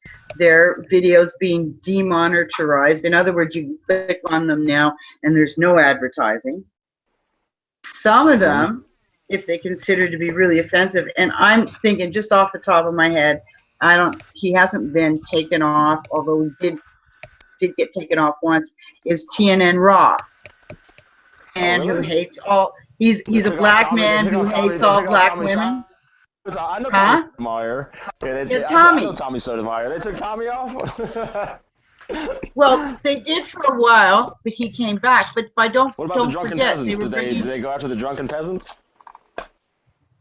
Yeah, the drunken peasants have been hit. Good. Well, not necessarily good, but like, you know, sometimes he's certain good. Channels that, Sometimes sometimes, but they really figured out how to milk the system, like in a good way. You know what I mean? Like, and that's part of the issue. You while you were talking, you had me thinking. You know what else kind of maybe played a factor into this is the fact that YouTube Red is kind of a complete disaster. Like, I don't know anybody that subscribes to YouTube and actually pays for it. Well, maybe, yeah. Well, you know, that's that whole. And you know what it seems to me like? It's like, geez, is this television? Is our content going to be based on whether our advertisers approve of us? It's starting to look that way. I mean, I always suspected. I always, in the back of my mind, I thought, God, I hope YouTube doesn't just become the new, just the two just kind of merge and we don't even notice it. You know? I remember when there used to be no ads on YouTube. Except for the stuff on the sidebar. I remember when it first started, and I go, "What the fuck?" Yeah. Honestly, like I thought that's why I was on YouTube. Yep. But there's competitors. That's the other thing that YouTube, like, see, if YouTube tried this like 5 years ago, they might have had a better chance. But now, I mean, there's all sorts of other websites that actually offer the same service, but without the same attachments. Now, it's not necessarily as easy to make money on them right now, but give it a little while, you know. Like, I know Patreon's on a big rise because that's what they were saying, is these guys that have been on YouTube for like 10 years, the big guys, is that they're all on Patreon, they all have a line of clothing. They all like, Sam Snyder, he's always like hucking some service right on his podcast, right? Yeah. And Joe Rogan's selling his health products and Oh, stuff like that yeah. on it, and Joey Diaz is like trying to hook up the people with the edibles and stuff like that. Exactly. So I like seeing that kind of stuff. So YouTube's putting its foot down. Yeah. They want But some of that cheddar. They want some of that cheddar. Yeah, but and I honestly think that these companies have been influenced. Oh yeah. By all this UN talk with the, the social justice warriors, the femmes, and don't forget, Black Lives Matter is just now starting to get organized. It's just starting to get funded. Yeah, I mean the movement's barely 3 years old. Well, yeah, and before that, it was just kind of, disenfranchised people just having enough and just taking to the streets. Now they're in this massive process of how do you organize all that? Yeah. I mean, I can't even begin to fathom how you would do that. And so you got, people like Will Smith and George Soros. I mean, I couldn't find two stranger bedfellows to start hold on. Funding this movement. I think Brandon dropped because no one would unmute him. He was muted? Apparently so. That was at like what, 9:42. He just left, I think. I don't think Mike cares too much though. Okay, wait a minute. So every time, okay, all right, hang on. Okay, I'm learning. Every time someone comes back in, I have to unmute them. You have to show broadcast them. Okay, so I'm gonna try this on Vine. Basically, click on the little arrow, and you'll see hide broadcast, right? And that hides them. Okay. But normally what you need to do is when you click on the arrow, you'll see show broadcast, and that presents them and that shows them so that they can talk and unmute. Oh. Okay. Also your attitude doesn't help, Mike. I'm sure he's not, I'm sure he missed that little one bit right there. Okay, you know what? Take these controls back. I've got to read up on this. No, it's impossible. By the time you learn them, they'll already update and change the system. I've already shared control with you, so I don't really know how to take it back. We can't get back out of this rabbit hole. All right, so I have this program, and all I have to do is pay attention to my board. Oh, well, that's cool. That's all I have to do on mine is when he pops up, I just have to pay attention that something's popped up. Yeah. So any notification just has to be looked at. It automatically pops in. Also, thank you for the invite to Dark Humor. Oh yeah. Wait, did I invite you yet? Did I invite you yet, Mike? No, I don't think I got no dark. That's why I was wondering what the context of what you were saying was. Okay, so there's this group. Wait, Damage, did you invite me to the Dark Humor group? No. Uh-oh. Alright. Someone invited me. I'd like to get an invite. I don't have an invite. Alright, it's right there. I posted it in the chat here. And it's a link to the Dark Humor group. It's really fucked up, but it's really hilarious. So the Google Hangout or something? It's Google Hangout, but Google. It's like a G Plus group. Yeah, and it's pretty big. Like there are people posting fucked up shit in there like all the time. It's kind of like not like Rotten.com, but more like a 4chan B-roll or something like that. Yeah. Okay. Oh man, you remember B back in the days? Oh my god. Oh my god, this one is really fucked up, but also really funny. Oh my god. That's kind of how B was. Oh my god. Okay, so I'm just gonna go say B was just entirely fucked up, and there's like some people that were just in there like I just gotta. This is all like I need to look at this. I need to experience this firsthand. I gotta experience that song. That like I said, I got it bookmarked. I got it added to my playlist. I Wanna Die. You know the song. Yeah, you know the song I'm talking about. Just because that fucking kid is so damn fucking catchy in that song, I can't. It is, Can't man. get over that. But I think to go back to what you were talking about, damaged. I think YouTube might have just finally put the final nail in their coffin. Honestly, in the long run. I don't know. This just may be another hookup, but you were talking briefly about alternative ones, and I was listening to the guys talk, and they were saying there's a bunch of alternative ones out there, but they're really working out the bugs. Yes. So you have to kind of bear with it. But they were saying they were getting a fairly good quality of people.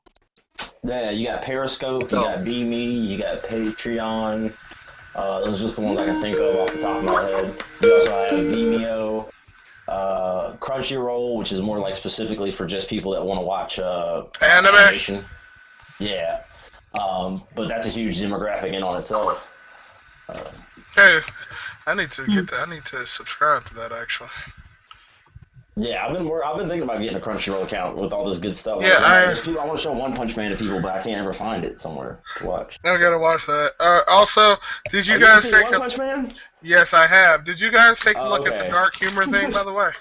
That shit is fucked up, man, but it's funny as hell. Also, they have this policy against banning people who don't have an icon on their G Plus account, which is weird to me, but I guess it's to prevent trolls? Like, I don't know. Yeah, I guess Yeah, so. they have, like, this extreme reaction to it. They call them blueheads and shit. They call them blueheads, and they'll just, like, ban you if you don't have an icon. Huh. Well, it's kind of creepy. Usually, like, on YouTube, when I got stuff like that, like, nondescript icons, you know, just the standardized ones, I always troll. Yeah, I think so. Pedestrian, you know, tourist just checking it out, doesn't want to get committed. But I don't know. Yeah, I agree. It's either because that's usually what it is, right? It's either basically just a pedestrian or it's a troll, because like using a disposable account. I wonder how they're going to deal with disposable accounts in the future, because they are going to become a problem here in like 10, 15 years. Because there's more and more programs to just make accounts like for you, so you don't have to bother like keeping up with all that stuff. I mean, maybe I imagine that's already probably been discussed and dealt with, because like you already have people who have who hack MMOs. And they have who sign up thousands of fucking accounts to MMO sites and shit just to spam the member base with like buy gold now. Oh my gosh, that destroyed like MMOs for like 4 years straight, because like there was just no like world chat or anything like that. Like anytime you got close to a town, it just became like chaos.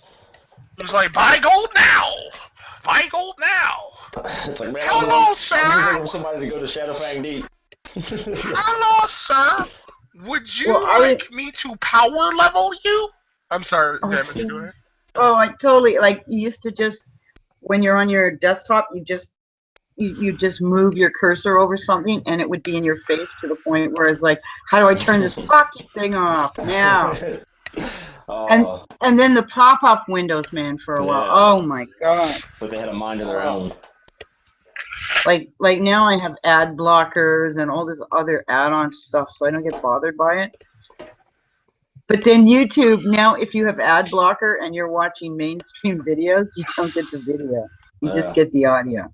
Yeah.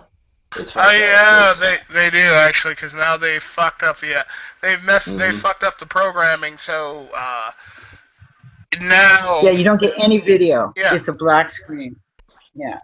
I thought I was the only one who got and I didn't notice that, because I just play my playlist and go about my shit, and I looked at my screen and I went, how long has it been black? And then I realized this has been black the entire time. Shit. Yeah, exactly. You guys will know we're in trouble when they take away the mute button from us. Listen, I know a lot of people that cover their video their video little plug in their computer all the time. Oh, interesting. You guys don't do that? Because you know, anybody... Actually. I don't do it with my camera, or I don't do it with my phone, because I'm like, fuck it. But yeah, every other device is grounded, so to speak. Yeah. And the thing is with your phone, like, I don't know how much of this is actually used, actually true, but they say they can tap into any phone and watch you if they have the technology, which some people apparently do. Alright, so like, hey, I can look at you shower breaking, yeah. Like, if you know, if you're a hacker, the manatee. yeah, if you're a hacker and you got that hacker software, you're on the dark web, you understand Linux, you can program. If you're at that level and you can get someone's IP address and actually get a hold of their chip and replace it, copy it, replace it with your chip, you can do that. And I know that that's for a fact you can do it. But I don't know a lot of people on that level, so I'm not worried. But besides, who the hell would want to watch what I do? Like, oh, please. I don't do anything interesting enough to want to watch me. But it does make me want to watch other people like that, though. There we go. So I can... Oh, come on. Wouldn't you like to be a fly on the wall in a lot of places? Oh, absolutely. Especially like at the... well, actually, there's a lot of places. Yeah. Yeah. I lived with her for a year and a half. It was a good friend of mine. We grew up together down here. It was his friends would do that. Like him and his friends, they would be hacking into each other's computers and they'd be messing with each other on like TeamSpeak. So I always thought that was interesting because they like almost communicated in a roundabout way. Like if you hacker, it would be not too unusual for them to go in there and just talking to them. Hey guys, I'm gonna go take a shower. So I'm just gonna leave myself in here. What do you guys thought? I don't think things are. I think I'm gonna like buzz out. I'm gonna buzz out. I've got a book to read, so. Alright, so we're just gonna This is really bad, but. We're just gonna abandon Piero here. It was a good day. Like, you know, okay, so. Right, I think you were here when Damage and I were talking about Vic being on. Abandon me just because I abandoned you. Piero. That's totally heartless. Piero. Just because I abandoned you, you would abandon me. Piero, you bring back Vic. But you're better at persons than me. Hey, Piero, you have to bring back Vic, man.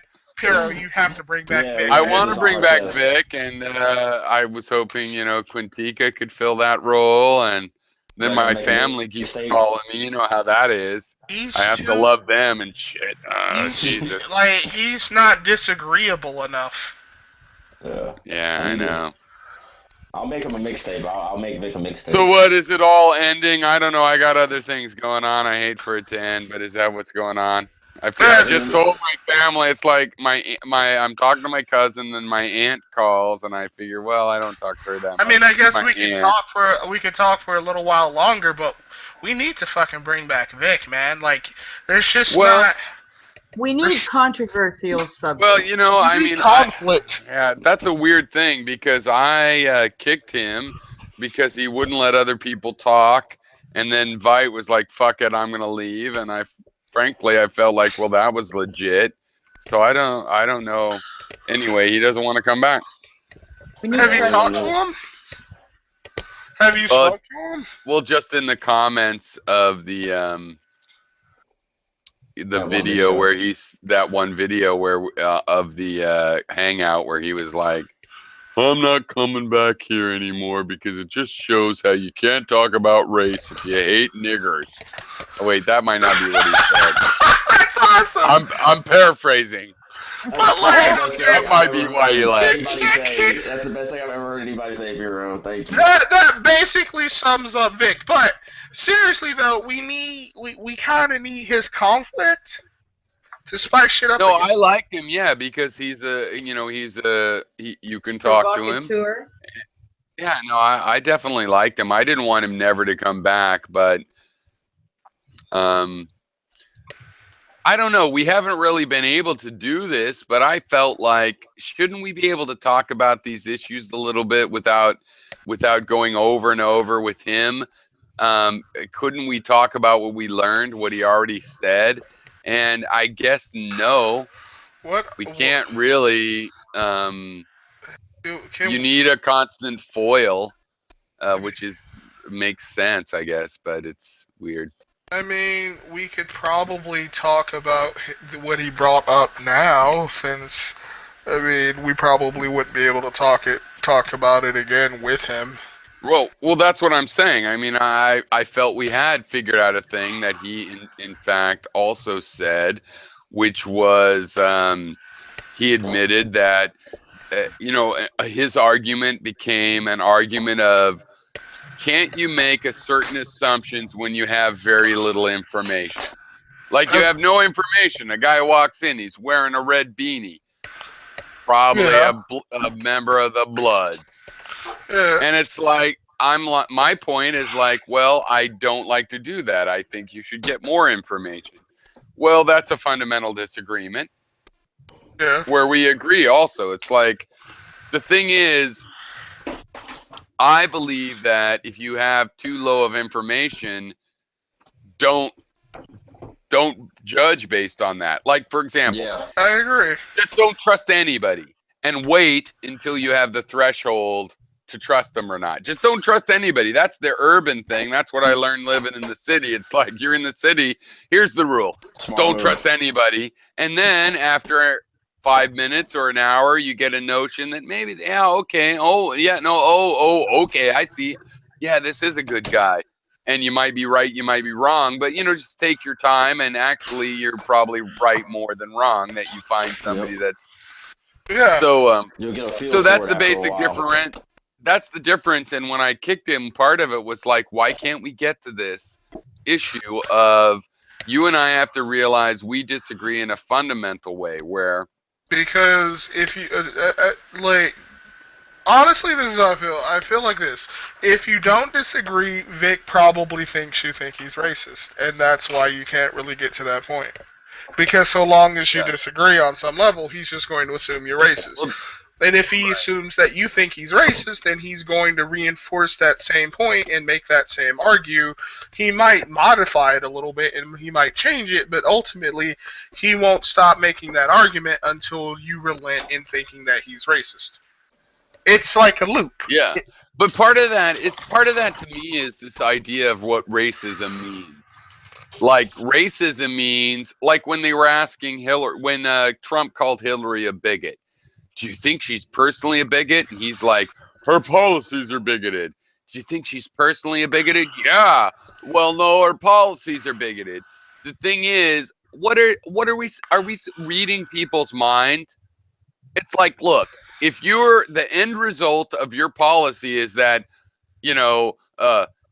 Mexicans ought to be thrown in jail and made, to work, break rocks. Do you hate Mexican people? No, that's what I think they should do. Or do you hate Mexican people? Yeah, that's why I think that's what they should do. It doesn't really matter. There is an end result of racism in people's actions, assumptions. And so most people that are perpetuating racism right now think, well, I'm not racist. I don't hate every black person. I just think that if a black person walks into the 7-Eleven at 2 a.m, you should be scared. Yeah. And it is racist, and it's in their head, they're not hating on people of a different race, but they are in reality doing that. Yes. And so, I think that's the difference, because I think it's pretty clear that Vic is defending your right to do that. Yeah, he is. I'm in LA. I could be in Hollywood and it's not a gang controlled, but I've heard this or I've heard that. So I'm justified. And then that, if that was okay, then we wouldn't have cops that think that way, where these little weak cops think that way and then kill or shoot that guy who was just the caregiver to the autistic kid. Yeah. I mean, what the fuck? Or the guy that shot that guy dead, where his girlfriend live streamed it. Where it was an Asian American cop, and he was so, and when he was so paranoid after he'd shot that guy, or not paranoid, but he was like, I told him not to do it. You could tell this guy's like, he didn't want to shoot someone. He just was so scared because of the stereotypes and stuff in his mind that a guy sitting in a car with his wife driving. His wife is driving. The woman's driving. He's a cuck, obviously. His woman's driving, and a 4-year-old in the back, and the guy interprets that as a panic situation. Like, even if that guy was a drug kingpin with his wife driving and his 4-year-old in the back, probably you'll be able to handle him. He'll go. I mean, it's just the amount of paranoia. It shows that people really have these depravedly extreme fear notions about people of other ethnicities and cultures, and it's obviously not okay. No, it's not cool. I mean, well, go for it.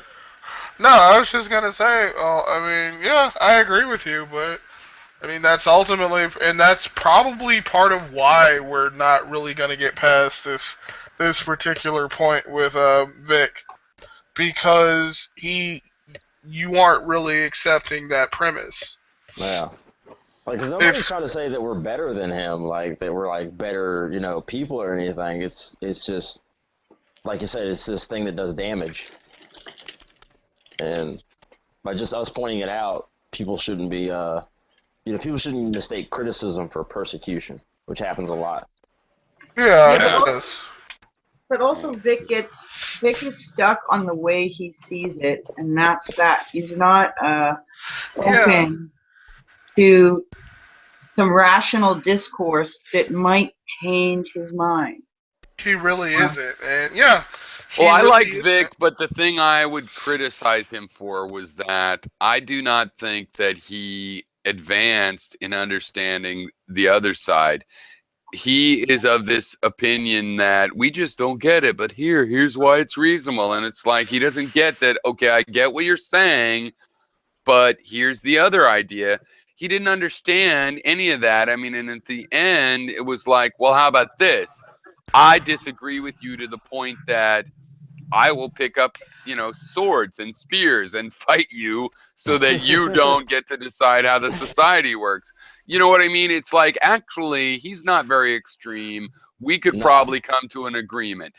But he won't even see my side of the disagreement, which is like, okay, I guess we have to eliminate you. It's kind of like my idea that we should split the country in two.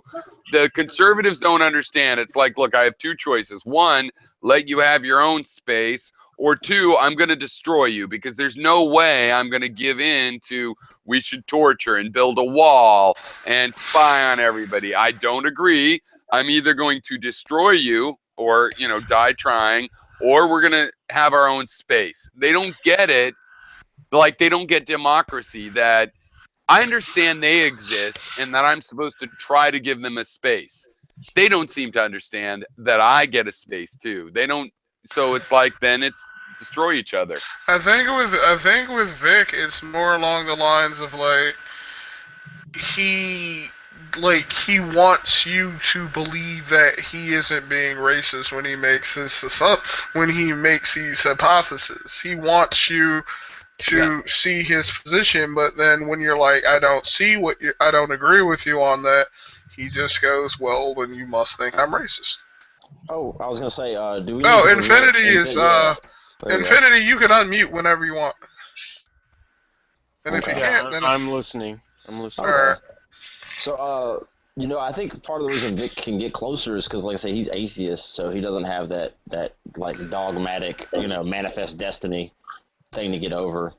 But like him thinking of himself as a nihilist, I think is part of the reason he gets, because he can just write things off as like, well, I don't care about anything, so therefore that's why it is what it is. Exactly. Everything's I think most of the problems that we're having in terms of this whole SJW or whatever you want to call it nonsense is with people that are atheists. So Yeah. I'm not sure that that really is that can be That's for applied sure. here. I mean, Well, to me, it's a people productive can thing. be irrational, Yeah. whether they're atheist or not. People No, are but it's a different inherently thing. irrational. It's like this. In philosophy, it was 100 years ago that serious philosophers started to abandon being theists and taking that seriously. So we're really waiting in the popular culture for a bunch of atheists to realize we have all the differences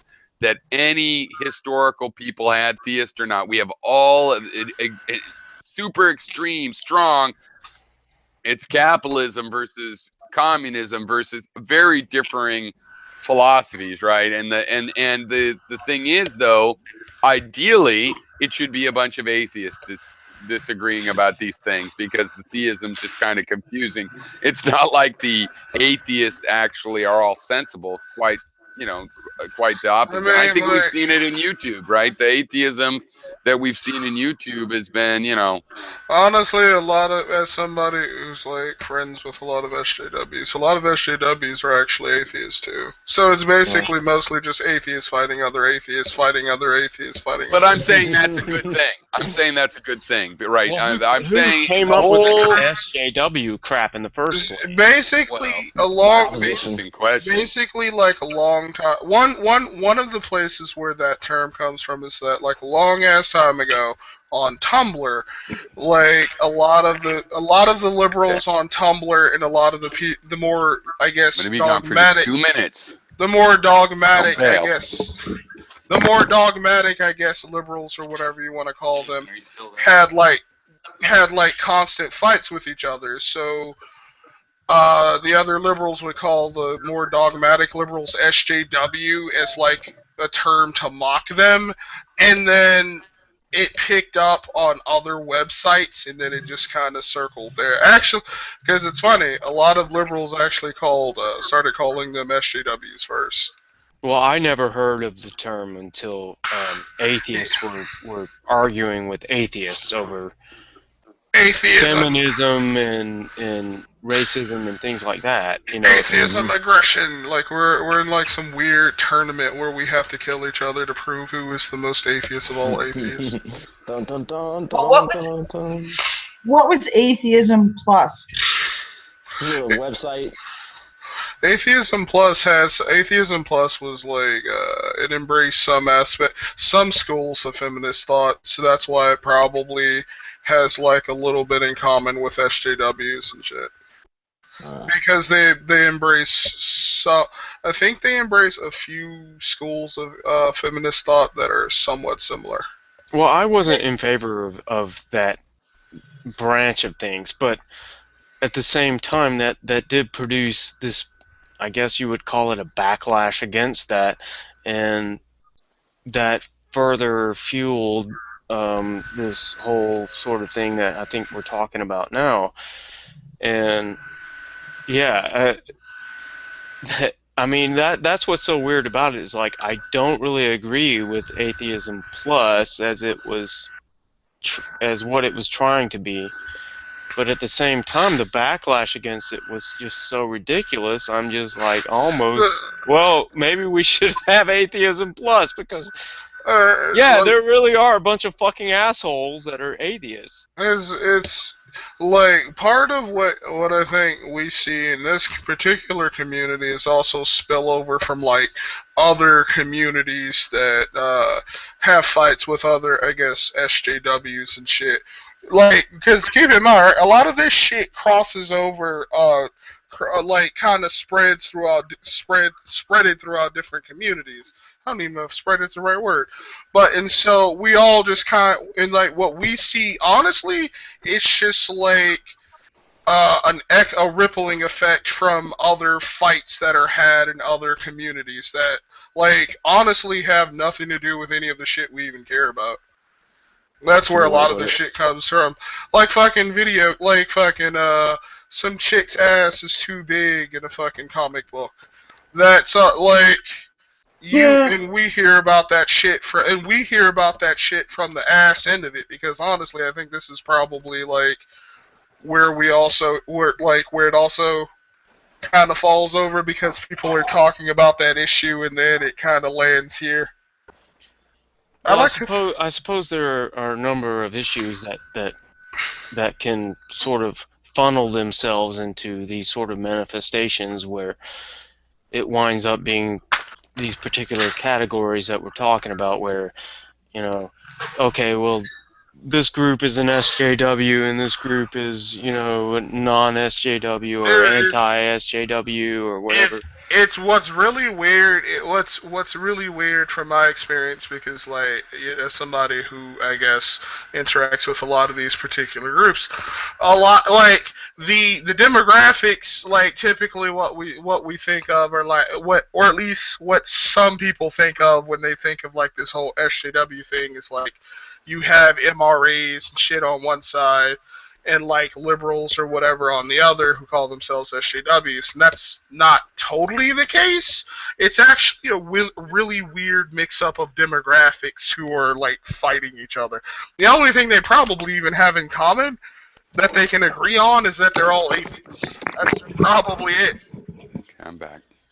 Well, maybe that's sort of the nature of the problem. I mean, in the sense that we should all embrace what is the fundamental thing that's going on here that creates the divide. And you know, I think atheists tend to be proud of the fact that I am skeptical of things, and that's a bunch of bullshit. To be go ahead. Sorry about that. Yeah, well, I mean, I was just going to say, that's a bunch of bullshit. I mean, they're just as susceptible to cognitive bias as anyone. I feel like the thing you mentioned about us, like, you know, priding ourselves on like our rationality and shit like that, I think that's mostly like within I guess the quote unquote atheist community, like whatever it is you want to call it. Because, like, I really don't see that attitude from, like, a lot of people who are atheists outside of this community. That's, however, my experience. So, you know, right, yeah. That is what it is. No, it's the activist community, specifically this YouTube plus everybody else. Because YouTube did spawn an activation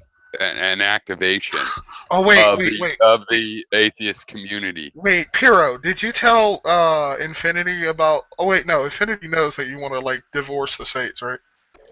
I don't know. Yeah, I want to separate the...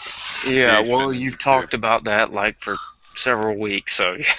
Yeah, no, it's my long-term. It's a permanent opinion. Actually, I kind of want to talk about that, because we talk about... Like, it's talked about, but... we don't really ever like go over it. Let's do. I love it. I'm trying. You know, I'm pretty good at not beating the dead horse. If you bring it up, though, then great. Okay. Well, from what perspective do we talk about it? Do we talk about it from the pragmatic viewpoint, which is? Here's the one I like. Look, when I was a kid, my grandparents really. And my parents were among the first to divorce, right? And then it became wildfire. But I was still a little kid where, you know, to be from a divorced family was the rare thing. Now, by the time I was in my 20s, the kids were telling me, I'm the only one in my school that isn't divorced. I wish I was divorced. And then they got divorced. And so to me, it's the same thing. It's like, look, irreconcilable differences. We're not getting along. You know, Ted Cruz is too different from Bernie Sanders to pretend we're going to agree on anything. Let's split in 2 or 5 or whatever it takes and try to find groups of people that can agree on who should be the president. Okay, but then you're going to have a bunch of balkanized states that are fighting over resources in well, what do you mean fighting? Do you really think if the United States split in 3 or 5? Wait, how are you going to deal with like water?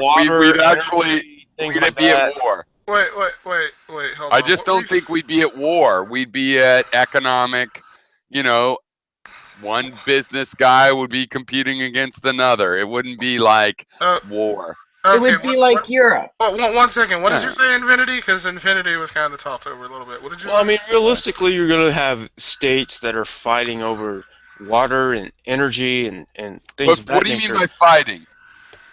Well, they're already fighting. I mean, there are certain states that are in courts all the time right now fighting over water rights and things. Yeah, but a political fight could continue. But if you're saying that you think people would start shooting guns at each other, that's a very different thing. That's all. Well, yeah, but I'm just saying that if you balkanize the states, if you do that, that creates an entirely different dynamic. Well, my theory is that if you were to just separate the United States into South and North, we'd probably have, we'd immediately have a North American trade agreement that was liberal, and we could go back and forth with and why should I be the guy that gets fucked because I live in the Southeast? Hey, I'm gonna be right back. Mike, can you take over for me? That's all your guys' real complaint is like, I live in the South, motherfucker. Don't you abandon me, you asshole. Well, it's a legitimate question. It totally is. Yeah, and it's the main reason that it's not a good idea. And we're such a heavily integrated society, like Infinity said. We'd be basically killing each other for resources. And then what I think is that you guys are purple down there, and yes, you'd have to have President Cruz for a while, but it would work out. I really think that a lot of the irrational republicanism would go away if it actually had to rule. And you'd have Bob Doles and Ronald Reagans, and they'd be somewhat rational. But the amount, I think that's a nice little idea, and just, as far as, they can't pragmatically do all the things we really want to do, but they're going to try to do them. Right? They really will. Yeah, but you're purple down there. Like every city in the South is a Democratic blue stronghold. Every city. So you're really purple. Plus the city where the monies are is liberal. Yeah, I but think you'd find out a southern United States would be way more liberal than you think. Like Ted Cruz probably wouldn't get elected. But that's after the fact. Listen. Well, yeah. Purple. Who knows what could happen at first? You might get Trump, right? Well, because it's gotten so well, we might get Trump anyway. That's what I'm worried about. Exactly. That's what I'm worried about. I'm like, hey, the whole nation could have a Trump because we're not facing the fact that we have irreconcilable differences.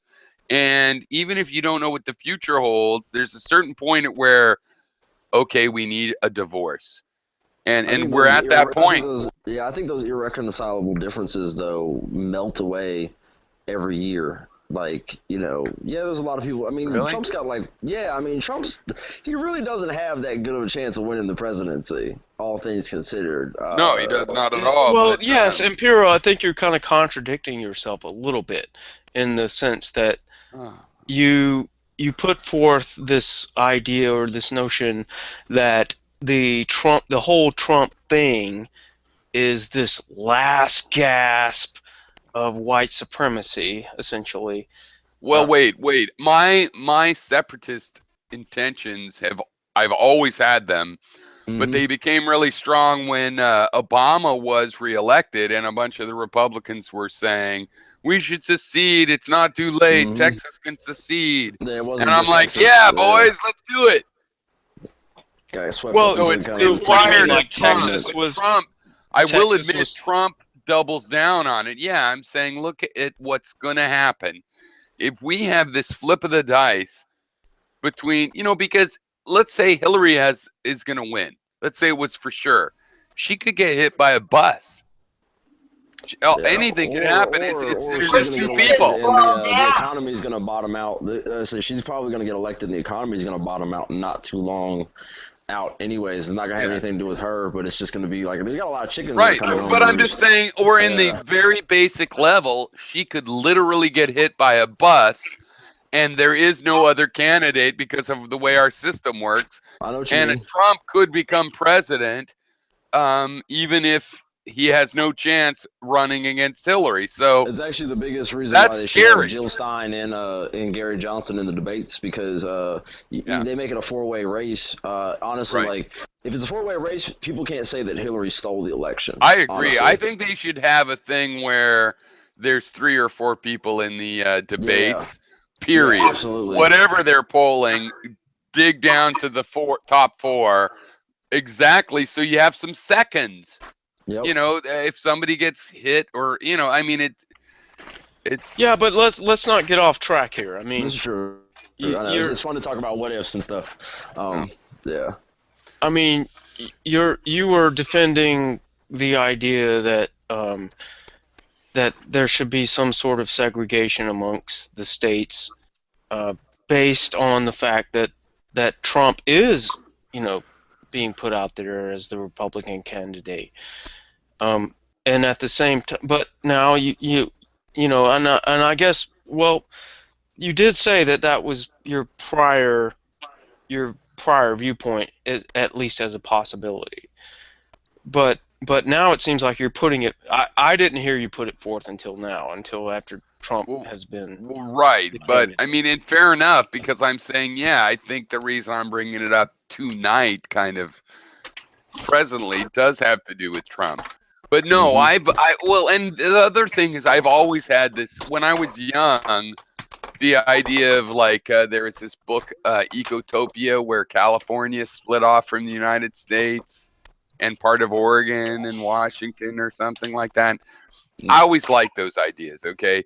But they seemed very unrealistic. But then in the 90s, you had Yugoslavia and the Soviet Union and all these nations sort of dissolving themselves, and it became possible. So my bias is almost a science fiction bias towards, hey, it really can happen. Now, could it happen in the United States? It seems very unlikely, and that's why what I like about the issue is people are so unrealistic, or not unrealistic, maybe they're the realistic ones. They're like reactionary towards mom and dad will never get divorced. And I'm like, come on, man, that's not the reason. I lived through people changing their idea about that. Well, first of all, I lived through it. Divorce should be avoided, right? Well, it depends. How bad is it? Well, I'm just saying that it should be avoided.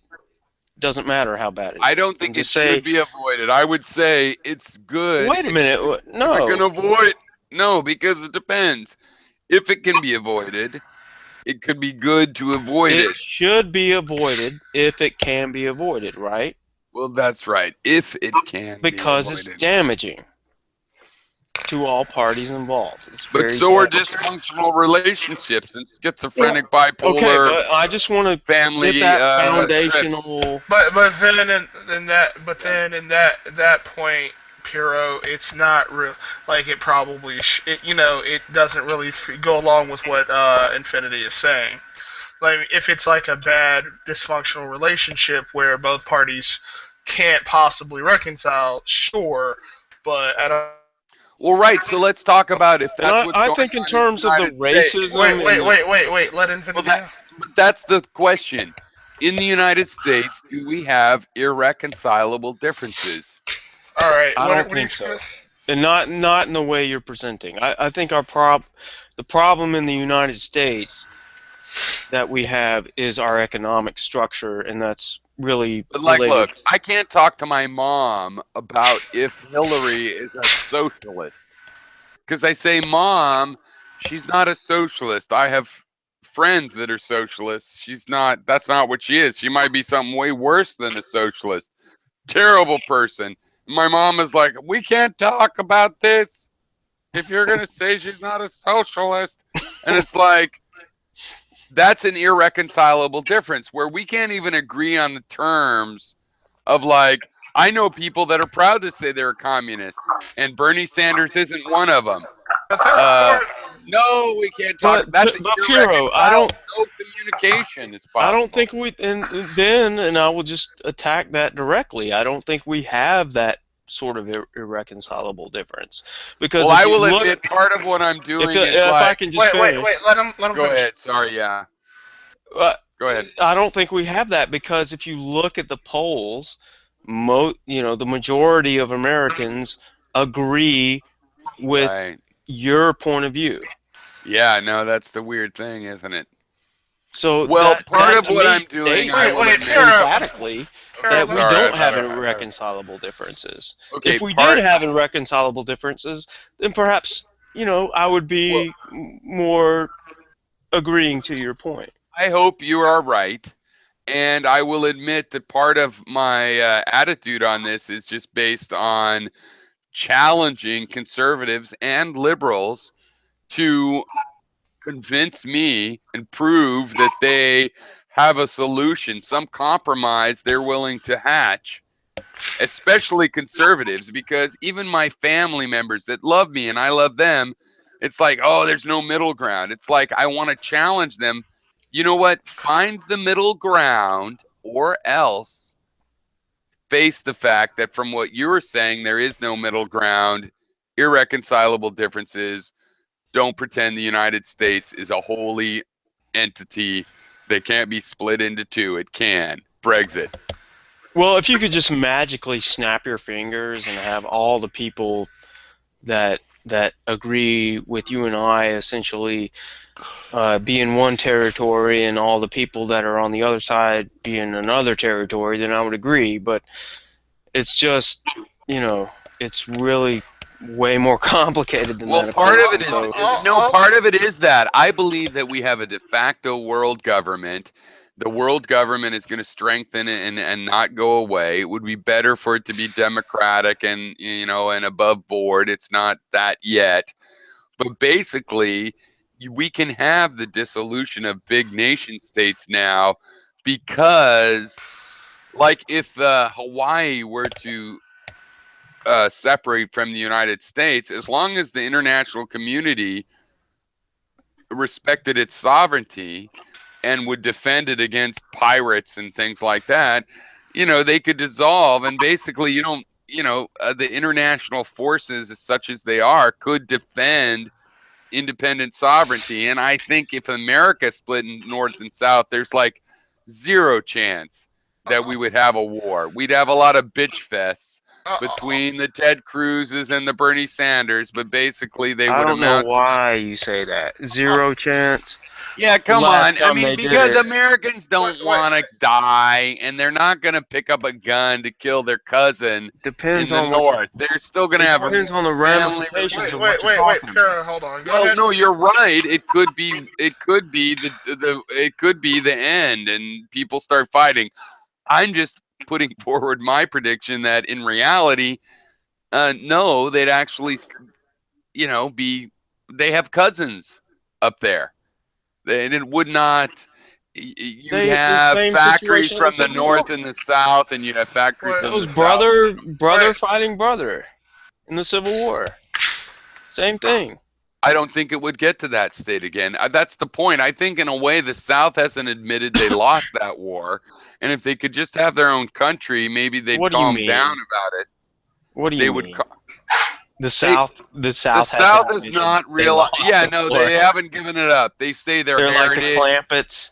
Well, like the heritage. Okay, the for example, the Southern Cross. That's just the battle flag of one little tiny company of men in North Virginia. That's not their heritage. That's not the flag they fought under. That's not their state's flag. What it really is that they have never accepted losing in the Civil War, and frankly, they might be right. They had the lawful right to secede, and we should just let them do that.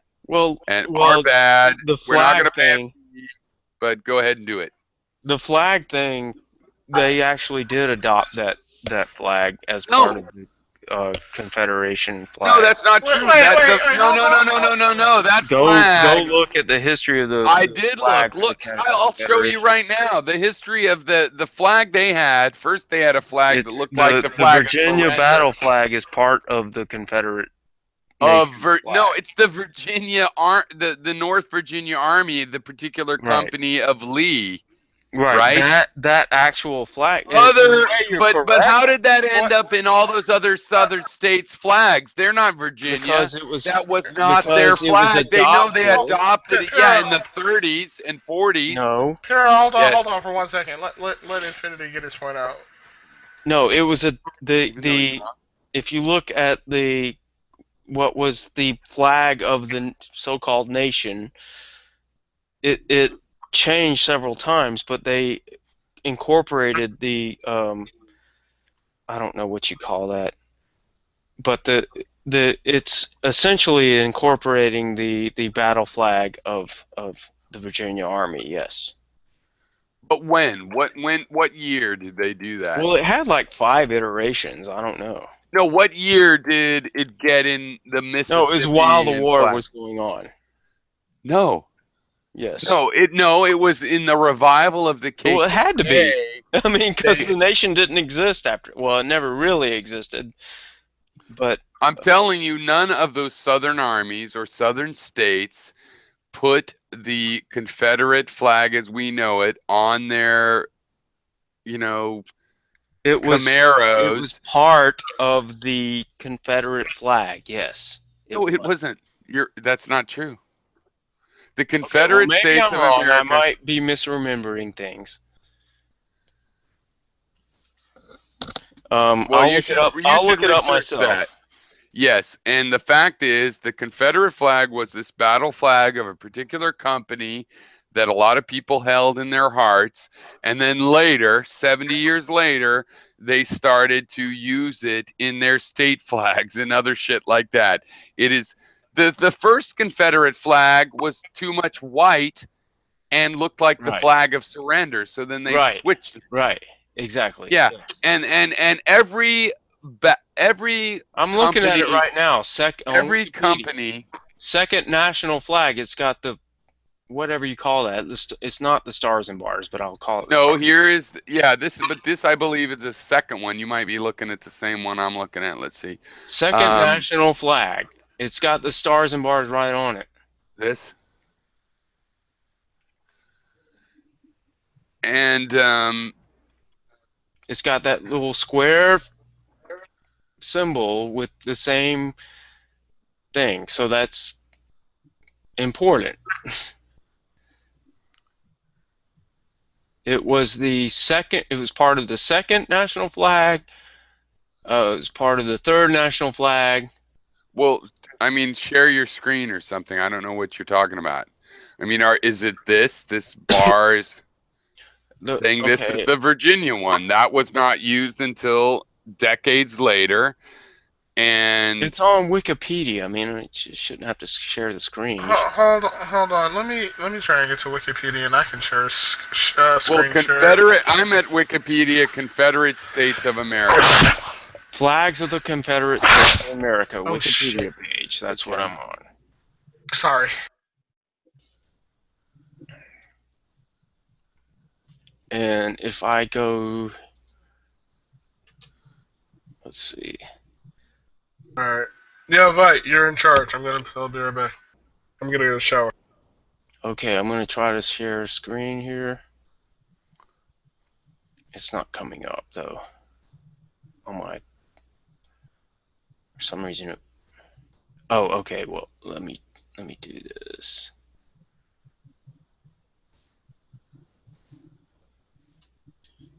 Okay, I'm screen sharing, and are you seeing it now?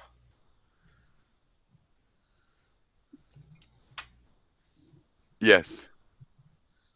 Okay. So you see on the right side.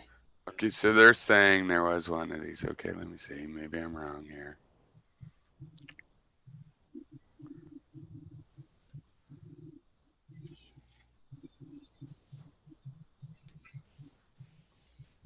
Oh, I see. They're saying there was a movement back then to use the battle flag of the.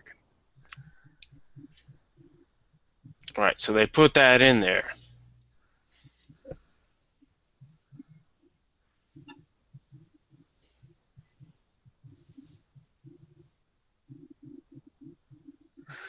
All right, well, I guess I'll have to read this. I mean, this is a different See, despite never having historically represented the Confederate States of America as a country, it's considered the, I don't know, I'll have to look at this. Well, My you're previous right in the thing, it sense shows that a the different history, actual. but it was also at Wikipedia, so whatever. I'm not a historian. I will, if the evidence is weighed up in a different way, I'll admit that. But yeah, this is news to me. So okay, I was arguing something opposite of that, and good point. I'll have to look up on that, what they're saying here now. Because I remember there was a flag that was mostly white that I had read that, oh, they had to Right. change that because it looked like, and then they had this flag that was something different, an ordinary flag, not the stripes or this battle flag. And as far as this showing up on state flags and stuff, that was in the new, like McCarthyism era, where there was a big resurgence in that sort of thing. So maybe that's wrong. I'm just telling you what my previous understanding was. So No, that's essentially correct. I mean, you're not completely off base. There was a resurgence that occurred, and it involved essentially the Virginia battle flag. Right, that's correct. which, by And the way, I actually the like as original a flag flag was aesthetically. completely racist. The whole thing was based on white supremacy. Well, I wouldn't say the flag was, but the resurgence Well, of it. I mean, the seems to design be. of it was. Well, okay, it wasn't. How's that go? I Well, know the some of original that flag was. had a lot of white on it. Remember you said about. Well, the very first flag, yeah, I was like, Well, why and did I it had have a lot of read that it white was on it? for. Well, I had read it was, yeah, white supremacy, but then that was an ironically and short-lived Yeah, I thing. mean, it's not just speculation. The guy said it specifically. That the design to put all the white on the flag was to represent the white supremacy. So why isn't essentially. that the flag that's on the, the General Lee in Dukes of Hazzard? Well, I mean, there were several iterations of the Confederate national flag. I don't know. I would guess. say it's because an all-white vehicle is really pretty boring looking. I mean, Well, you got to go for something else. Yeah, I mean, I don't know why they wound up focusing on the. Well, you know what? It's an flag aesthetically pleasing flag. Yeah, I mean, it kind of looks part cool. of it, right? Marketing. I mean, it's the bars and everything. It has more going for it than those other ones. Or the Stars and Stripes is kind of a boring flag. I mean, I do have an affinity I made a for video it. I'm an about this whole American. I got subject. trained. This is the reason why it's the political. It's not the slavery. I mean, well, ultimately, I guess it is, but it's not so much that as it is the political reasons why the flag is the so-called Confederate flag is in our sphere of dialogue. It's the why is that there, and the reason is because of racism that was occurring as a backlash against the civil rights movement. Well, I mean, I do believe the American slavery was different in the sense that traditionally, like when the Romans had slaves, yes, they felt better than the people they conquered and made into slaves, but there was also an element of historical accident and the potential of there, but for the grace of God go I, and things like that. Whereas our slavery really was more the Nazi became. It's the origins, the roots of the Nazi. Not that we did it alone. The British and the Dutch were doing it before us, but we fell into line with the idea that maybe there was a historical imperative that these dark people, of course, they were meant to be our slaves, whereas the Romans were like more, no, we kicked their ass. Well, last Tuesday, now they're our slaves. It's well, a yeah, more. I mean, I agree with you, but that's also sort of ad hoc. I mean, the whole reason why the slave, the whole slave thing in the Americas existed was because of capitalism, and so you have to try to ignore that fact. and try to make excuses for Well, you know what I like to do now, as I've noticed, is the weird thing about history is, so the British took credit for creating this world empire and then blame for the slave trade, which they slipped out of and left us with blame for. the whole Dutch thing. However, it was really the fucking Dutch.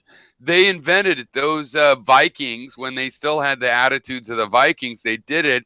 And then after they did it, they were like, you know what? It's not that good to be a fascist bastard asshole. Yeah, but it was And then the the British. Germans were fascist. And then But they come were like, on. after they did it, they were like, it's not good to be it. It And was I the always- British and the colonies and the whole colonial. Well, we totally doubled down European on it, in yeah. general, But the whole the thing is- colonial structure that developed Well, the right. slave trade. But historically, beyond even the slave trade, the Dutch invented the idea of a naval world empire, right? Yes. And the British stole it quick enough to rewrite history. Yeah, that's true. That's true. Yeah. So I mean, fundamentally, I suppose you can. And then when the British were trying to get out of it and quit slavery, the Americans were like the little young cousin, the 12-year-old cousin. I'll keep raping her. I'll rape her third. Yeah. And then we now have all the blame because we kept doing it after everybody else knew it was wrong. But we were just kids. We didn't know. It's not fair. Yeah, well. History, QED. No, it's something like that. But it is funny that the Dutch, who are still kind of conservative, but they're also pretty, enlightened as far as modern policies, and obviously Swedes and the rest of the relatives over there, that they actually are the ones that started this. That's not what we're taught in school, even when we're taught revolutionary ideas. No, I was taught that in school. Oh, I wasn't. It's thought it was British and then the United States, and as if the United States did that's it the on its reason own. why I knew what you were invented it on saying its own. was right. I think. So. But yeah, I mean, I get what you're saying. Most really people tend to believe. Yeah. Go ahead. I was just going to another tangent. When you're done, go ahead. Well, I was just going to enforce what you're saying. I think that most people tend to believe that it's all the British fault, and that's why the whole British Empire scenario of empiricism and in the slave trade occurred. And even though we're taught that the Spanish had a competition with us, I mean, it's like it wasn't until my early 40s probably that I started really realizing, like, the fucking Spanish had the Philippines for 250 years before we went over there and made concentration camps and fucked up. You know what I mean? There was, all these other empires, Portugal and stuff, that we often were like, yeah, they were kind of players. No, they really were centuries at places. Yeah. So it's even the history we're taught's a little bit different than it really turns out. But so as critical as I am of the United States, I've always felt that Europeans that are holier than thou. No. Sorry, no. You guys raped the world. We showed up second and took part. And you're not off the hook for inventing the whole motherfucking thing. Well, you're speaking in past tense. It's still going on. It's still going on. No, but I was speaking in past tense, really but bad really way. not. Yeah, I mean, no, it is still going on, and that's the point. It's like you started it. It has never stopped. You're still playing part, and the U.S. is covering in a lot of ways for things that Europe wants to do. And so you're right. I mean, I did speak as if it was a past tense, but no, I mean, I think we're all still doing it together, and in a way, we're still we're like the junior partner that everybody says, let him think he's running things. Yeah, okay. Just make sure the bank's full of money in London. Mm-hmm. Well, I'm going to take a break real quick.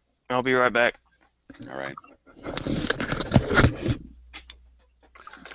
So my cousin hung up on me because it was like I came back and talked to you guys. So I hope you appreciate, because he's my favorite person in the I world. do. That's what He's my favorite person in the world. But I told him in the chat, in the Skype chat, or no, the Google chat, it's like, I'm sorry, I got responsibilities.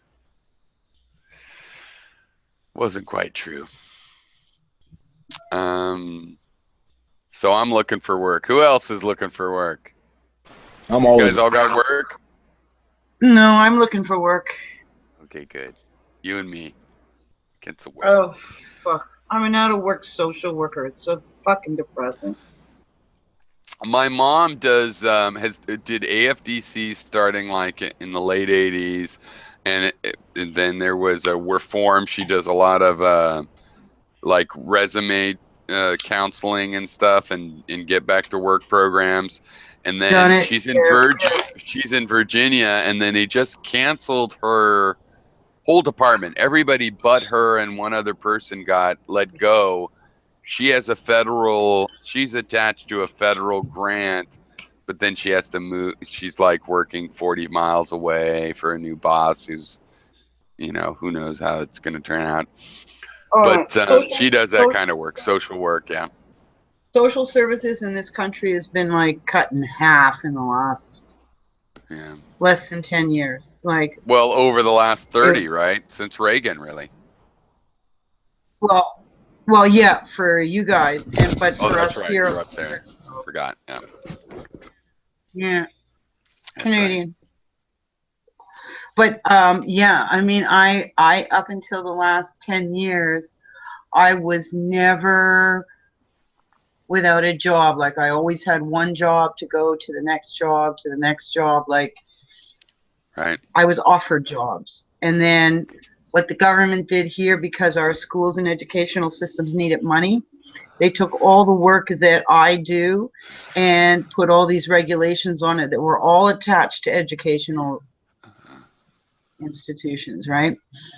So I got degreed out of a job, which really bugs me. Like, I'm self-taught, right? Like, I'm not, like, I've gone to university, but I don't have a degree. Mm-hmm.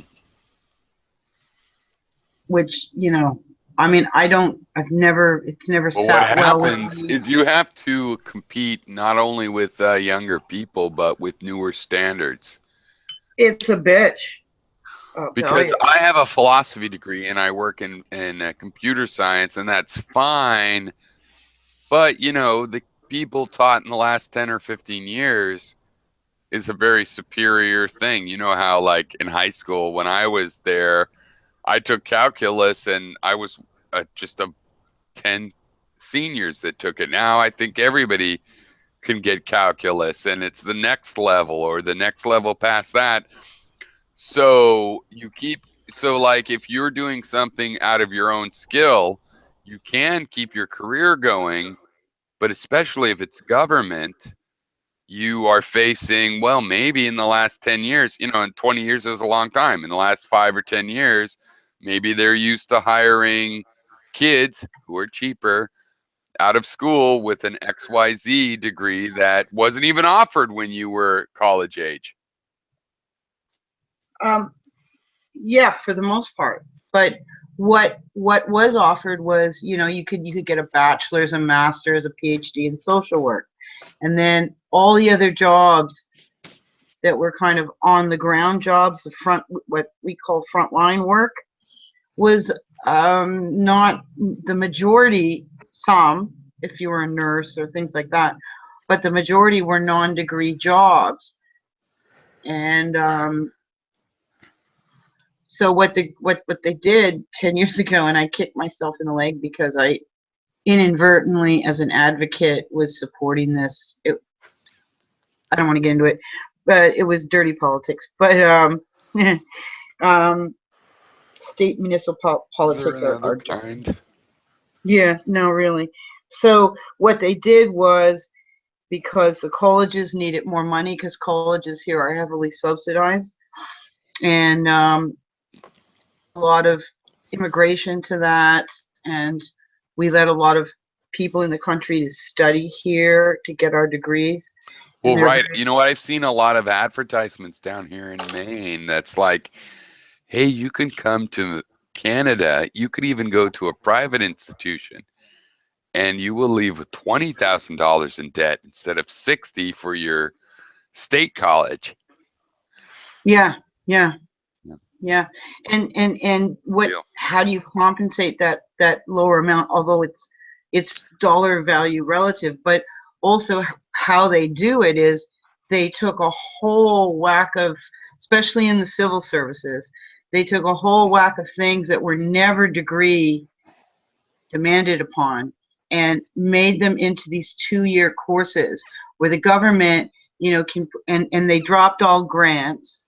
So the government can take, and the way they word it would make a foreigner might be interested to understand how our system works, right? So between the foreign students and then having to make all the people that have been working in there go back to school, and then to bring in a whole new young generation, which I think is what they were trying to do too, because they wanted people all trained and thinking the same way, right? So they increased all the admittance and all the revenue for all the colleges and institutions. Right. And at the same time, they got to change the entire internal construct of how people think within these services, right? So they basically got, excuse me. Go ahead. You smoking a joint, Bubba? So not at the moment, but go ahead. That's a Jesus Christ, man. That is a productive coughing up my lung here. Right, but fun of me. So the long and short of it is that they got rid of what they considered to be dead wood, which, is actual human lives, but it's government, right? So they don't think in terms of that. Well, right, and it's part of the how we have these new generations. I think people that are in secure positions, young or old, they're like, hey, they're teaching this. I know a professor I went to college with. He's a professor now, and he's teaching a yabba dabba do kind of management technique. Let's hire his graduates and they're cheaper and blah, blah, blah. And they just undermine a previous generation where really, obviously, we need a society that's like, if you change the way teachers teach, you have to keep in mind the way current teachers teach and try to ask them and convince them, or decide that it'll take 20 years because it's hard to convince them. You need to gradually go. I'm using teachers, but it's the same thing with social workers or any kind of worker. Anything in the public forum. Yeah. You should be dedicated. An endeavor should be dedicated to its employees. Like a company, just like it's really there to make money for the owner, it's really there to make a living for the employees. And then second, if it's a good company, it'll act convincingly like it's really there for the customers. And with those two things, don't forget, it's for the employees. So if the employee, if technology is changing so fast that the employee is having trouble keeping up, the endeavor is supposed to help the employee. I'm sorry, that is what it's supposed to do. Can I force them? Can a private entity be forced to give a shit about that? No, I agree, probably not. But I can still make a value judgment that is really its purpose, and I will value highly companies that do that. And there are companies that do that, Costco or whatever, and they invest in their employees, and their employees are brought along as things change, just like the owners also are left behind by the changes, but they learn the changes and they go along, and that's what the employees are supposed to do. And if we could just have a system like that, things would be fine. I'd be a fucking privatarian libertarian where we don't need government. People just have to invest in their employees, and it works out for themselves and the employees. And I don't know why it's so difficult to have that. I don't know why Walmart would want to employ people that need to be on social assistance. I don't see how that's probably really good for their business model. What do you mean? Well, Walmart has been. They don't want to invest in their employees. You know, remember Henry Ford was. Because their employees don't have to have a lot of fucking skills. No, but like Henry Ford, he had factory workers, and the idea was, I want my workers to be able to buy my product, and that's how an economy works. You can't have employees that can't you buy can't the even product. pay for. Yeah, but that's not realistic across the board, and it's just not going to happen. I mean, Yeah. because you're in a competition with other people that are. That's why you have to have the government come in and make regulations, because otherwise it is a race to the bottom. Before we had NAFTA and everything else, and it was harder to import these things and have factories overseas, then people would be buying LL Bean clothes made in the United States, and oh my God, the shirt is $25 or $35. It also lasts 10 or 20 times longer than the $5 to $8 shirt at Walmart.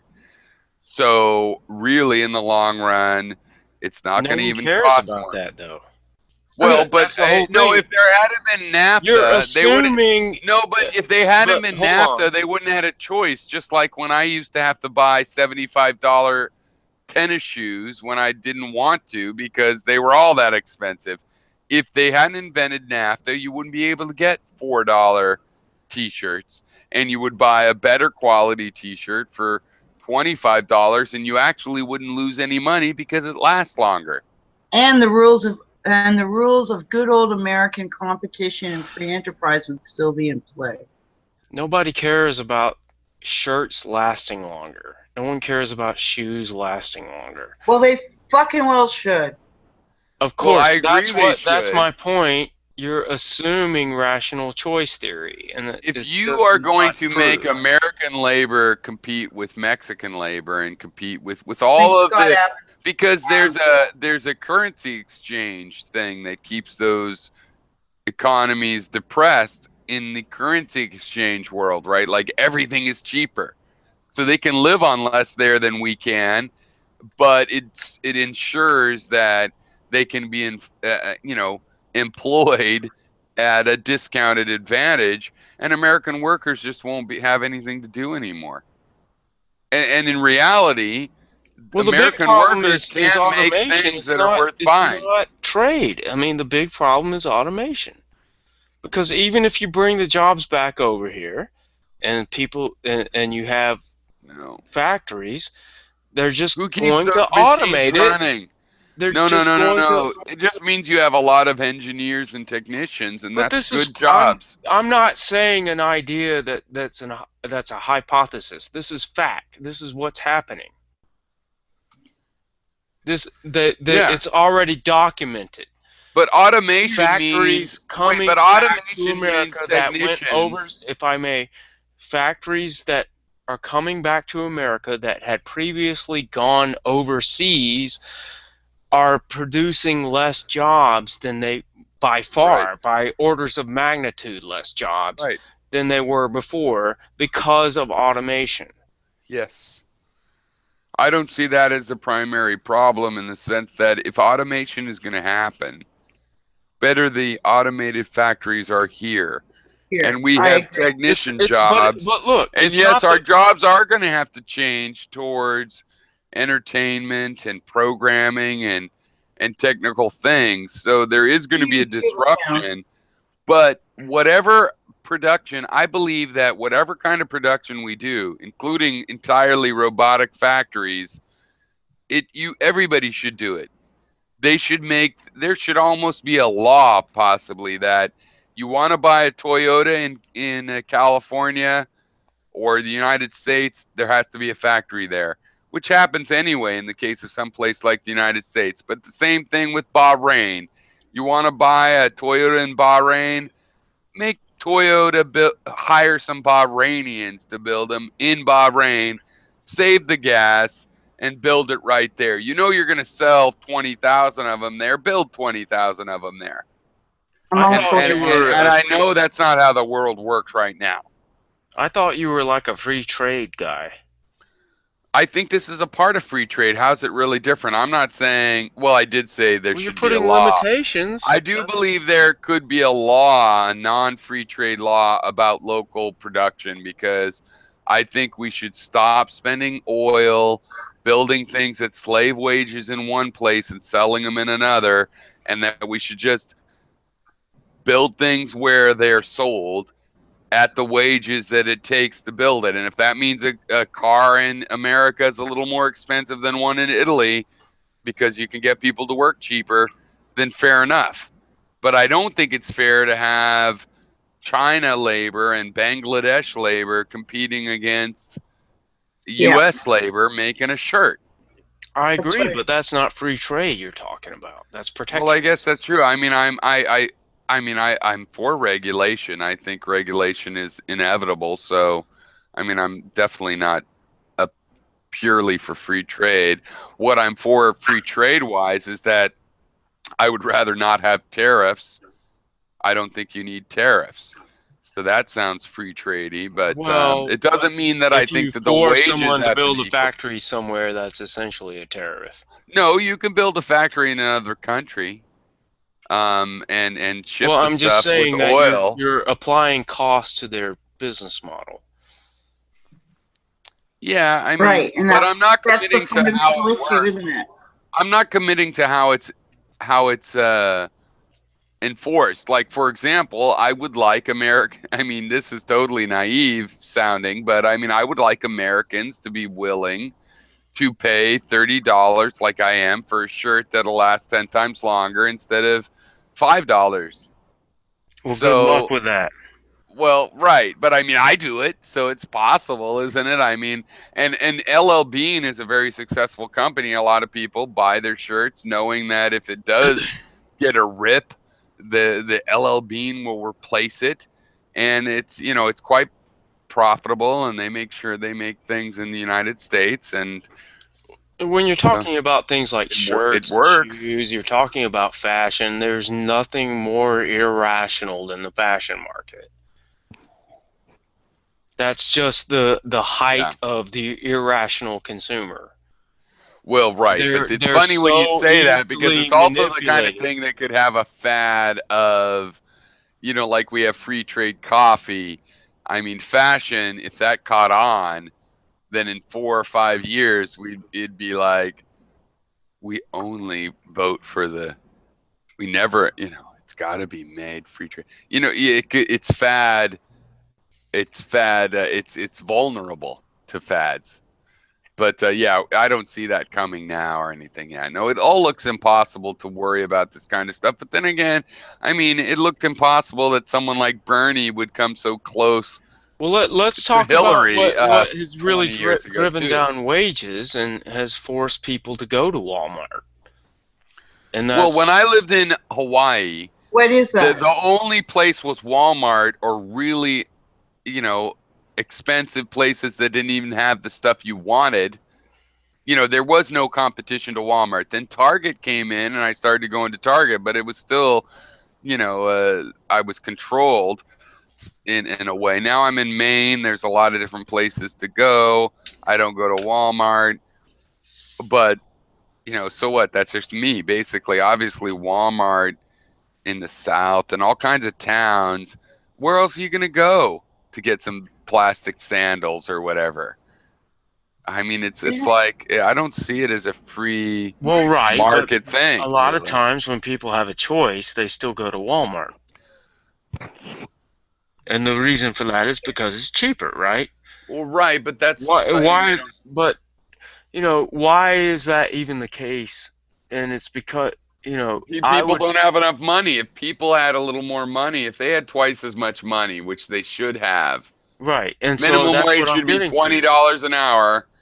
They would the still go destruction to Walmart. Of the labor unions is what started this whole thing. That's what started the whole problem we're experiencing with income inequality in general. To say what? The destruction of labor unions. Oh, destruction. Okay, for a second I thought you were blaming the labor unions.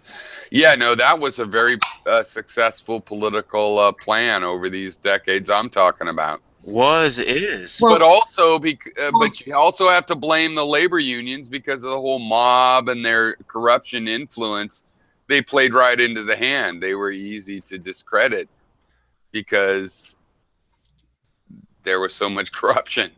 Well, I'd rather have a labor union mob than a corporation mob. Well, me too. That was the original deal, right? Nobody else would work with the labor unions in the establishment except for organized crime. And wasn't one of the downfalls of the labor unions free trade agreements? That's part of it, yeah. Yeah, no, I mean, Trump is right saying, not that he would really do anything about it, but with the, 30% of our manufacture jobs or whatever the percentage really is from NAFTA. And the whole Rust Belt turning into a total wasteland. Right. Yeah, I mean, that's when it happened. And while that happened, I watched, like in California, the roads develop potholes and the schools become shitty. And, I mean, our infrastructure noticeably declined exactly at that time. What a coincidence. So. Coincidence, I think not. Well, but it also means it's repairable, right? We could actually, we should have free trade, but there are things you could do to repair the situation just as directly as you destroyed it, without going back in time, and because you want worldwide trade, right? We don't want to assassinate worldwide trade. Other than the fact that it's pumping all this money to the oil people, which is the only energy used to move it around, it's a perfectly good idea. But we need to rationalize it. We need to make sure places like Hawaii and everywhere have certain amount of autonomy. If there was a disaster, they could manufacture something, the things they need locally.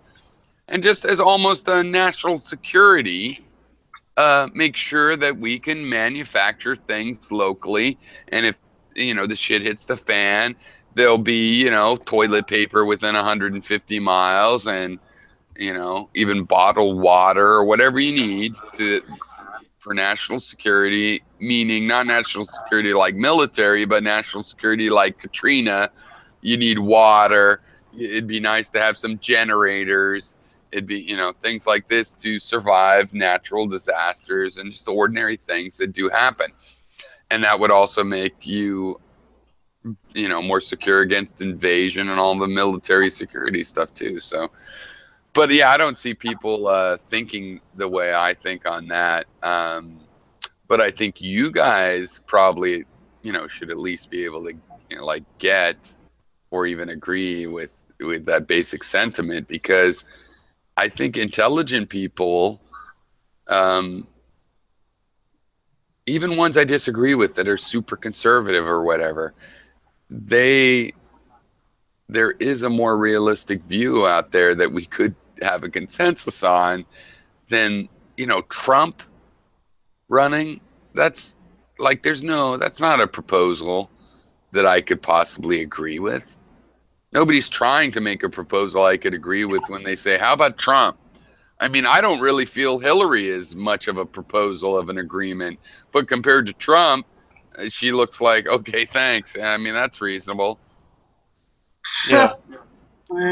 Yeah, and that's the unfortunate thing is your placements.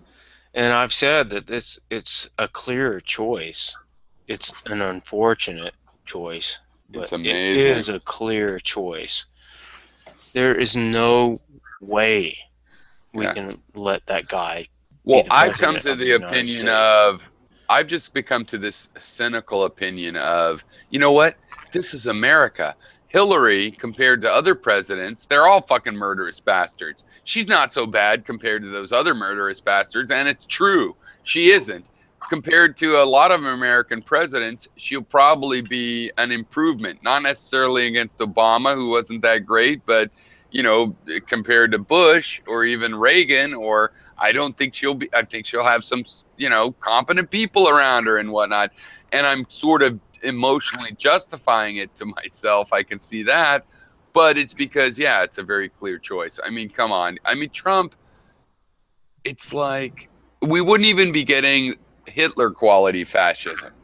You'd be getting the incompetent, Marcos, I'm going to buy a bunch of shoes kind of fascism. It's like, come on, we should at least have a Hitler quality. I mean, somebody that made some fucking jet planes or something. No, he's an idiot. Hitler never made anything. No, but he hired some people to make things like the VW bug and stuff. I mean, look, I'm being ironic. I don't want anybody to edit this about me praising Hitler. No, but I'm just saying he's a Mussolini or lower watt fascist. He doesn't even have clever psychotic ideas. It's very much there's nothing there. I don't think that is anything but an idiot fascist. I would rather an idiot, just a regular idiot, than one that wants to foment violence and all of this. That kind of idiocy is really historically dangerous. It's not just it's not just political theater like people like to. Well, like people about Hillary. I mean, Hillary has her problems, but like this email from Hillary, I'm looking at that and I'm going, I thought they were more corrupt than that. I thought that guy would ask for this weird appointment and get it. He didn't get it. I thought, I'm finding that I thought they were more corrupt because, yeah, I see that she's willing to be corrupt, but if it looks too bad, we're not going to do it. And frankly, that's more ethical than I expect from my government. Yeah. Well, I think you probably looked into that a little more than I have, as far as the emails and everything. Yeah. Well, there's a lot of this stuff that looks like quid pro quo, but I've seen a lot of these kind of leaks, and I would expect when you get behind the scenes to see a lot more of it actually being carried out. And they're more like a bunch of people of obviously they get cozy with each other. And yet when push comes to shove, sorry, that's too irregular. You're not going to be appointed to that commission. So I would not have expected. I don't think Bill Clinton was as ethical as these unethical moments turned out with Hillary. So on the other hand, I do think she should have been indicted, and that having your non-secure private email server, obviously just to keep the information from the government, to violate freedom of information or something. It can't be good. She should have been indicted for that. So I really despise her in many, many ways, but I don't think she'll be an evil president compared to other ones. I honestly think the woman is losing her faculties. I mean, to make such stupid mistakes and all the latest shenanigans on the. Oh, well, you're giving her too much credit. She wanted to have the private email server so she could delete what she wanted and violate the freedom of information, the spirit of the Freedom of Information Act, and the idea that all government media is retained, even if it's top secret, for 50 years. And she wanted to violate that. I mean, she wasn't losing her faculties. She didn't want to share her history with the United States, and that's not okay. I mean, right? She didn't lose her mind to make that mistake. She did that totally on purpose. Well, yeah, but her and Bill have been taking money from. They have such conflicted interests that if she got into power, there's a lot of wealthy corporations with powerful lobby groups that she's going to have to, the day of reckoning will come. But Hillary's dangerous. Well, yeah, that's the same situation as. I mean, the thing is, the thing is, if you measure the effect on people in the world, the Clinton Foundation is doing a lot of good. And so is the Gates Foundation. And I hate Bill Gates. He was an asshole in business. But credit where credit's due. It looks like they're doing a shit ton of good in the world. Yeah, but what those So fuck he faces makes are doing is money. nothing compared to He what they makes could money be. giving speeches. So What do you mean, Oh, so what? There's So so Well, what? much. that's worth They criticism. want If him you to if spot. you're No, one it of the isn't. few billionaire, if you're one of the few people in the world that What's have the matter billions for of getting paid dollars, to speak? you could totally change the world. And yeah, and I it's don't see a not. problem with getting paid to speak. No, What do you we're mean? not talking about That's that. not what I'm saying. And people that are paid to speak, guess what? It's because they have connections. George Bush the senior got paid to Yeah, it speak. doesn't All matter. That's not what presidents I'm get. saying.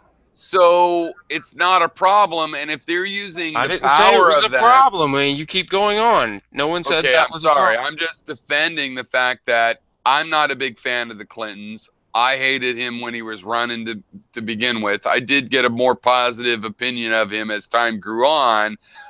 But I'm just saying the Clinton Foundation is doing good in the world, and them making money off of being the faces of something, doing good in the world and being a president and this other stuff is very typical, and it's kind of fair. I mean, what would I want the former president and a runner of a huge charity, and would I want them to starve? How are they supposed to make money? I think being paid to give speeches is a reasonable way No one's for a arguing about philosopher. them getting paid to give No, speeches. but What are you you talking said about? that before, so I'm just saying I'm arguing that in defense of the Clintons, who I have no great love for, being criticized for making money by running the Clinton Foundation is like, well, what fucking foundation is George W. Bush running? Well, Nothing. I would agree with you on that. Yeah.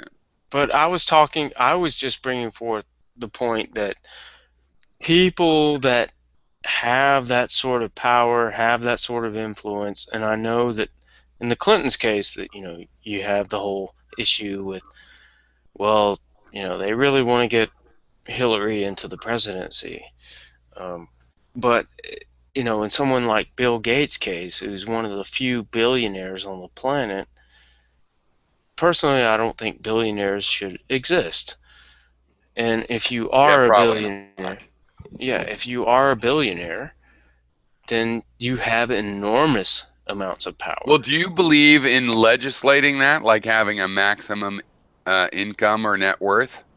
Well, you're talking to somebody that thinks that the economic system that we have is not sustainable. I think we could have a maximum net worth, and you don't have to have the government take it. It's just like, hey, you have more than $500 million, you have to give it away to someone. You can give it away to your cousins and your nephews. Well, they and your could family. do it like they used to do it in the United States. And they could just sort of force them through taxation to, give it back to the company that which leads to the same thing, right? Have investment in. Well, it leads to the same thing of people will distribute their money, invest in their cousin's business ideas or whatever it takes. And that's what you want. Money is supposed to be moved around the economy. Right now, from what I've read, American companies have a tremendous amount of capital, compared historically, and they're just not spending it. And it's like, we want more tax cuts, and then we'll spend money. I mean, it's like, spend it now. Why aren't they spending it? Yeah. Well, why aren't they? Well, probably because they don't have faith in the economy. Well, and also they have an environment where they can say, well, we'll spend it when we get an even better tax break and we get even more money. And they can just wait it out. They don't need to spend it. They can wait and see what happens. That's why it's like, look, spend it or you're going to have a huge tax and we'll just take it. And frankly, I'd rather those rich guys spend it, give it to their cousins with business ideas, than tax it and trust the government. I'm not a big truster of the government either.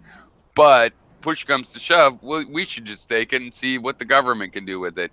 But frankly, it'd be better if you just, a maximum income would be more productive than a tax. It's like, look, you have 500 million, everything extra, put in someone else's account. It can be your mistress that totally is going to do whatever you said. Fine, take your, you know what I mean? I don't even care. Well, what But happened in the spread it out. 50s Some of those wasn't mistresses will do their own thing, and it'll create dynamism in the economy. what happened in the 50s wasn't just the government taking money. I mean, that's not what happened. It's like I said, they just said, you know, if you're going to keep that money, we're going to tax the shit out of it. If you want to invest it back in your company, we won't. Right, and those rich guys never paid that. There was always loopholes, and or they put money elsewhere, and it spurred philanthropy. Right. And it was economic. The government essentially was was involved in economic. Right. What would you call that? Manipulation. Well, so what I'm saying though is like, look, if you were gonna have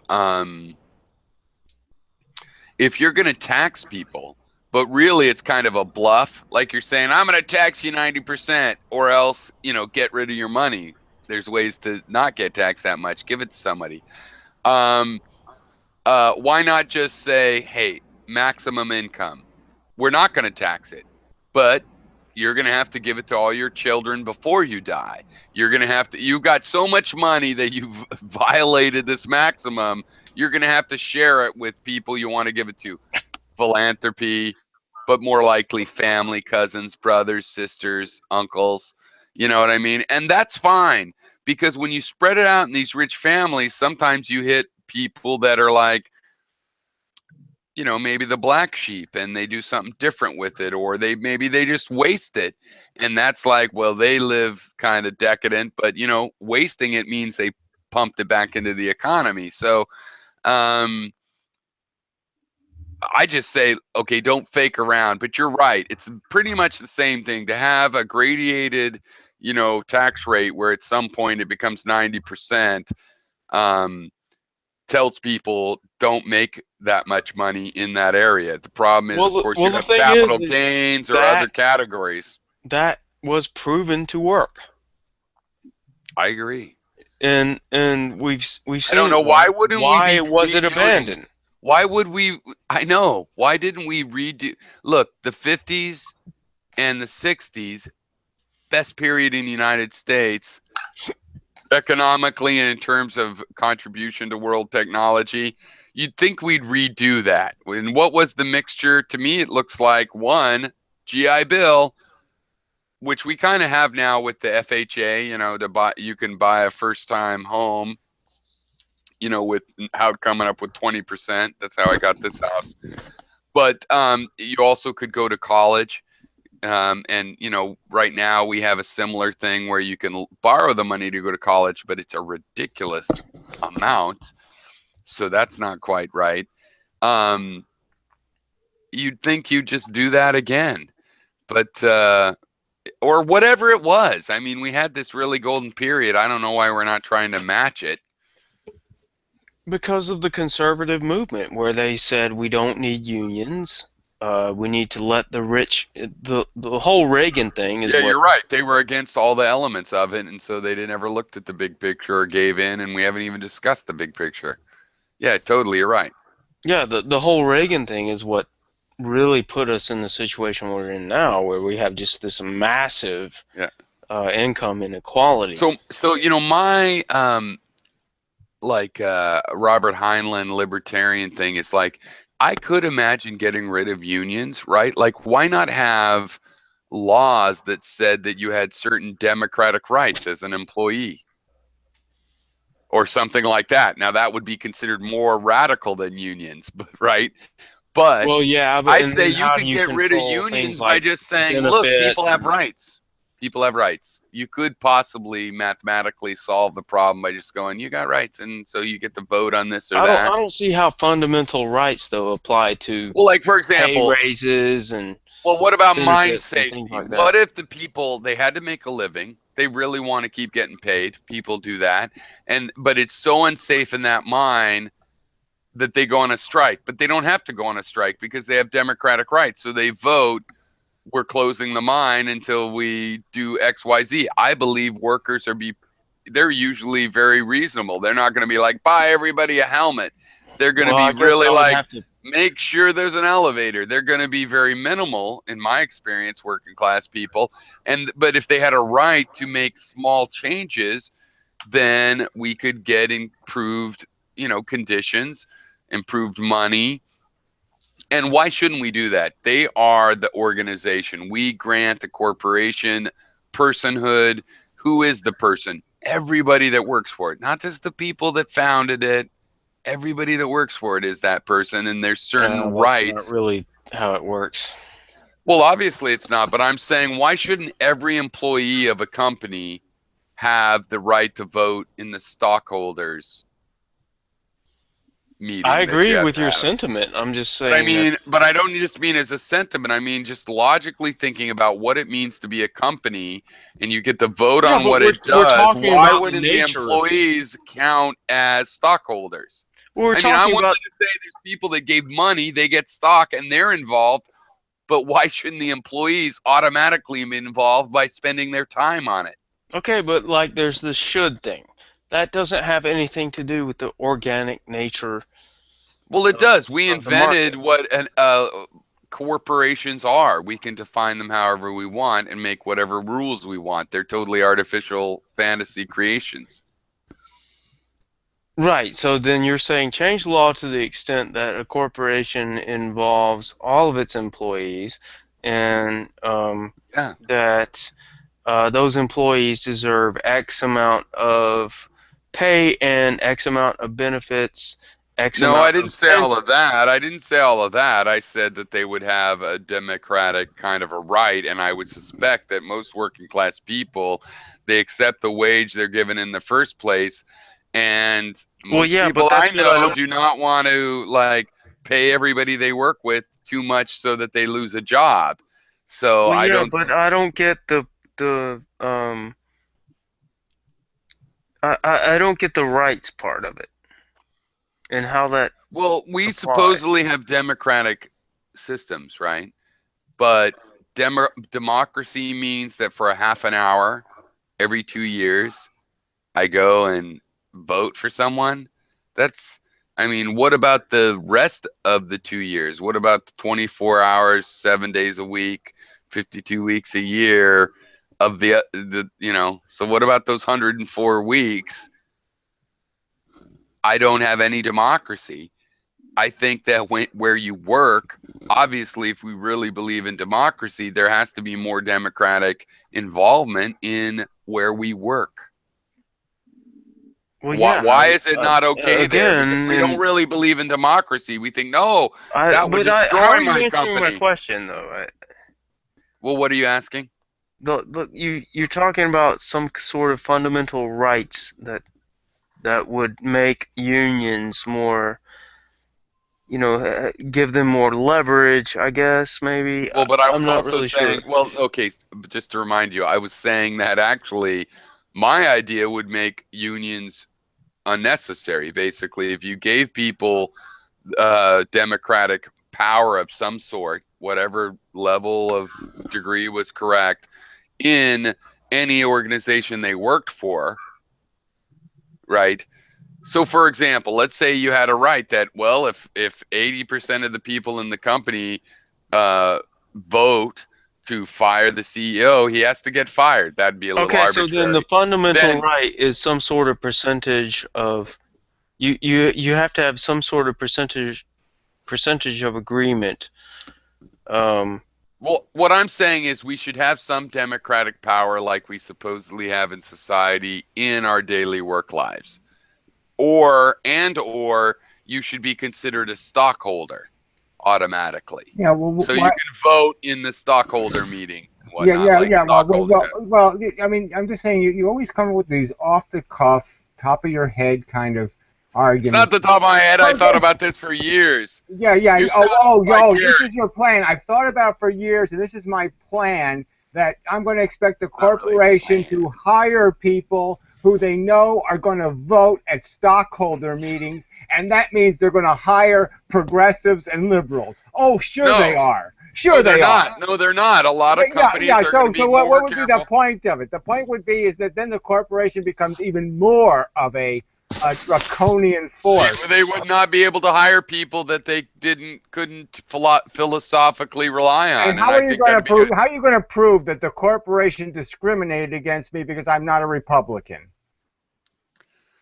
Well, no, I think they don't have to hire you. Yeah, exactly. So I'm just saying that the corporation is going to look like what the corporation wants, which is. Well, but Gary, I already try not to. Salary. They'll sell out for a salary. Okay. But Gary, I've already found out that if you work for that kind of company, that doesn't have any democratic or idea of trusting their employees, that's not a good place to work for anyway. I feel they would die out.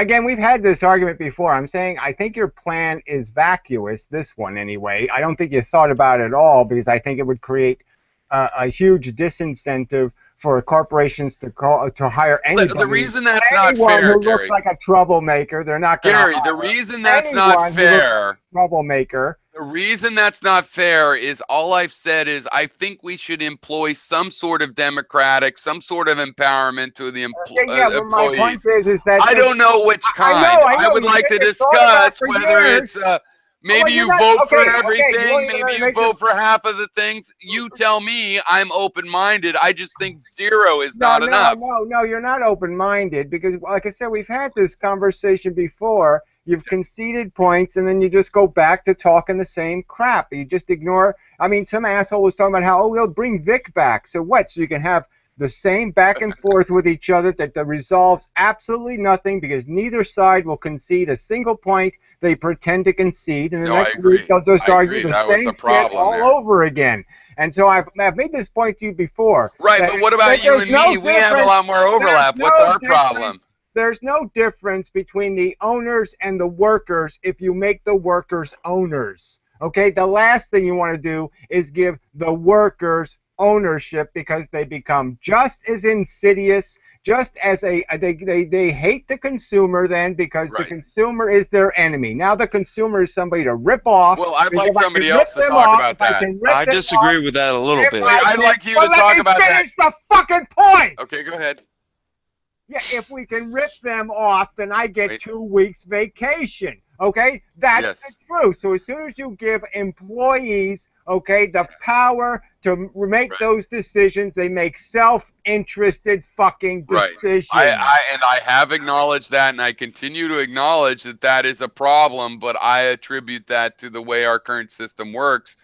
And there are other things that will have to be done to address that factor. But you're right. If we just turned everything employee-owned, then we would have the same kind of cutthroat behavior on the part of that group consciously that we have now, more or less. You have to balance. I think there'd be an improvement. I'm just saying the filter I'm using to say, look, the plan has to. We have to agree on one simple thing.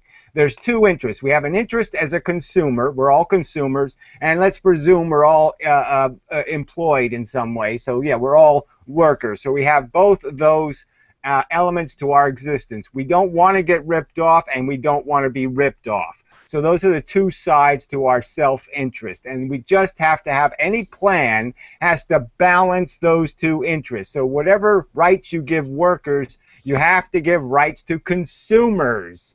So that's the important one. And this whole idea that the only way we feel the consumer's pain is through some idiotic fucking invisible hand crap is obviously not giving the consumer any rational power. Gary, I believe there should be a truth in advertising thing, but it's hard to enforce. So what kind of power to consumer? Because I think it's difficult, but I would love to hear some ideas of what can you give the consumer that would help in the first place, I would give the consumer the public option, and the public option businesses would be not-for-profit businesses, all right? And the consumer would have power over 50% of the power over who's the CEO of that company. So you give the employees half the vote, you give the consumers of the product half the vote, and between the two interests, you'll get a balance that will in some way keep the workers in line, where they don't hire a CEO that's just going to sit there and pat them on the back and give them pay raises,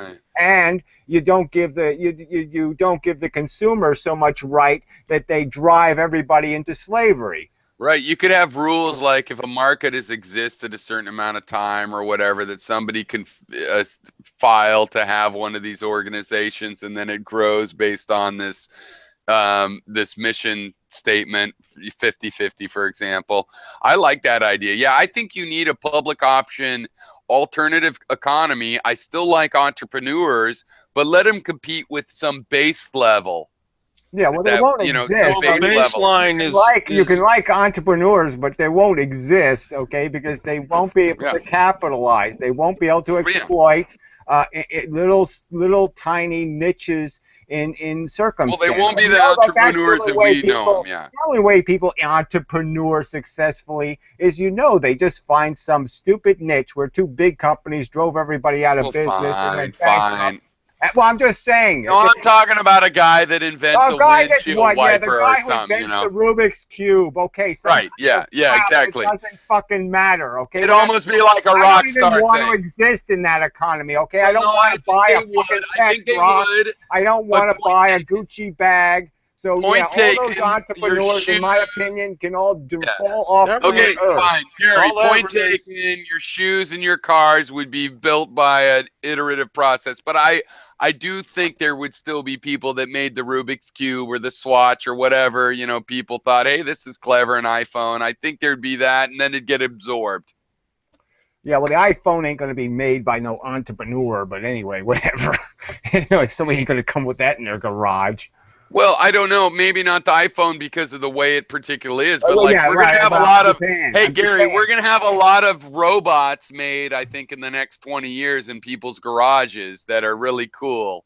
That you throw on your roof and gets the snow off, and simple things that people are going to make Wright Brothers style in their garages. Yeah, right. And they'll all try to patent it or something and say. Well, we should get rid of patents. I'm totally against patents. Well, that's crazy too. You have to have some patent. Well, or there's no point to invest any money. So the only thing you'll ever have is silly inventions rather than good ones. No, because that just means that you have a few years. When you invent something, nobody else knows how to do it. It takes them 5-10 years to figure it out. If you can't keep on top of the game in that 10 years. Using the rhetoric you spoke, you said I'm against it as an absolute. I'd say I would agree with you if you want to put a 10-year limit on it, and there should be a 10-year limit. Well, I'd agree with you. If you can't make your money in 10 years, then too bad, asshole. No, I'm not absolutely against it, and also I think 14 years for copyright isn't enough, and you should have copyright till you die. I don't think I don't know why that's necessary either. I don't know why anything. Well, the old one was 14 years, right? But I'm just saying I'm kind of a modernist, and I guess I believe until you die, you ought to own your own novel. Well, I guess I'm just saying if you can't make the money off of it in, like I said, if you can't make it in 10, then you should go to court to get it extended. Yeah. So if you have some good reason why you can't sell your book in the first 10 years of when it was written, well, then go to court. Well, no, I agree with that. If the court says, okay, you can have another 10 years, then you have another 10 years. But no, I do agree. There could be a requirement that you have to sell it because, let's say you publish a book and then you don't sell it. Maybe because you're embarrassed of it or whatever. You didn't like the criticism. If you don't keep selling it, I do believe somebody else should be able to sell a copy because you put it out public.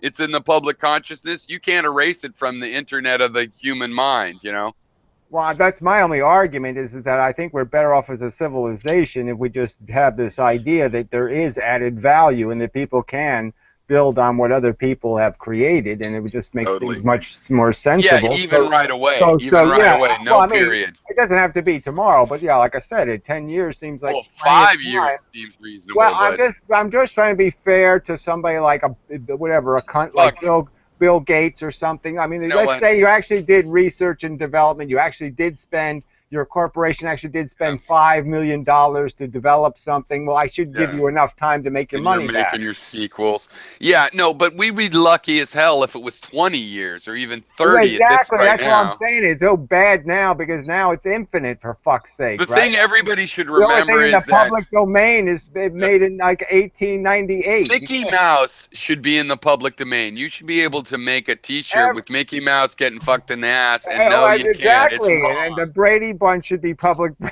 domain by now, in my opinion. Everything after 1950 should be guaranteed public domain. Yeah, I would say. I liked like a 24-year period plus. However, for creative things and songs and music and stuff, I do believe that if you're the author, there has to be a lifetime right to make money. But maybe you could let other people still make derivatives, but they have to give you a cut if they make money. Well, if they don't make money, no have cut. to at all. If they want to re-sing your song, they should be able to do it after 10 No, but years. I mean, bullshit. You can still perform it. You can still sell your records, but if somebody it's else just that thing of you want artists to make sing money. it better than you, then they can.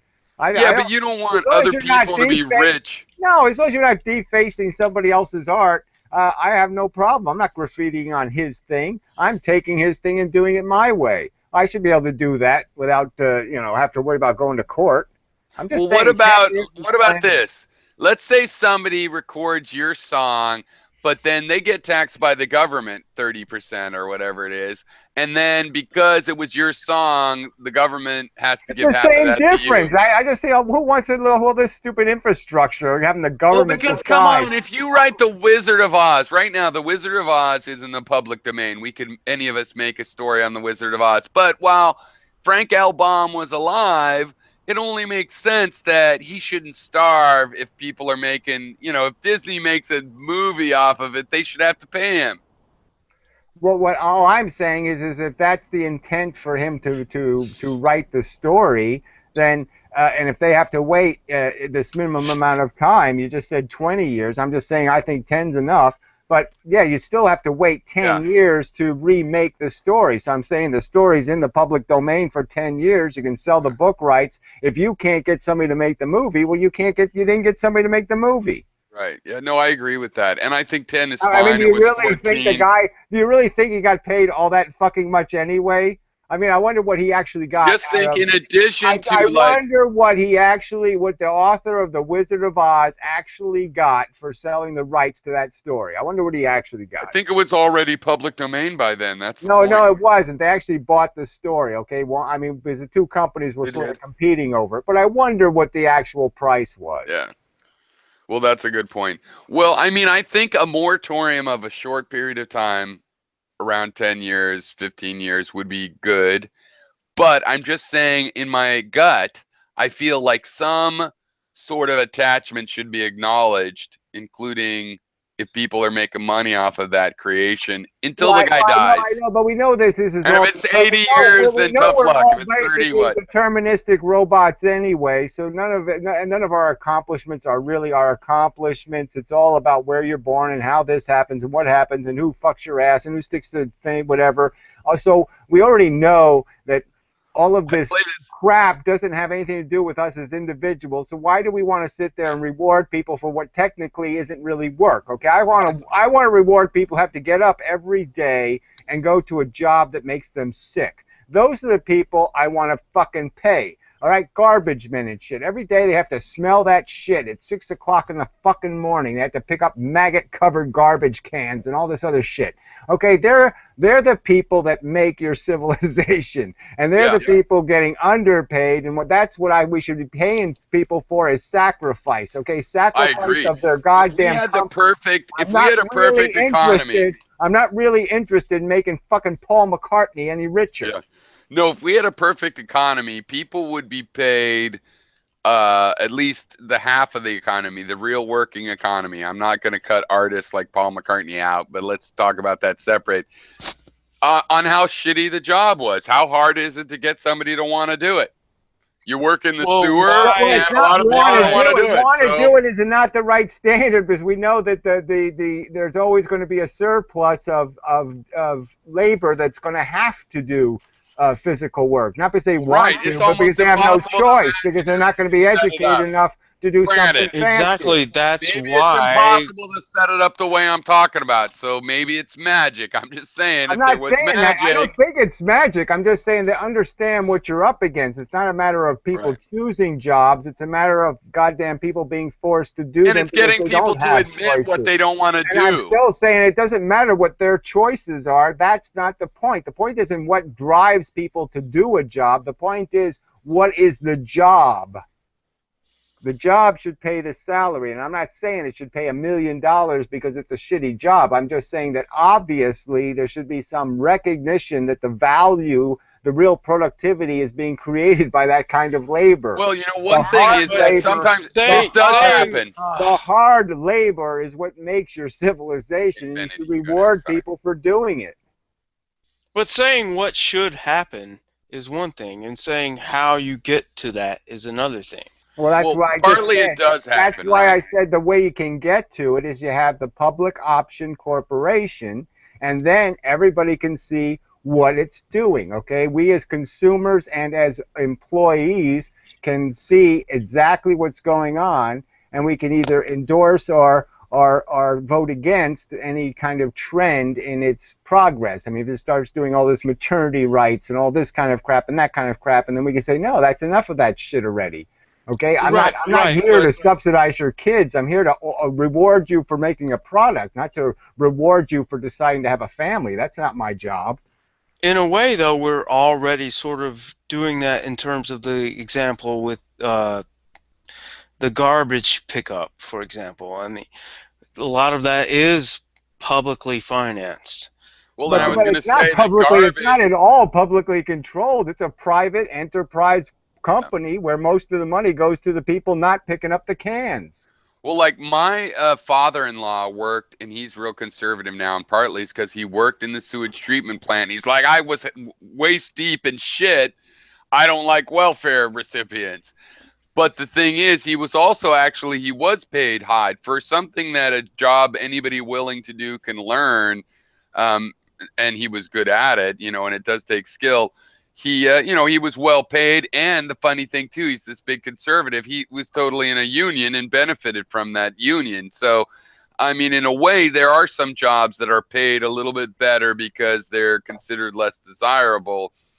But we could easily lose that because that's unionism. Obviously, if they pay the high voltage linemen, okay, more money because not everybody wants to hang from a helicopter over 50,000 volts of electricity. Right. So and a welders whole lot of that have people to be up real buildings. horny to do that unless you offer them a pretty good salary.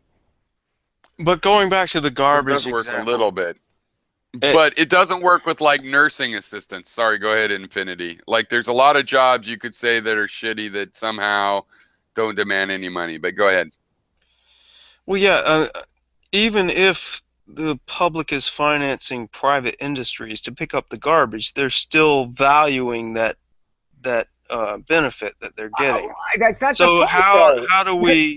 I don't understand how you can miss the point. You don't understand. Well, no, you're not. The premise of your point, you're not recognizing the difference. The difference is there's no owner of the business, and that the entire business profits, all of the money the business generates, goes to sustain the business and the employees. It doesn't pay anybody else. Right, but what sets the price is the basic question. Well, that's exactly the point. The point is that it will have to be set by the consumers and what they're willing to pay and what the employees can ask for. Well, I'm just saying, I already explained how I would do it with the balance between the consumers having a vote and the workers having a vote. And between those two forces, the company's going to be run by a CEO, and he's going to make these decisions about pricing. So the people that are paying for it essentially through the government have a vote. They're paying for it through the government. They're paying for it through their taxes. Right. Well, same thing. Well, it's not the same thing because it's not like it's the federal government and it's 500 miles from you. It's right next to you. You pay your taxes. You have services in your town. Okay, like garbage. In this town, we don't even that's the current situation. We have to buy our own garbage pickup. Okay, so I'm just saying, if I have to have my garbage picked up, I want the choice to have it picked up by a company that's a not-for-profit. I don't want to pay some asshole to get rich. I want to pay workers to pick up my garbage. Right. I understand what you're saying, but you're also saying that these garbage pickup men should receive a certain level of salary that I'm saying that once you make a not-for-profit business, I'm saying that automatically the employees are going to do much better because we know it's not brain surgery to run a fucking waste management company. Okay? You contract to where you dump the stuff and you contract people to pick up the stuff. So I'm just saying all the profit that went to the guy who owns it or the stockholders now goes to the employees. So the employees now have at least maybe a doubling or tripling of their salary. So that's all I'm saying is I'm not saying we pay them $10 million. I'm not saying the consumers are going to sit back and say, rip me off. I'm saying that whatever the balance is going to end up being, it's going to be a hell of a lot better for the workers. Right, and I'm in agreement with you to a certain extent. I mean, you seem to be arguing cut out the middleman sort of thing in a way. Well, cut out the fat rich man. Fat rich men don't do anything in this world that's productive. They are leeches. The hugest welfare whores are the wealthy, the rich, the owners. They don't do anything. 99% of the people owning this stock exchange do not even contemplate any of it. They don't think about running the business. They don't think how the business is run. They don't do a motherfucking thing but take a paycheck out of the company. Right. So it's a matter of efficiency. Well, exactly. I'm saying that through efficiency and through controlling the excesses of like I said, once you make workers owners, they become psychotic assholes. So all I'm saying is to prevent that, just make no owner, okay? And in that way, balance the power between consumers and workers, and that way you protect yourself against exploitation in either direction. You won't have slavery because all the consumers are workers, and they know that if I fuck this guy, he's going to fuck me in the next election, right? If I put a shitty CEO in charge of Company B, I know the other guy who works at Company B, when it's my turn to get a CEO at my company, he's going to fuck me. So I'm just saying, the workers as consumers and workers, we have a self-interest in knowing I can't exploit the fuck out of everybody else because I'm a worker and they'll fuck me. All right, so it creates accountability, and that's all you want. Well, if there's accountability, then you can't have the excesses. I think also that people would. Okay, I think that if people made mistakes when they voted for a company, then unlike the country, instead of the country going bankrupt, it would just be the company, and that might be a bad thing. Oops. Well, the people that run that company have to liquidate it and start another one. They do that anyway. No. So you can't do that. The people that run that company. There's no people that run that company. There's no people that own the company. So bankruptcy, no, I'm saying if bankruptcy the people would elected, it would be reorganized automatically. So if it ever goes bankrupt, then it violates the public contract, and then it has to be reorganized entirely. So that's all you do. You just start over. That's what I'm saying. So that reorganization would be a good process. If people made a mistake, got the wrong CEO because they fell for some, I don't know, some snazzy thing. So Trump gets reorganized. Oops.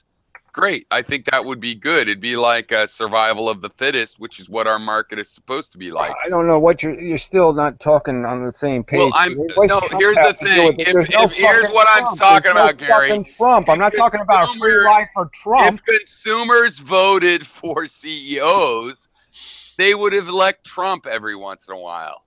They would? Yeah, because I don't buy anything from Trump, and the Trump consumers would probably vote for Trump.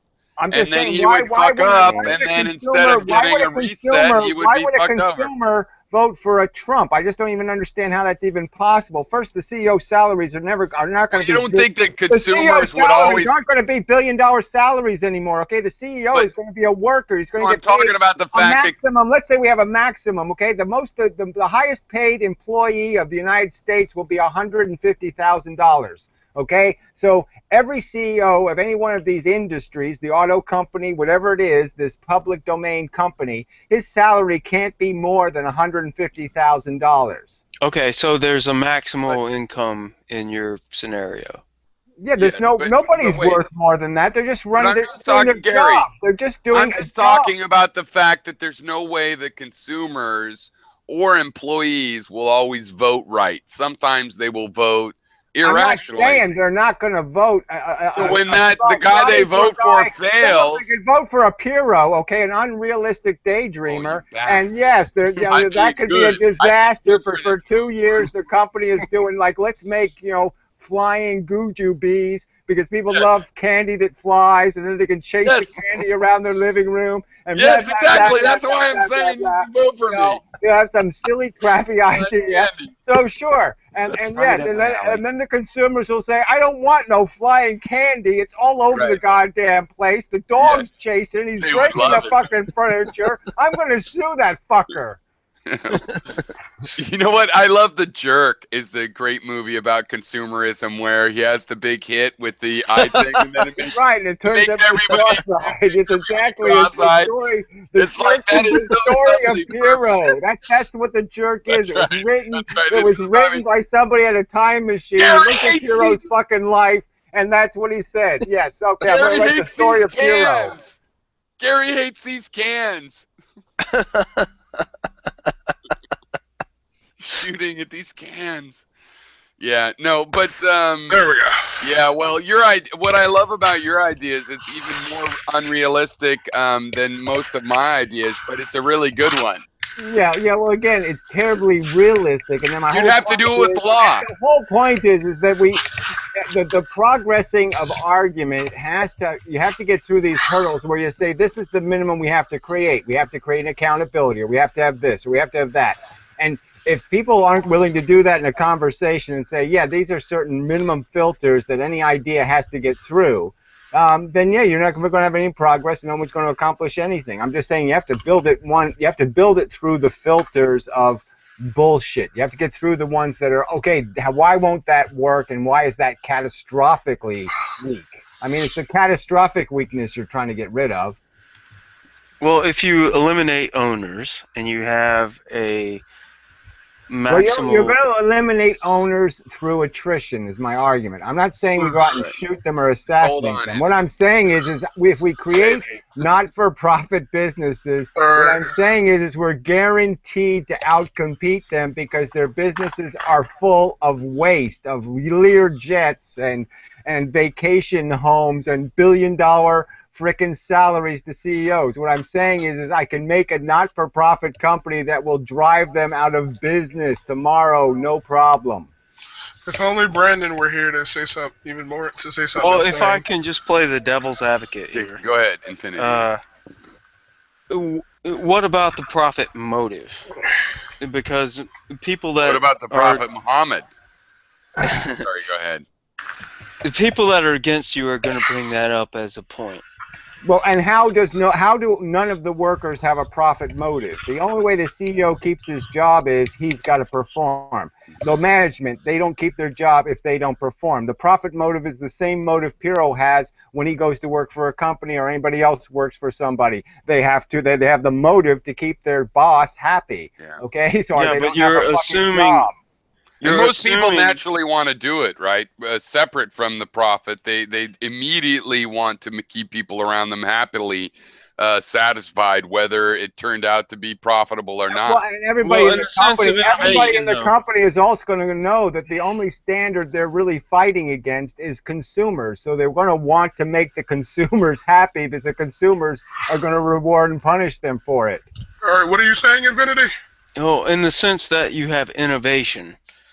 If you eliminate ownership of that innovation, then... Well, I'm saying, what percentage do you think of the innovation was really Bill Gates? As I understand it, Bill Gates' only innovation was figuring out how to snooker IBM into a rental agreement on an operating system. Bill Gates didn't write the operating system. Bill Gates didn't do a motherfucking thing but come up with a racket. Okay, so I agree. Do you think the Apple iPhone was actually made by Jobs? Do you think he did, or do you think he hired somebody who did it?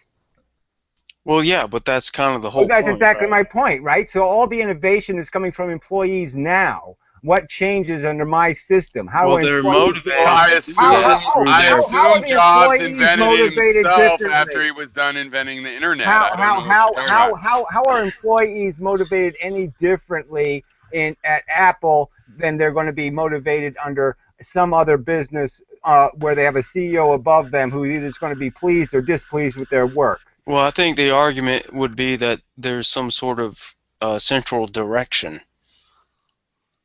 Oh, sorry, no sale. I don't even know what the fuck that means. Like, elaborate for us, Infinity. Elaborate. If I'm making $150,000 as an engineer, okay, at a company, I engineer things at the company. How is it going to be different if I'm working for Bill Gates or Steve Jobs, or I'm working for a not-for-profit corporation that's paying me? How is Well, my if you're incentive at a different? company and you're making How is my incentive different? if you're at a company and you're making $150,000 and that's the limit of your income, why would you be motivated to do anything innovative? So I keep my job. I'm not going to have a job if I don't do anything. So if I don't do something brilliant, they're going to say, what are we paying this guy $150,000 for? He doesn't invent anything. In my experience, even if you do something brilliant, you have that problem. Yeah, it's not necessarily going to be appreciated by the people who are going to judge. That's how I lost this last job. I don't know what their problem maybe you're was. too smart. You're probably too smart for them, and so you're 10 years. You're 10 years ahead, and you're not going to get rewarded. The choir, man. That's what happened to me. I'm not going to fix that problem. I'm just going to tell them that there's no incentive problem, because we know the rich people who are getting rich aren't the ones who are inventing anything. They're not doing shit. The employees are doing it. Do you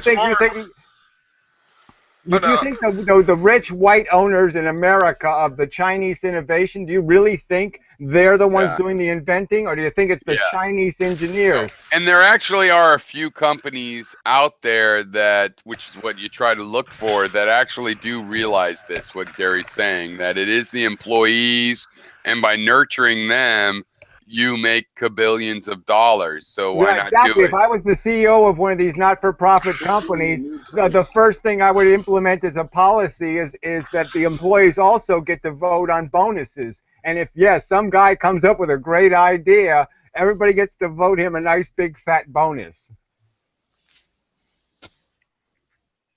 Yeah, I would support that.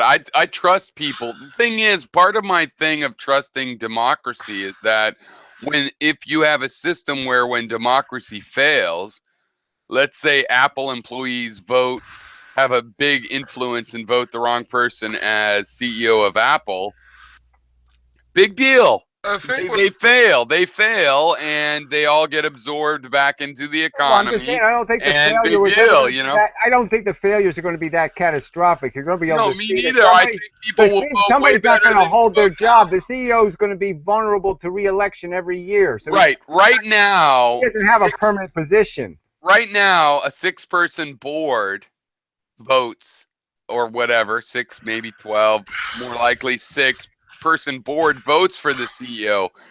But that's not a sure thing either. They make the wrong decision all the time. Let's understand that they're not even voting for somebody to run the company well. They're voting for a stock price. Okay? They're voting to put a name on top of their company that the stock market will like, and that's all they're doing. That's how Carly Fiorina, that's how all these people get these jobs, is it's just about their name and the recognition of their name and nothing else. Because they're just selling a stock price. They're just saying what will make the stock go up.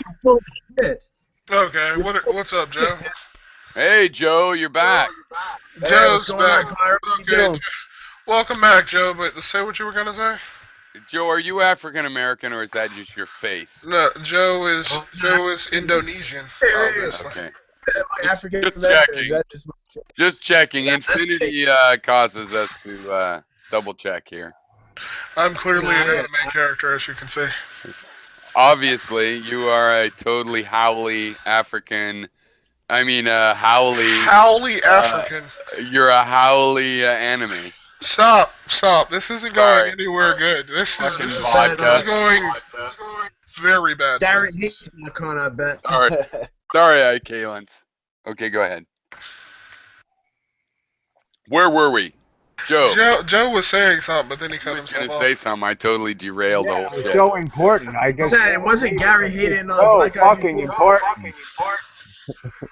And now the feedback is even more special. Yeah, it's well, he had a point, so I wanted to hear what he had to say. I think. Yeah, I know. He was talking about watching you earlier. Gary, you should be quiet. He was talking about watching you earlier. I don't care what you're talking about. Come on, don't step on your. You were wrong about that motherfucking gravity and shit. Yeah. Yeah. You were fucking wrong. That's such an intelligent. Oh yeah, let's talk to the Shut the fuck up. Let me talk. When you were talking about that professor was 100% right. You were wrong. Yeah. He's a professor at Stanford. You were wrong. You were wrong, Gary. You're not smarter than that professor. Oh, you're just being a troll, douchebag. That's not called evidence. No, how is it evidence if this guy's a fucking professor at Stanford and you just some guy that lives well, in his just fucking ask the basement, question, man. okay? Just state for the record, Joe, that you think there isn't single slit interference pattern. Just say you don't believe that exists, okay? And then we'll know you're an idiot. It doesn't exist. Okay, you're an idiot. Just like the gravity shit, you have gravity wrong. No, that's not true. You're an idiot. No, Joe, you're not an idiot. But it is true that a single slit, the diffraction pattern is an interference pattern. Yeah, it's there. It's real, okay? And the professor didn't talk about it. He pretended it didn't exist. And the fact that Gary admits that he doesn't know it, but it undermines all of his other arguments. So, except I don't know what the fuck you're talking about. What I didn't admit. I'm not the one making the inaccurate statements. Okay, the professors at colleges are. No, but saying that the diffraction is an interference pattern is admitting the Huygens. No, it isn't admitting yes, it anything. Is. Oh, it is. Well, what are you doing, Gary? Instead of helping the situation, how come you don't become a professor? Okay, Piro, right way to be an asshole. Okay, here a troll comes in the room, doesn't know shit.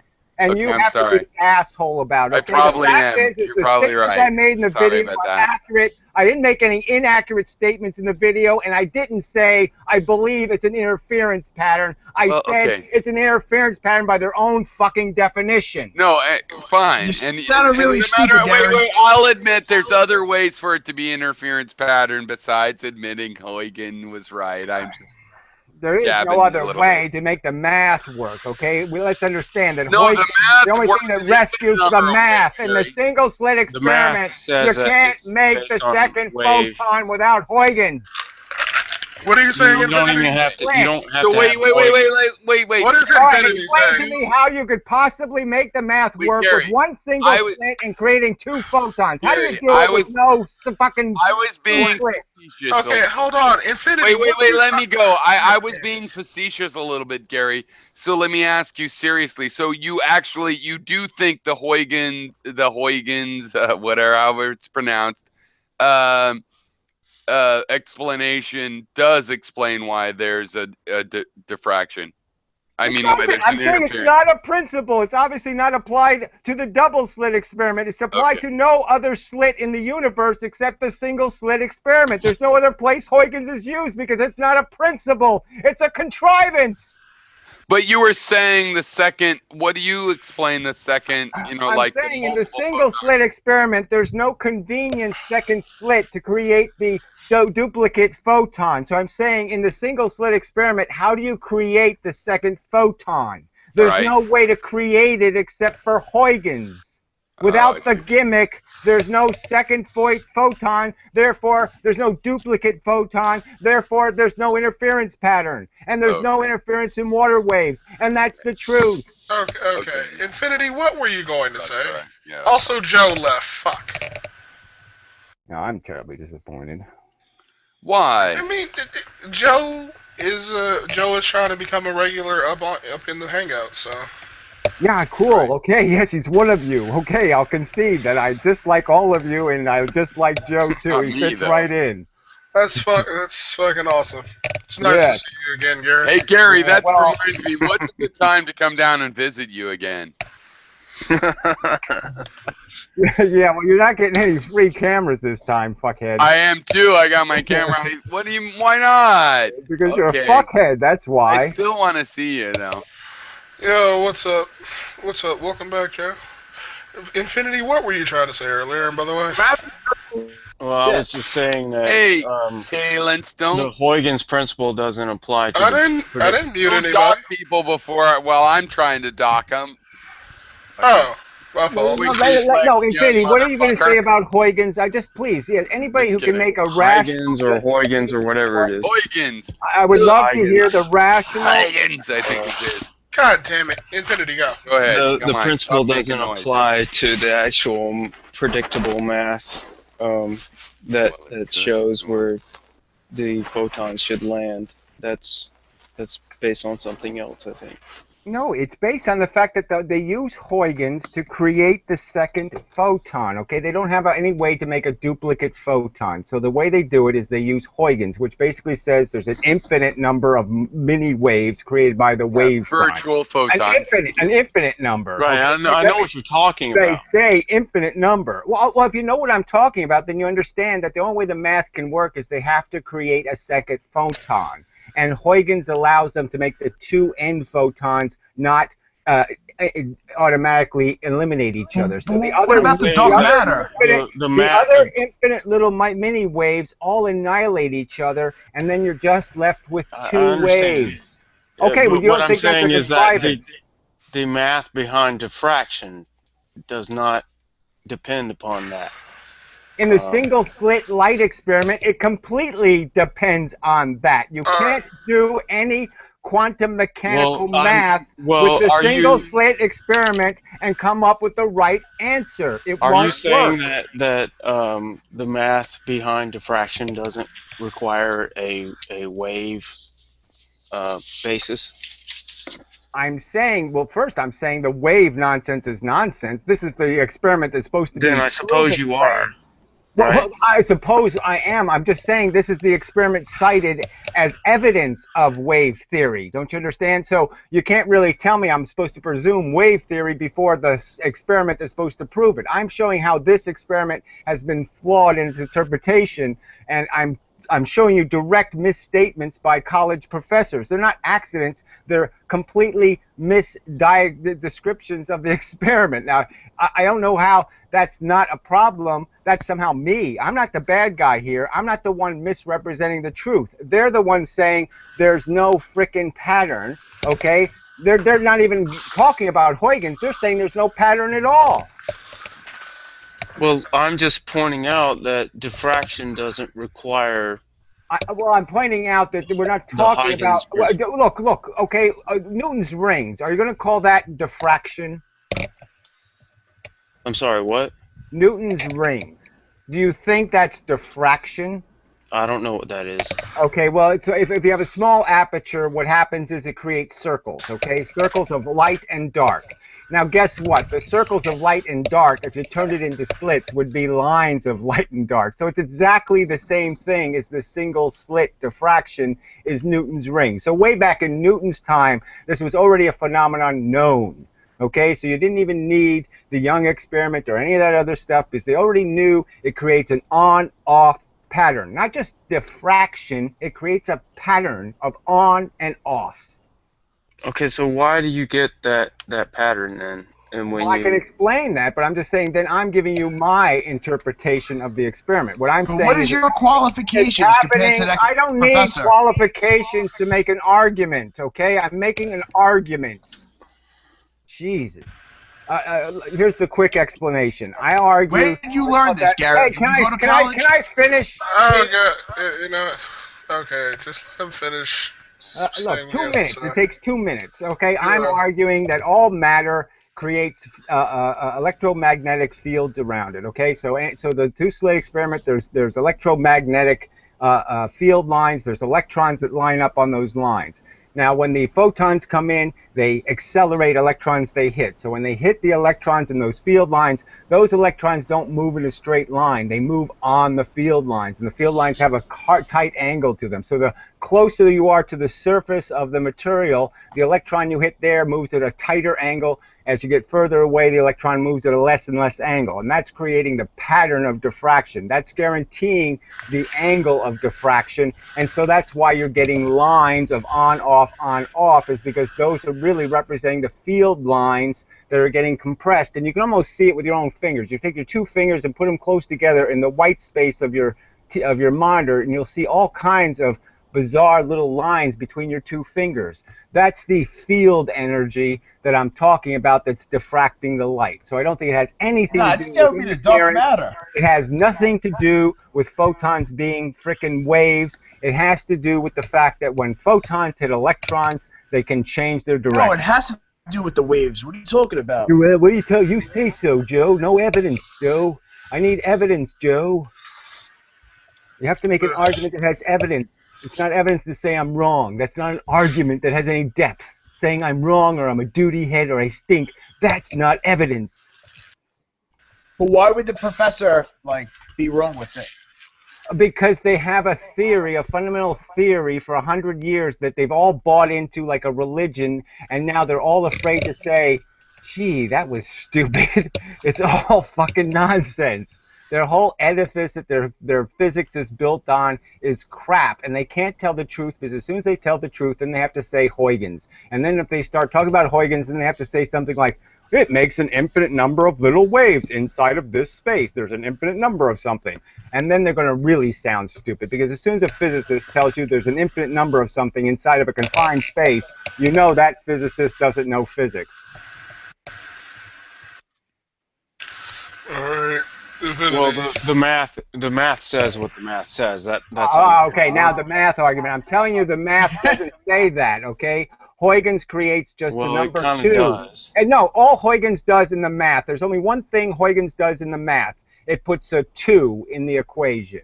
All right. So that's the 2 photons. All right. So it separates the 2 photons. The 1 photon into 2 photons. That's all Huygens does. The math is identical to the 2-slit math, only because you put the 2 in there to create the second photon.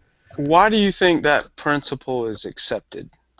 Because it's the only way they could explain the single-slit diffraction, because their theory is wrong. They have why would they want to do You have 2 experiments, right? Water waves. Why is that theory wrong? Water waves with 1 slit don't match light.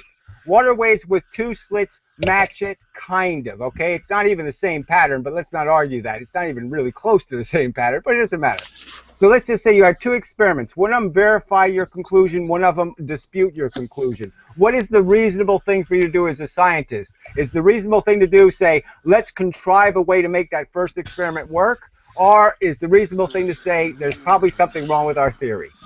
Okay, not to be yeah, I don't know that you really answered the question. I mean, why are scientists motivated to lie to the public about physics? What's the point, Gary? Because I just pointed out why. Because if they talk about the single slit interference pattern, then they're opening the can of worms. You can't see how that opens a can of worms, where now they're stuck telling people rationally, saying to people, look, the photon can tell when there's 1 slit and it Huygens, and when there's 2 slits, it doesn't Huygens. So photons can see whether there's 1 slit or 2 slits, and then it decides, oh, I have to Huygens over here because it's a principle, and then they don't Huygens over at the 2 slit because that'll make it the 4 slit experiment, and they don't want to do that. So they know they can't Huygens on the 2 slit, but they must Huygens on the 1st slit. That's why I'm saying it's a totally nonsensical. They have nothing to base it on, so they have no choice. So what are they going to do? They're going to start talking about something they can't explain? And they can't explain it. It seems like it requires a ton of intercommunication, and it's really sort of a conspiracy. Well, right? I'm sorry to say it's a conspiracy of convenient ignorance, but I'm just saying, look, the fact that Einstein's lensing has never been verified with a hard evidence of a hard experiment is another glaring thing. You're just sitting there saying it's just sitting there saying that here, a science that always talks about repeating experiments and they don't repeat the experiment successfully. Haven't they repeated that? They never successfully repeated the Edinburgh experiment. Okay, so Edinburgh himself was really cautious in the sense he said, Jesus Christ, we had horrible weather. The images were terrible, but I'm pretty sure we verified Einstein. So he wanted to believe, but he actually wrote in his own diary that, yeah, this is really, I wouldn't risk my life on these results. So I think that's a direct quote. I wouldn't risk my life on these results.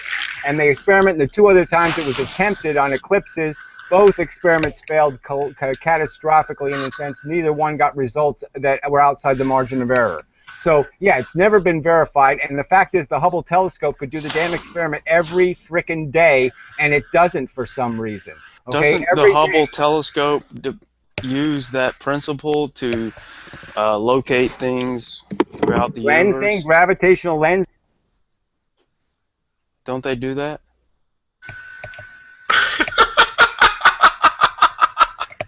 Gary, you're muted. Gary, unmute. Gary, unmute yourself. Shit, hold on. I got it. I mean, that's really, well, who did that, Joe? Joe muted you and then dipped. Yeah, well, I'm just saying, so, yeah, we know Joe's a poo. All right. I mean, look, I've never muted anybody in a room ever. I'm just saying it's sort of a courtesy thing, right? I mean, that's bad play. I mean, I don't mind reasons to do it, but yeah. Yeah, I don't mind being kicked. I don't mind just saying, well, Gary, we want to have a conversation this way, and you're not letting us do that, so we're going to have to get rid of you. And I'll say, okay, I'll leave. But I mean, I'm not going to. This muting thing is really obnoxious. Because what's going on? It doesn't matter. It's not relevant. I'm just saying, look, Infinity Guy, I make hour-long videos on this subject, but I'm just saying this has happened. The MIT professor did the same thing. Feynman, okay, back in the 1960 lectures, did exactly the same thing, just totally sloughed off the fact that single slits make an interference pattern. So, and now I got the guy from Yale doing exactly the same thing. Now, I'm sorry that's. Well, to say that there's no denying. I'm just saying there's no denying that they're being inaccurate. Okay, you're asking me to explain why they're being inaccurate. I'm saying there's no denying the inaccuracy. That's all I'm saying. No denying it. It's glaring. Okay, well, but you have to agree that it does sort of bring forth the question. All right, well, it brings forth a question like, well, why are Christians Christians instead of Christians Muslims? I mean, what I'm trying to say is that there's a certain bit of gaming. That's actually okay. There's a certain bit of gamingship to this whole thing, right? These physicists are turned into national heroes. Einstein was the biggest name in the universe. Okay, all of this stuff is such a huge edifice. You can sort of understand where. If everybody keeps telling you can't understand and it's supposed to be impossible to understand and it's supposed to not make any sense, well, then I guess everybody just gets, emperor is wearing clothes, right? They all just say, everybody's saying that naked emperor's wearing clothes. Okay, he's wearing clothes. Okay. And if they stood up and disagreed, they're probably going to get ridiculed by all the Joes of the world. So all I'm saying is I'm standing up and I'm saying, no, this emperor is fucking naked. And I can show you how it's naked. And I can show you how light doesn't have a magnetic quality or an electric quality, that it's not it's not producing any waves. It's not making any waves. It doesn't have any function. It's the smallest thing in the universe. It's a quanta of force. And I think I can prove it with every experiment that was ever conducted if you rationally interpret the experiments. But isn't this another glaring problem? This has got to be one of the simplest experiments done by physics, right? I mean, of all the experiments physicists do, this has as few moving parts as you can get, right? 2 slits and a target and a gun, right? That's it. It's got almost no complexity in it at all. And they can't accurately describe what it produces. Now, doesn't that tell you something? That how can we trust people with their zillion-dollar colliders and their 10-ton detectors and all their technology if they can't even describe this simple freaking experiment accurately? Well, most of the people that are doing this are really, really smart. You would agree, right?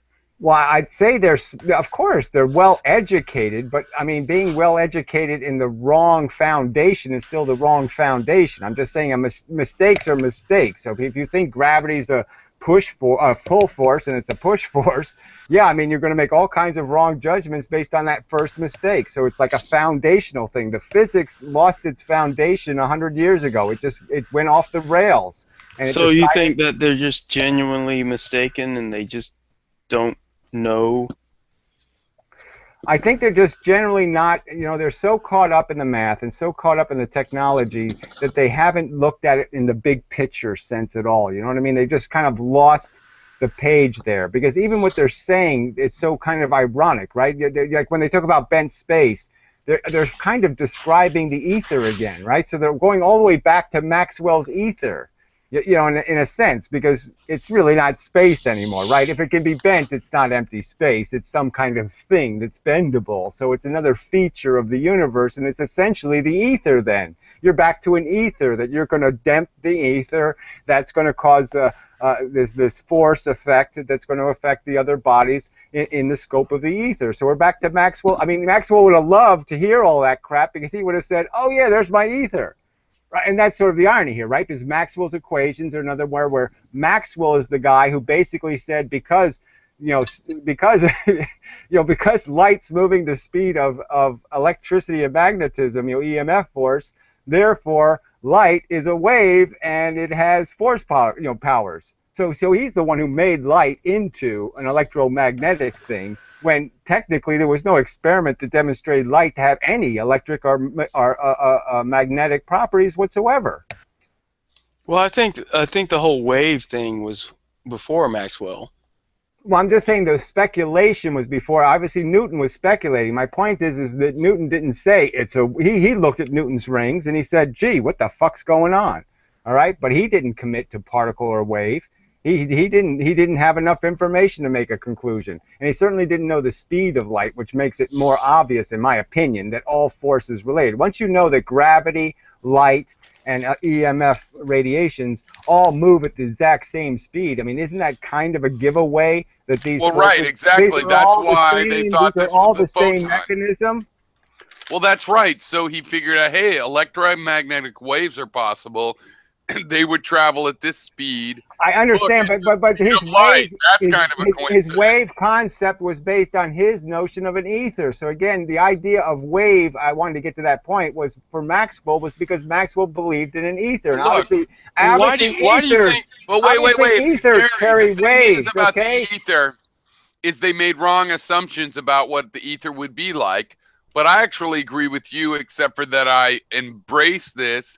That, yeah, the idea of space and bendable space is the new ether. It's a relativistic ether. It's not like what their original ether was supposed to be like, but there is a medium, and it's space. It's not like ether. Yeah. No, the only thing they're turning it into is they put time in the ether also, which is just silly. But anyway, I don't want to argue Einstein's relativity in this. Well, why do you think quantum mechanics?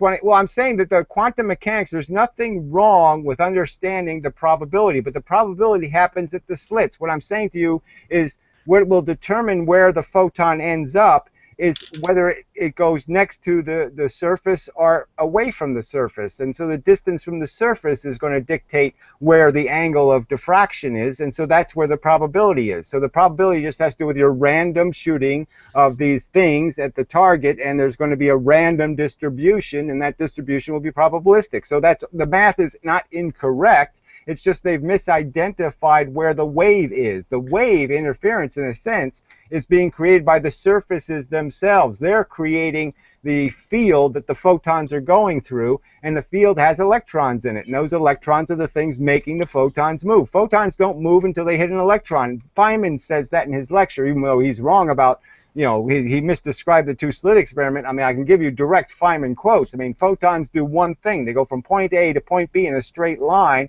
and they're not going to do anything else until they hit an electron.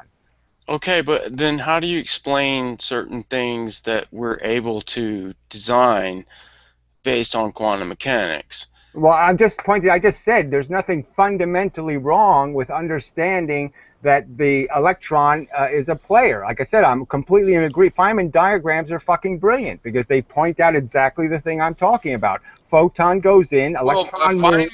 What about like Josephson junction? arguably Feynman thought it was all particles because he used the wave mathematics, but really all his descriptions were about quite infinite particles, quite you know, these virtual particles you don't like. Exactly. But so quite obviously it wasn't true that he believed it was particles, because then he wouldn't have bothered saying virtual when he talked about magnetism. Right, he's and saying he wouldn't have something said like virtual. you say, He where wouldn't have really... said virtual if he understood. He didn't understand, so don't try to make it out like, no, but I'm like saying he understood. He didn't some of understand. what he said was similar to what you're saying, in that he was like, imagine there's an infinite number of these virtual particles going along with the one real particle, wait, and so it's not a wave, it's the fact that it's bouncing off every single edge of the slit, and it was the edge of the slit.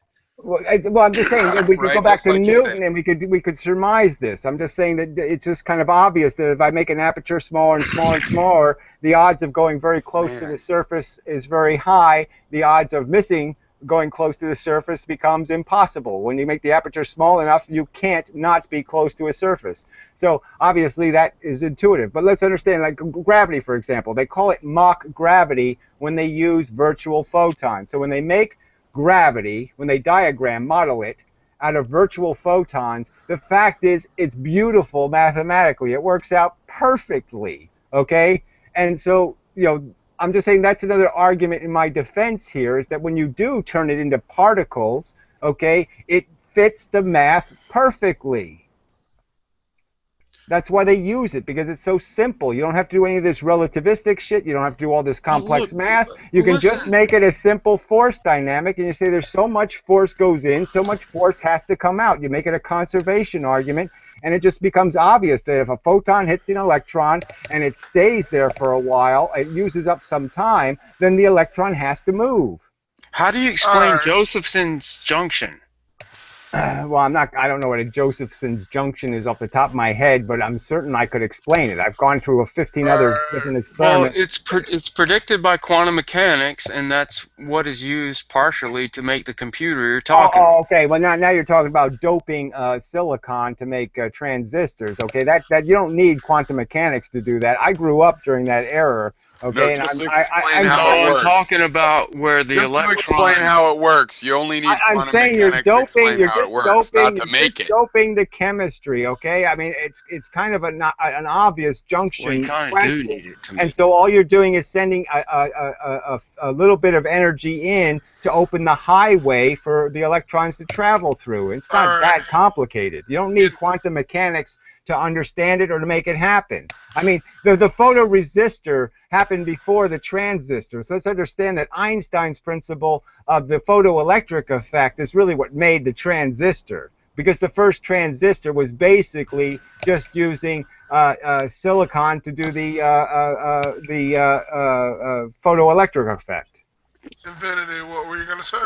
Oh, I'm just saying that Josephson junction is part of a capacitance that allows an electron to exist beyond a barrier where I believe the physics that you're talking about do not predict.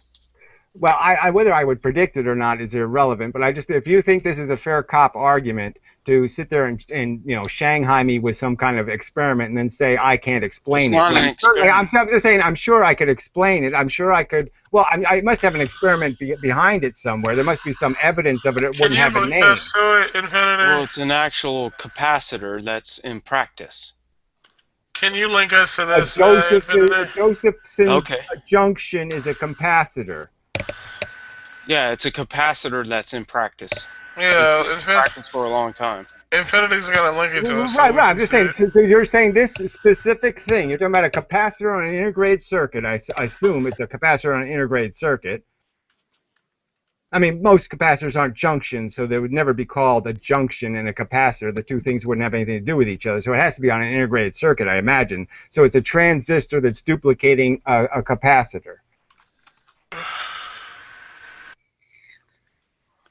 But it doesn't really matter. I'm just saying, okay, you want to jump the shark instead of let's just forget about the conversation about the reason why physics made certain fundamental conclusions about the structure that their physics is made out of. What is exactly a particle and what is exactly an electron is made out of, and what all this stuff is. So yeah, let's not have that conversation. Let's instead talk about some obtuse a bit of chemistry on an integrated circuit. I think this is part of his defense of his position, Gary.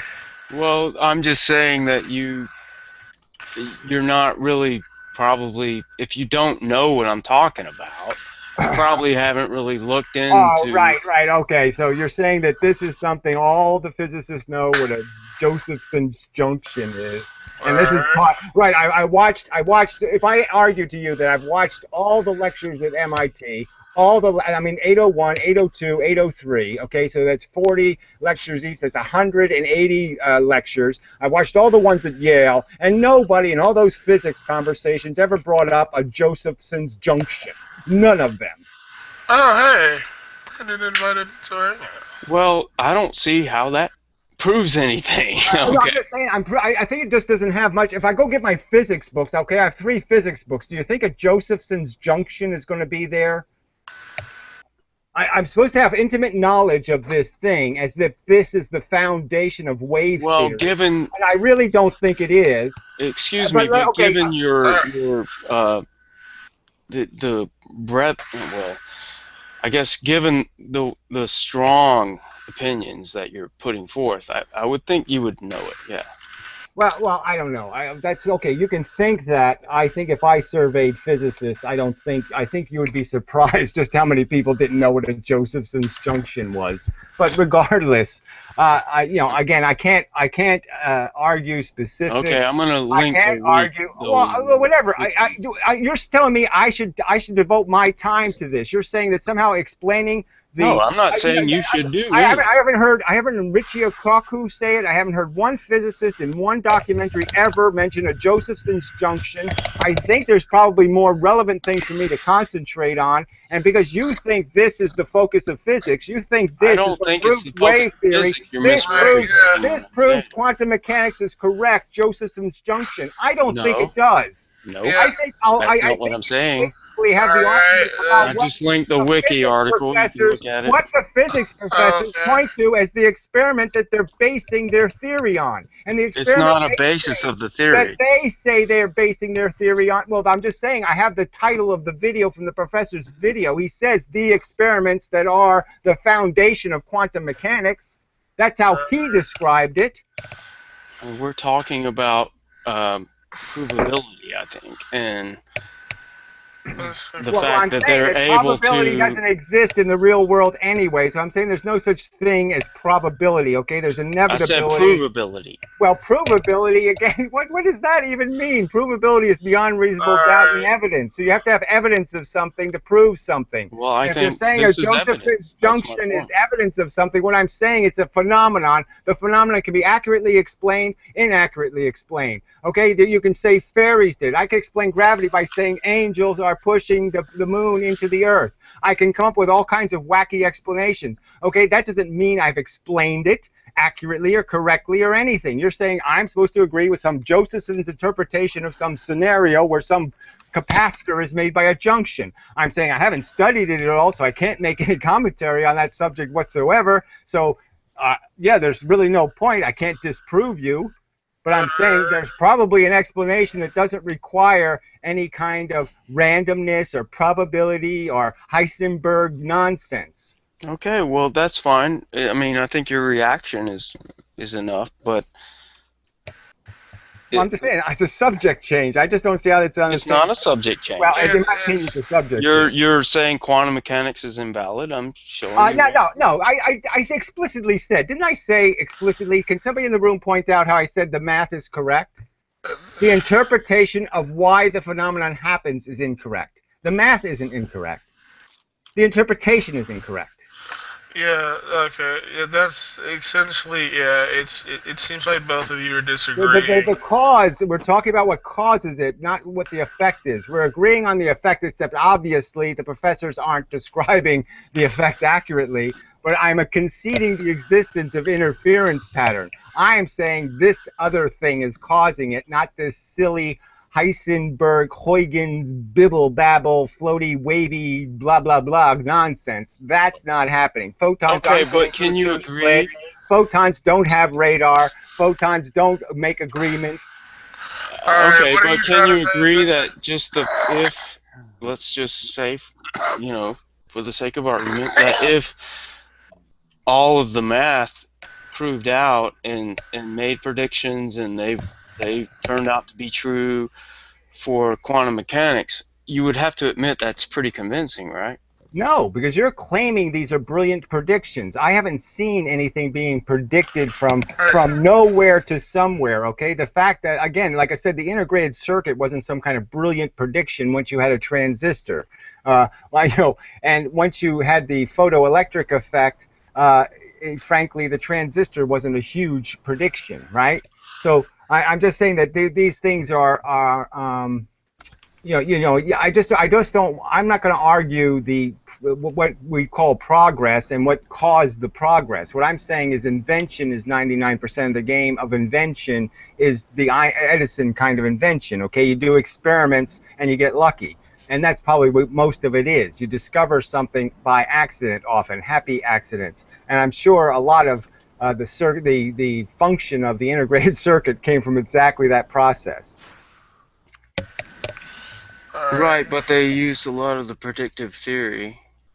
I'm just saying that from point A to point B. What a true prediction is, I think we might have a disagreement about what qualifies as a true prediction. So I'm just saying, you're saying that this theory has predicted a whole bunch of interesting things, and I'm saying, well, you have to show me the actual prediction. You have to show me where somebody wrote. That's what I'm doing. Well, no, you're not. You're not telling me who wrote it. Who wrote it and said, I predict that it's possible to do this, this, or this. All right. Is the Josephson capacitor what you just linked part of what you're part of the evidence you're trying to show Infinity? Yeah. Okay. Well, again, I'm not going to argue what I consider to be an obscure. Relevant. That's fine. That's technology. Fine. How does your point of view predict that would be the case? What I'm saying is there's nothing inconsistent with anything I'm talking about with any of Einstein's field equations, except for the fact that he misidentifies a photon, okay, as matter. Okay, it's not matter. It can't be affected by gravity. It has mass in one direction, the direction it's moving in. It doesn't have any perpendicular mass, therefore it can't be bent anywhere. So I'm saying all of Einstein's field equations are correct, except for the part where he gave light mass as if it was matter, and it could be moved by gravity. That was a wrong assumption. So, and I'm saying that everything about quantum mechanics, in the sense that this is the probabilistic outcome you're going to have, which is everything cycles. So I could go into the example of Newton's glass, okay, which you probably don't know, and you probably think is some sort of meaningless part of this whole conversation, but these are the real important experiments. But the fact is, it's a recycling effect, okay? So it's obviously that it goes from 18% reflection back to 0, then 18, then 0. So it goes through that whole range in between those two things as it cycles. And it's clearly an example of the fact that the molecules in the glass are creating that circumstance, because you're changing the point of the molecule, okay? And where you hit the molecule is going to change the refracting index. So I'm just saying that all of that math is perfectly suitable to a particle theory. A particle, like I just pointed out, all of the gravitational math can perfectly be done. They call it Mach gravity. Go look up Mach gravity. The whole point is you create a particle gravity, and it works perfectly because it's a straight line force. It does everything. It does the inverse square law perfectly. It does everything perfect. So I'm saying the math is, there's nothing wrong with the most of the math except for the few wrong conclusions. So I'm saying that obviously the connection between velocity and time dilation is a connection between velocity and time dilation. It's not about bent space. Obviously, how much acceleration, what kind of gravity you're in is going to change your absolute velocity, which is going to change the metabolism of the matter. So that relationship isn't dependent on any notion of bent space. It's just dependent on accepting the fact that velocity changes the metabolism of matter. Okay, but didn't you just say that Einstein's equations were correct? I just said his field equations are all correct because there's no wave in them. All there is conservation of energy in them. Right, but they show time dilation, and they show how you get time dilation. And I just pointed out that all they show is the relationship between velocity, okay, and a change in clock speed, okay. So I would argue the clock speed isn't because time changed; it's because the clock can't tell time because it's broken. So the only difference between me and Einstein is I'm saying the clock is broken, and Einstein is implying that somehow the clock is still functioning correctly in some sort of frame. I'm saying no, the clock is absolutely broken. That the only real time it's broken in that the matter isn't telling time at the same speed matter in a clean field would. So you found the absolute frame. In that frame, that's the real time. So what's absolute time? How do you There's get only that? one time, right? Time is always the same. It's our ability to tell time that changes. So the only thing that's happening when you gain velocity is you're essentially cryogenically freezing, which means everything's happening slower. So you're not living longer, you're not doing anything more. You're moving slower. The clock moves slower, the atoms move slower, the radiation moves slower, everything moves slower.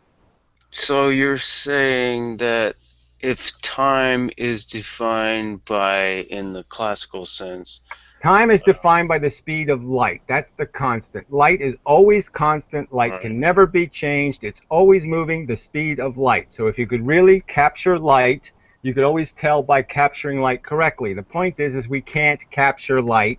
So all of our experiments are going to be broken because the emitter and the receiver of the light are going to be material things, and those material things won't be able to receive and emit light when you're moving them very fast.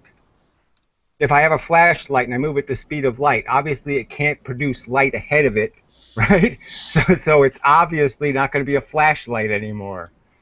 Right, but that's just part of relativity too. That's not part of relativity. It's exactly the opposite of relativity. Relativity would tell you that the flashlight. Relativity would tell you that the flashlight can produce light. I don't understand what you mean. Relativity you're talking about the velocity of light. Relativity would tell you that essentially if you move the speed of light, you stop moving. That's what relativity essentially says. Okay. The faster you go, the slower your matter gets, and to the point where you stop. So if you go the speed of light, you essentially stop, and that means you could produce light because you're not moving anymore, because you're in suspended animation, because you've gone the speed of light. And well, it's a limiting factor because you take on more and more mass. I'm saying that that's the paradox, is that it doesn't work. You can't really think that if I go the speed of light, I stop moving. That doesn't make any sense. Because you know that moving up to the speed of light, that's not going to be happening to you. If I'm a piece of matter and I start moving you the speed of light, I think you can sort of maybe understand that you're not going to be matter anymore, because I'm basically turning you into light. The faster you go, the faster the pieces inside of you have to go. The fish inside of you all have to be going the same way, essentially. You can't have any pieces going the wrong way. You can only have pieces going the speed of light, the direction you're traveling in. You can't have any pieces going any other direction. So you don't accept E equals mc squared? Of course I accept E equals mc squared, but it has nothing to do with Isn't that what it says? It has nothing to... No, it says that matter is made of force. It's made of the same crap that's out there. The light, the EMF, the gravity. Matter is made of exactly the same stuff, and just the energy is in the matter. It's there. The fish make the school. Yeah, and but as you go faster, if I break the school, the fish go out in all directions. That defines mass, right? Mass is essentially having dimension in all three dimensions. You have force in all three dimensions. That's a material thing. Material things have force in all three dimensions. That's what distinguishes them from force. Force only has mass in the dimension it's traveling. It has no perpendicular dimensions. But if you go faster, you're going to increase the mass. You're going to only increase the mass in the direction you're traveling. See, that's the whole point. If you understood it as fish, if I told you it was a school of fish, right? And so I have fish going in random All directions. about the fish. I have fish. Well, look, it works though. Okay, so just let me indulge me for a second, because Okay. goddamn, if you people can be a little bit reasonable, you'd see how it fucking works. No, So I if had love a the school of fish. I fish, if love I had the a fish. school of fish, and they all go the same exact speed, okay, and they're in a school, well, you can sort of understand if the school of fish isn't moving, there has to be just as many fish going up and down as left and right as forward and back. So then it's still. And if I start to move that school, or the school moves, right, not that I push it, but it actually decides to move because the fish decide to move it, you know that the faster it's going, the more fish have to be going in the direction that it's going, and less fish have to be going in the other directions. So if you understand that that's the mass is changing because the mass is becoming less perpendicular, less up and down, less left and right, and more forward and back. So it's going forward. The fish are turning, and so there's more mass in the direction you're traveling in, but there's less mass in your perpendicular dimensions. That's time dilation. Alright. Also, hey, Piro. This is Brandon's one of his last hangouts. He's not doing hangouts anymore on September the 23rd. After that. Oh, really? Why? I have no idea. It's probably some kind of numerology, you know. Well, I think Piro, like, Brandon, Brandon was in here last time arguing with Gary, and then he muted Gary, and then got pissed off and left. Yep. Yeah, well, whatever the story is, but I'm just saying, Infinity Guy, you get my point about what mass is. I'm arguing that mass is made of the fish. So your mass is the force that's in you, and when you're solid, you have mass in all the dimensions, and when you start moving something, it becomes less massive in the perpendicular dimensions, and that's what's causing the EMF. That's what's causing you to expel force, is you're releasing the perpendicular dimensions and gaining more fish in the direction you're accelerating. Is the room still here?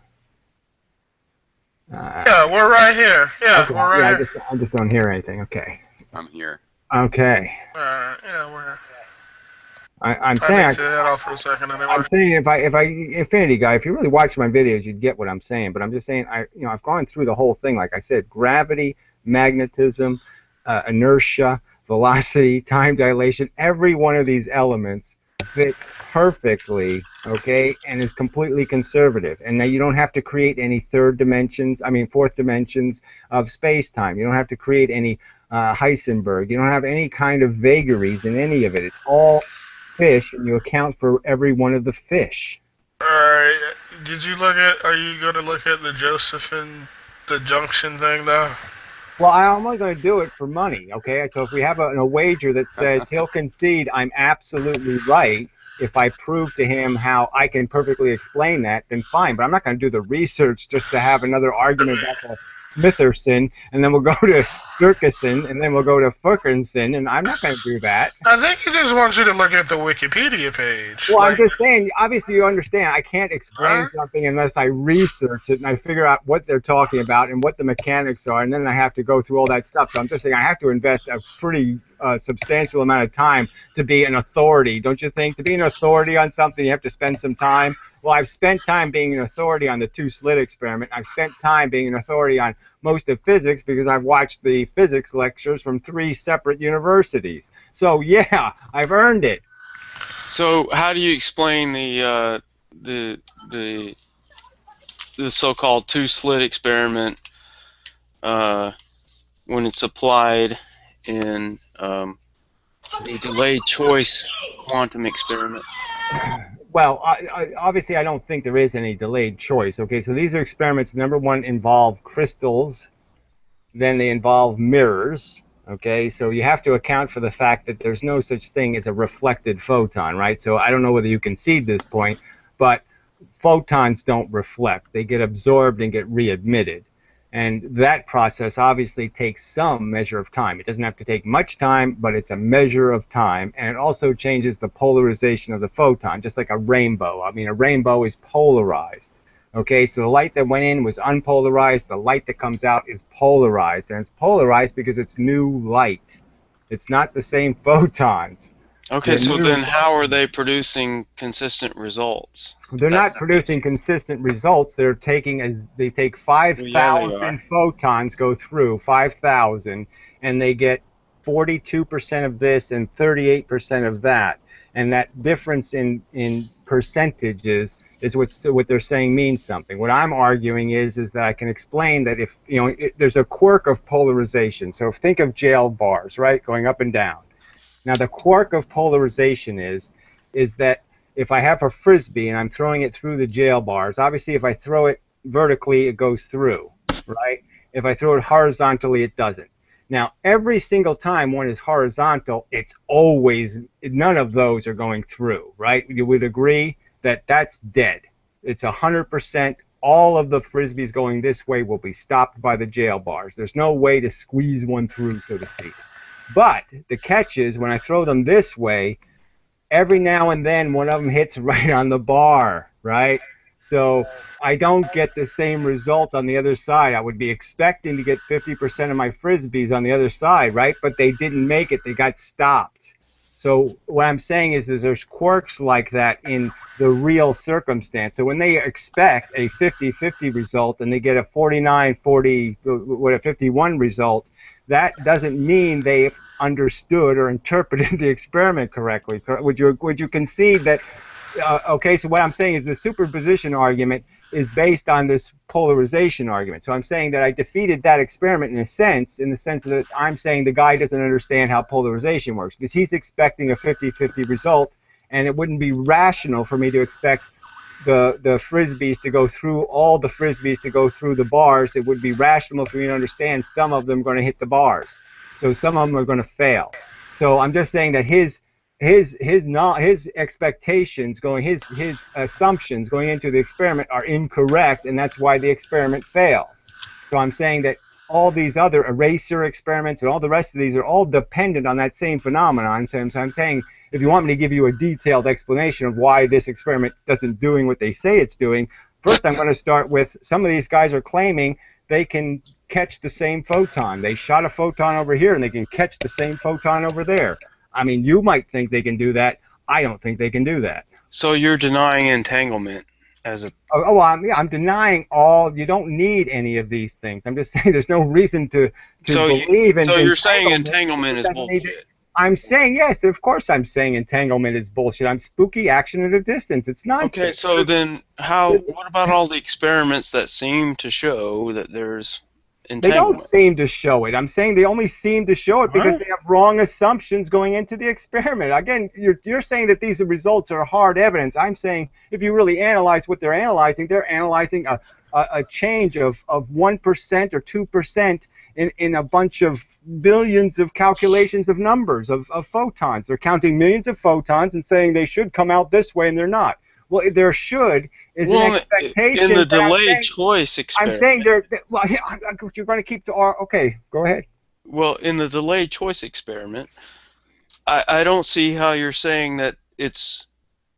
Well, maybe I'm misunderstanding you, but it seems to me that you're saying that it's an unreliable scenario given their presumptions. I'm saying they can't do the experiment with single photons. I'm saying that first off, so they can't do it in a clean way. They can only do it by sending a bunch of photons through the experiment and then using these calculations to determine end results about, okay, 300 ended up here, 200 ended up over there, that kind of thing.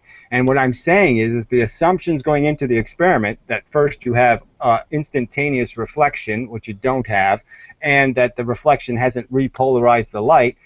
I'm just saying that if you don't think the wave function, okay, was collapsed when you send a photon into a mirror, I'm saying then I think your understanding of wave functions is broken because, frankly, the wave function gets collapsed by me merely trying to put a detector after the two-slit experiment. So how the fuck can the detector destroy the wave function and a mirror doesn't? How can a mirror not collapse the wave function?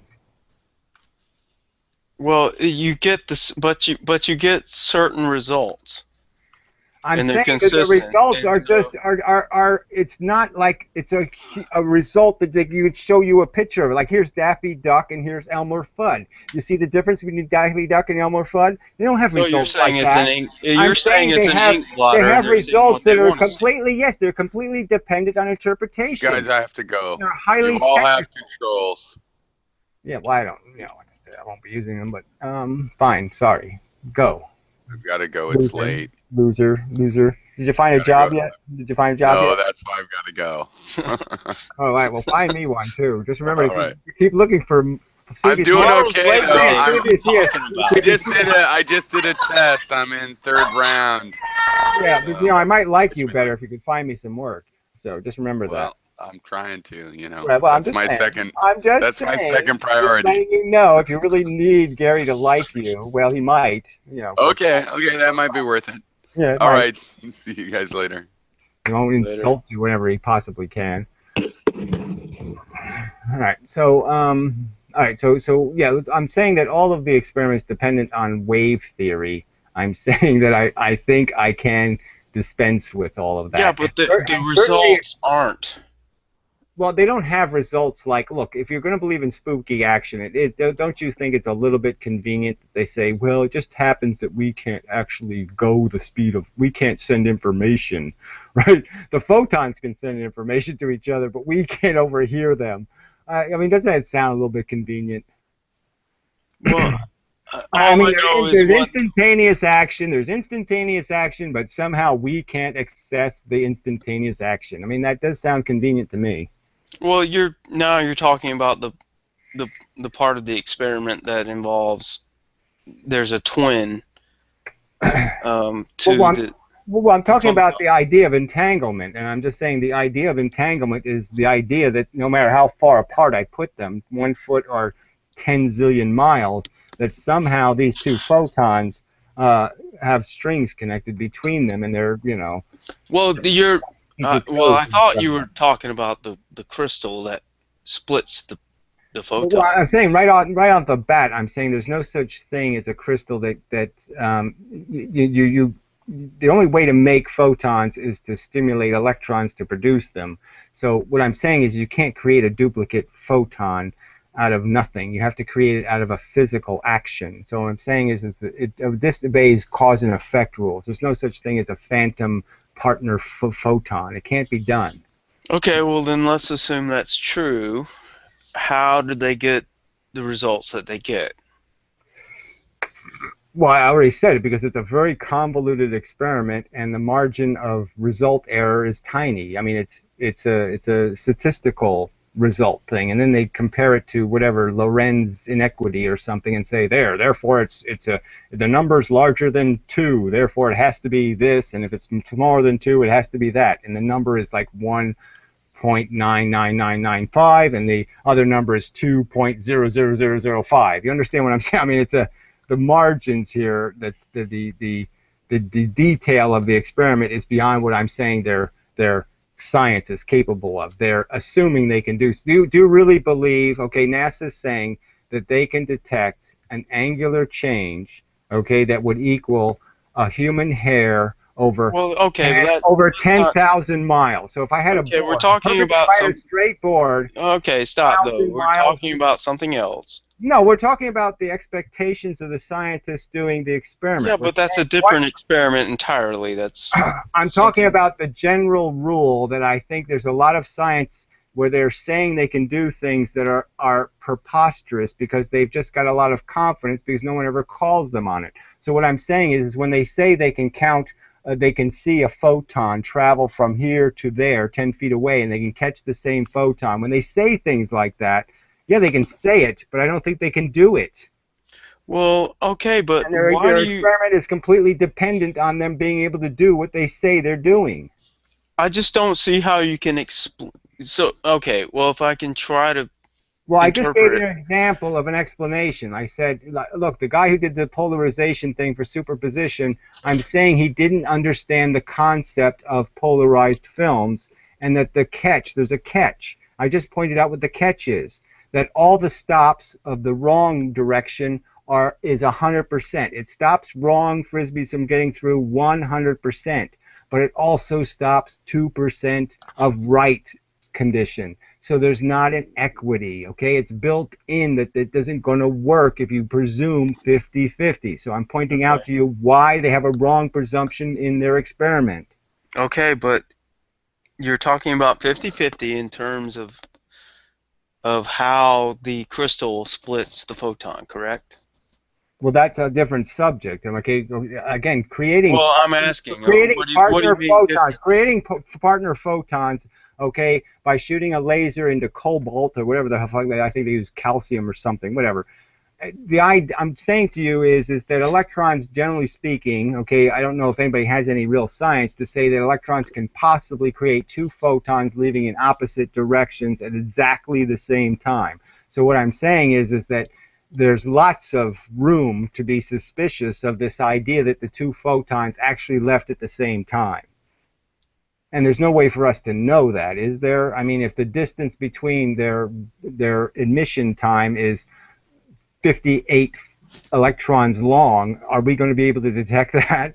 Okay, No. so now it sounds like you're saying, before I thought you were saying that you can't say that there's a split in the crystal, and now it sounds like you're saying you can't say there's a split in the crystal, and you can't depend upon the measurement that... I'm saying you can't excite the creation of a photon with a photon without hitting an electron. So what they're saying is, in this crystal stuff often, is that a photon can go right by an electron and somehow cause a photon to be released. What I'm saying is that disobeys conservation laws. Photons can't subtly influence an electron. Well, that's pretty fundamental. Why do you think that they either hit it or they don't hit it, and that's Feynman's argument. Okay, photons either hit an electron or they don't hit it, but they don't do any tangential interactions with electrons. They either hit an electron or they miss an electron. They don't exchange information any other way. All right, what were you trying to say, Infinity? I still don't see how you... I still don't see how you can say that, well, we're getting consistent results in the experiment.